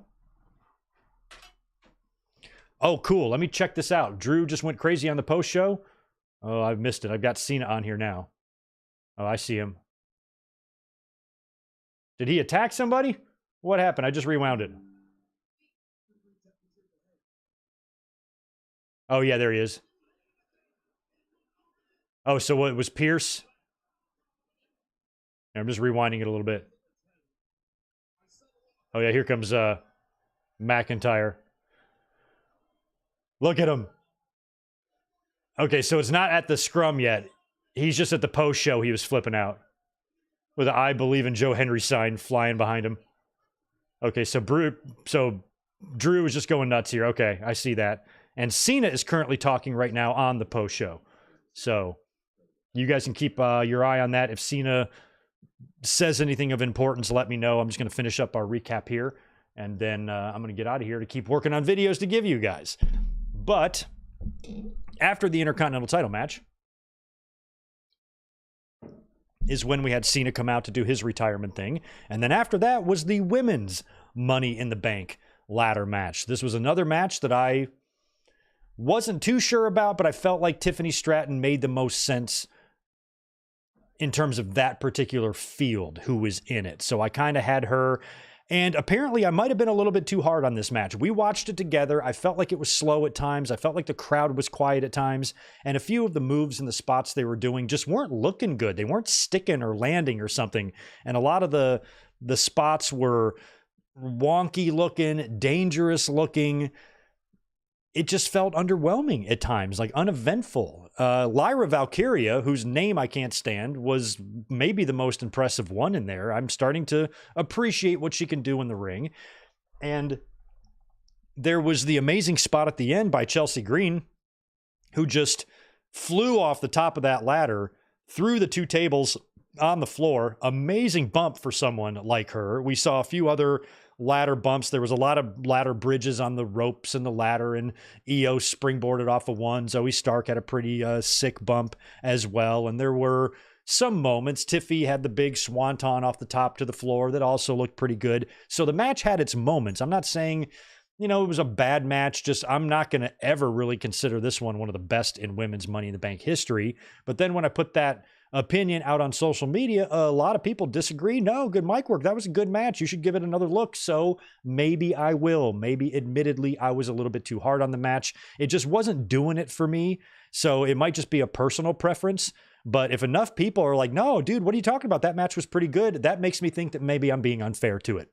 Fair enough. I will give it another look, and maybe it will be better the second time around. But I just found myself a little bored but then it really kind of picked up at the end, especially with that Chelsea Green bump. And we had a couple of really close calls. I think it was Zoe, or it was Chelsea at one point, that had the thing unhooked. Like, it was unhooked coming off, and she was stopped. And eventually Tiffany Stratton was able to capitalize, get all the way up there, and retrieve the briefcase. And I'm happy that she won. Now, Tiffany, I think, could hold the briefcase for a little while because, as we would talk about in a minute, the men's briefcase has already been burned. So Tiffany holding the briefcase maybe for a little while into 2025 might be fun. Maybe she cashes in at WrestleMania. That would be great. I feel like Nia Jax is going to win the championship from Bayley. And then after that, she might feud with Jade Cargill for the title. And that could be a good opportunity for Tiffany Stratton to cash in, maybe during a Nia Jax and Jade Cargill match.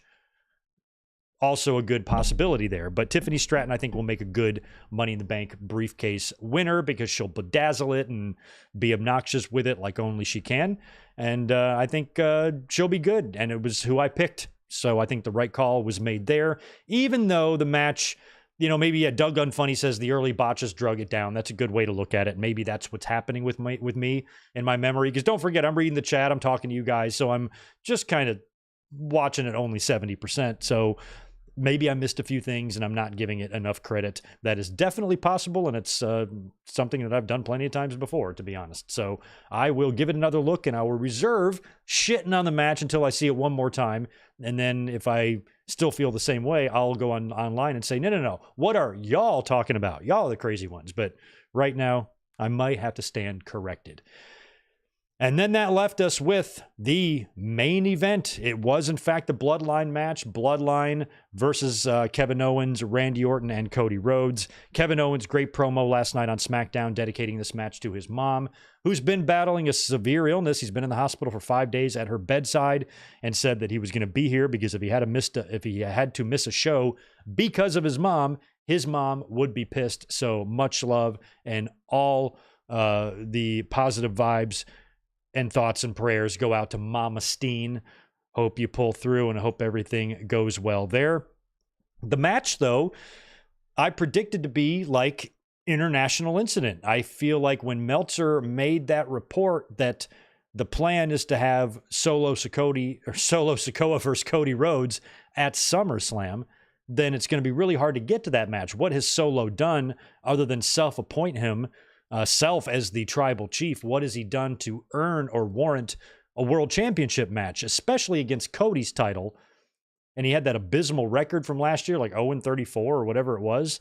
So the only way to really get there is for him to maybe get a win over the champion, much like Vader got a win over Shawn way back at International Incident in 1996. And that's pretty much what they did here. It was a good match. Jacob Fatu was one of the members in the match. Tonga Loa sat this one out. So it was Tama Tonga, Jacob Fatu, and Solo Sikoa. And Jacob Fatu really saved the day.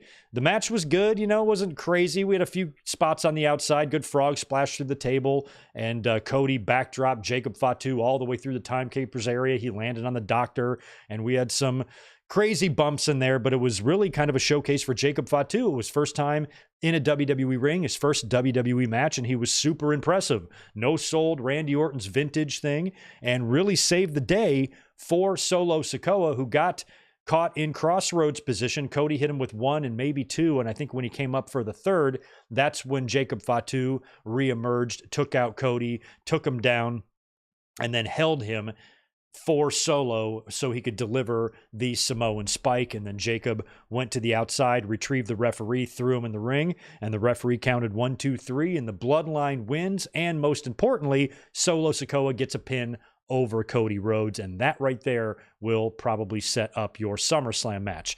So it's going to be Cody and Solo, and now the only question is, did I not talk about Seth and Priest? Did I forget to talk about Seth and Priest? Did I skip over one?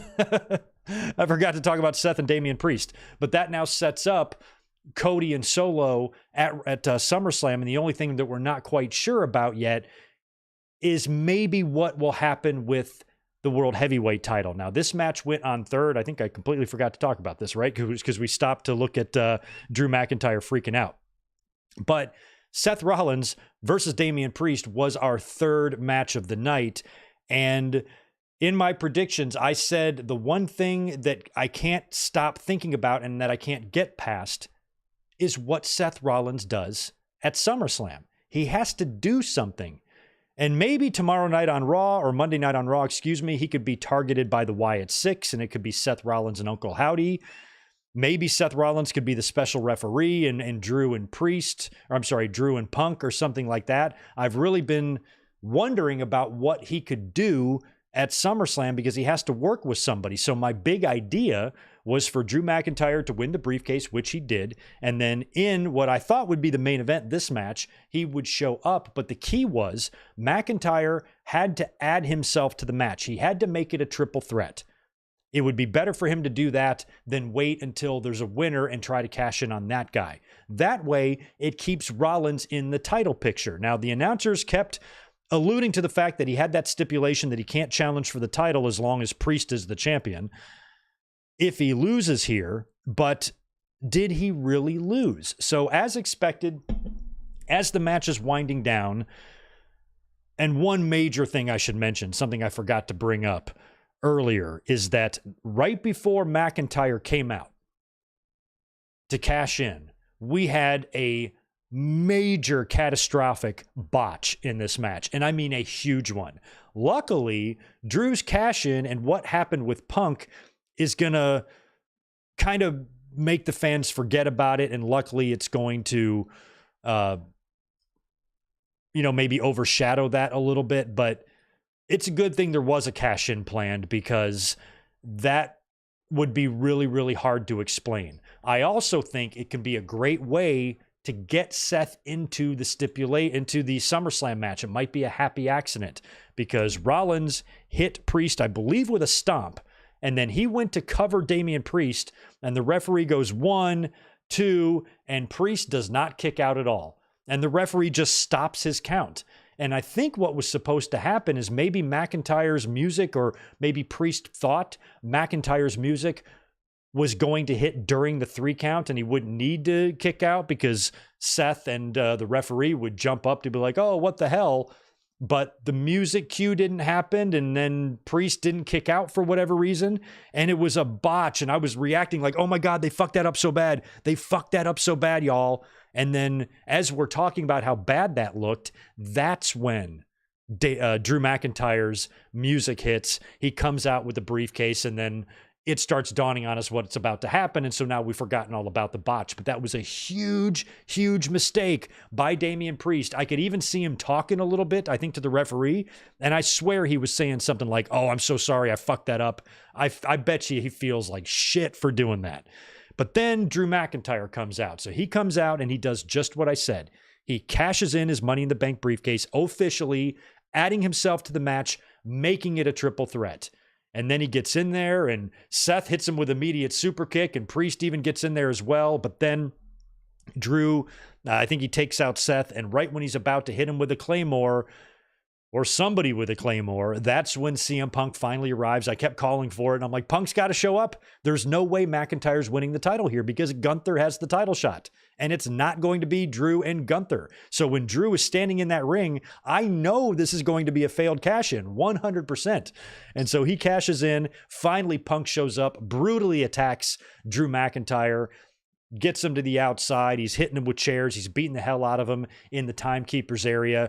McIntyre kind of scrambles away. He gets back in the ring. CM Punk then grabs the World Heavyweight Championship belt, gets up on the ring apron, blasts McIntyre in the face, and then I think is when Priest grabs him, hits him with South of Heaven, or maybe he doesn't. He jumps on Priest jumps on McIntyre to get the pin, and that was another big factor. I said the finish they need to do is Priest pinning McIntyre. Seth needs to not be involved in this because of what my idea for him at SummerSlam is. And Priest pins Drew McIntyre, retains the title. Punk screws McIntyre over for a 3rd time. And now you know McIntyre, he is about to lose his shit. He kind of just did on the post show. If I had to guess, I think Punk is going to be absent from Monday's Raw. There's no reason for Punk's character to show up there. when Drew is about as mad as he's ever going to fucking be. So I think Punk will be absent from Raw.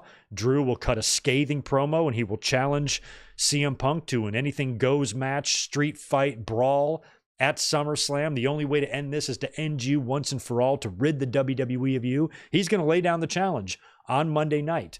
And then Punk, like I said, he might show up on the Tron from Drew McIntyre's house, taking a shit on his front lawn and pissing on his doormat, and then be like, yeah, I accept your challenge. No problem, McIntyre. See you there at SummerSlam. See you in Cleveland. That's what I think is going to go down.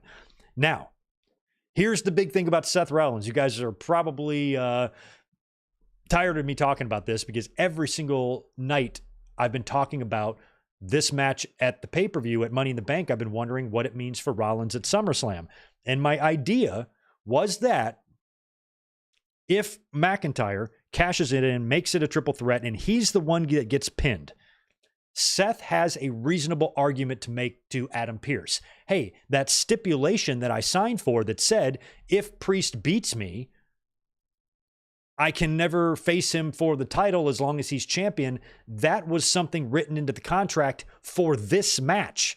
It wasn't written in there for a triple threat. So that alone might be enough to void the stipulation and for Pierce to be like, you know what, you're right. To make it up to you, I'm going to add you to Priest versus Gunther at SummerSlam.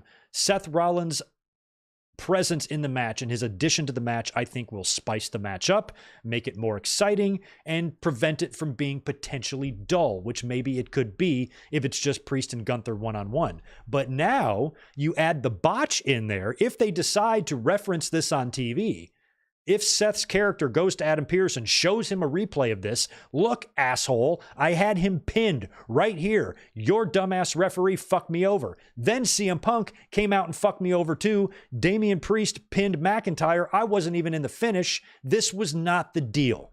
This is not the deal we made. I want this stipulation thrown out, and maybe Pearce does that. And my prediction might be right, or it might not. But answer me this. What the hell does Seth Rollins do at SummerSlam? One thing he could do is be a special guest referee, because if you notice, after the match, he was pissed at CM Punk. He tried to get to CM Punk, and security held him back because in Rollins' mind, and according to the announcers, Punk not only screwed Drew, he screwed Seth as well, because Seth couldn't get the title shot if he lost, and he did. I still think they can explain that away and void that stipulation, but if that stipulation holds, that means that Punk really did screw Seth Rollins. So maybe Rollins is the special referee for Drew versus Punk, but I don't think it's needed. I think Drew and Punk should just be a street fight or whatever, and Seth does something else. And I think Seth, being in the triple threat match at SummerSlam for the world title and Gunther winning it there, would be the way to go. That's how I would do it. So what do y'all think of those plans? All right, I'm just sending out a text. So I'm going to Hawaii this week, right, with my family. Well, my parents are leaving tonight, but they got delayed, and they had like a 3-hour delay. So they're just giving me an update, and they are not delayed anymore. Heading off to Hawaii, and I'll meet them there on Tuesday. But right on. Overall, I thought tonight's show was not great, but decent. I don't know if anything, if Cena is saying anything of importance here in the press conference. He's leaving right now, so he just finished up. But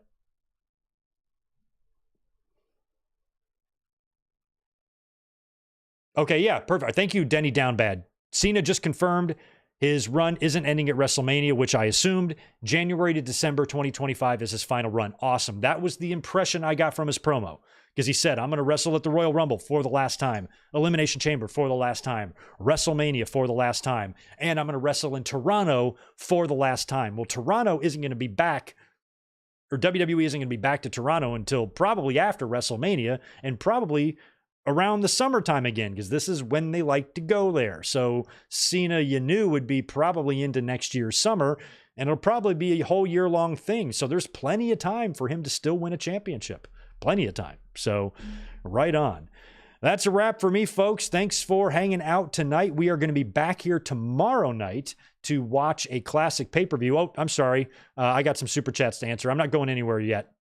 But we are going to be back tomorrow night to watch Bash at the Beach 1997. But before I go, Joshua Aparicio, our friend, dropped in $5 earlier. Hey, Greg, what if WWE pulled off Cena versus Daniel Bryan at Mania, where both to retire on the biggest stage? Bryan is winding down as well, so why not?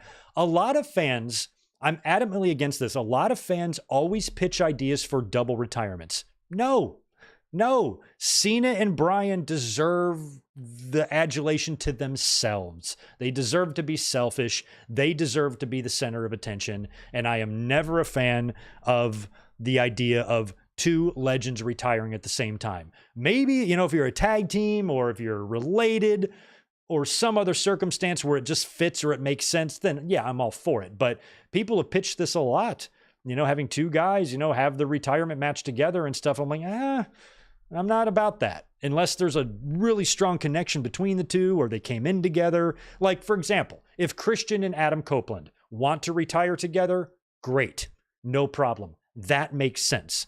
But Cena and Daniel Bryan really does not. So I vote no on that, Joshua. Spectra, thank you for the $10. God, that sucked, he says. Drew was too obvious for Money in the Bank. Sami and Bron put me to sleep. World title match was awful. Worst shit I've seen in years, and the Bloodline shit sucked. At least the women's Money in the Bank wasn't terrible. See, I liked everything else and didn't like the Money in the Bank, so our opinions are inverted there. Spectre, I'm sorry that you hated that so much.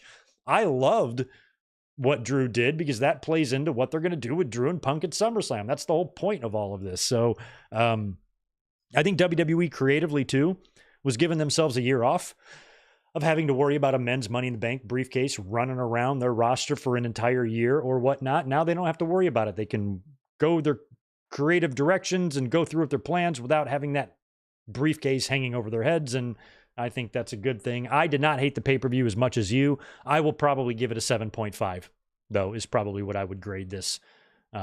Yes, Jacob, exactly. SummerSlam 2025, Toronto. Is that confirmed? But if it's there you go. Is this the Bash with Rodman and Karl Malone? No, we did that one, though. That's 1998.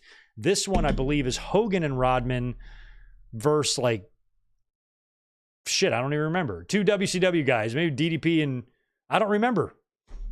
I don't remember who their opponents are. But no, I don't think it's the one with Karl Malone in it. I don't even know what the hell we're going to watch tomorrow. Who knows? But Bash at the Beach 97 should be a lot of fun.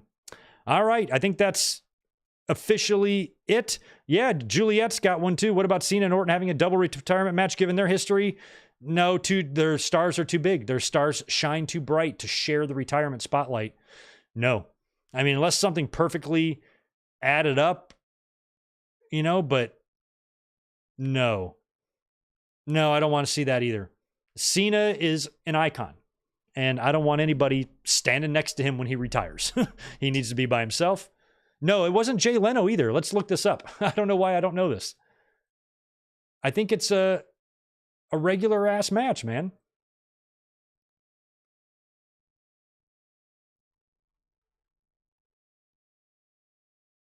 Sorry. You guys already know the answer to this by the time I actually Google search this. I think Jay Leno, it's Lex Luger and the Giant. It's Lex Luger and the Giant versus Hogan and Rodman. I think Leno comes in like the next year in 98 or something like that. So it's not the Leno match either. I would not subject y'all to that. No way. No way. All right. I think that is it. All right. Right on. Cool. Well, thanks for being here, guys. It's always fun watching these pay-per-views with y'all, and hope you enjoyed the show. I'm going to lay down some recordings tonight. There's going to be some videos hitting the channel today, tomorrow. We're going to be here tomorrow for Bash at the Beach 1997. Monday, we're going to be here after Raw for a pretty big podcast because I'm going to try to cover all of the news I've missed this week. So there's a lot of random things to talk about, some stuff on the AEW side of things, and just a lot of news. So if you want to stay up late on Monday night, join us after Raw. We'll be here for a pretty lengthy amount of time discussing all of that. And then I've got 2 members only videos hitting the channel while I'm gone. I also have a big Bret Hart SummerSlam video hitting the channel this week as well. Probably Thursday is when I will schedule that to be released while I'm gone. And if I can, I'm going to get you 1 or 2 other videos as well if I can finish them before I have to leave. So that is on the agenda for this week. Plus, while I am in Hawaii, keep a lookout for my YouTube shorts. I'm definitely going to upload a few of those while I'm there, especially if any wrestling news breaks. I'll just pop on my phone and do a quick video for you guys and try to at least give you some content of some kind while I'm gone, in addition to those special videos I have planned. So you guys enjoy the rest of your Saturday night. Have a great one, and I will catch you tomorrow night for Bash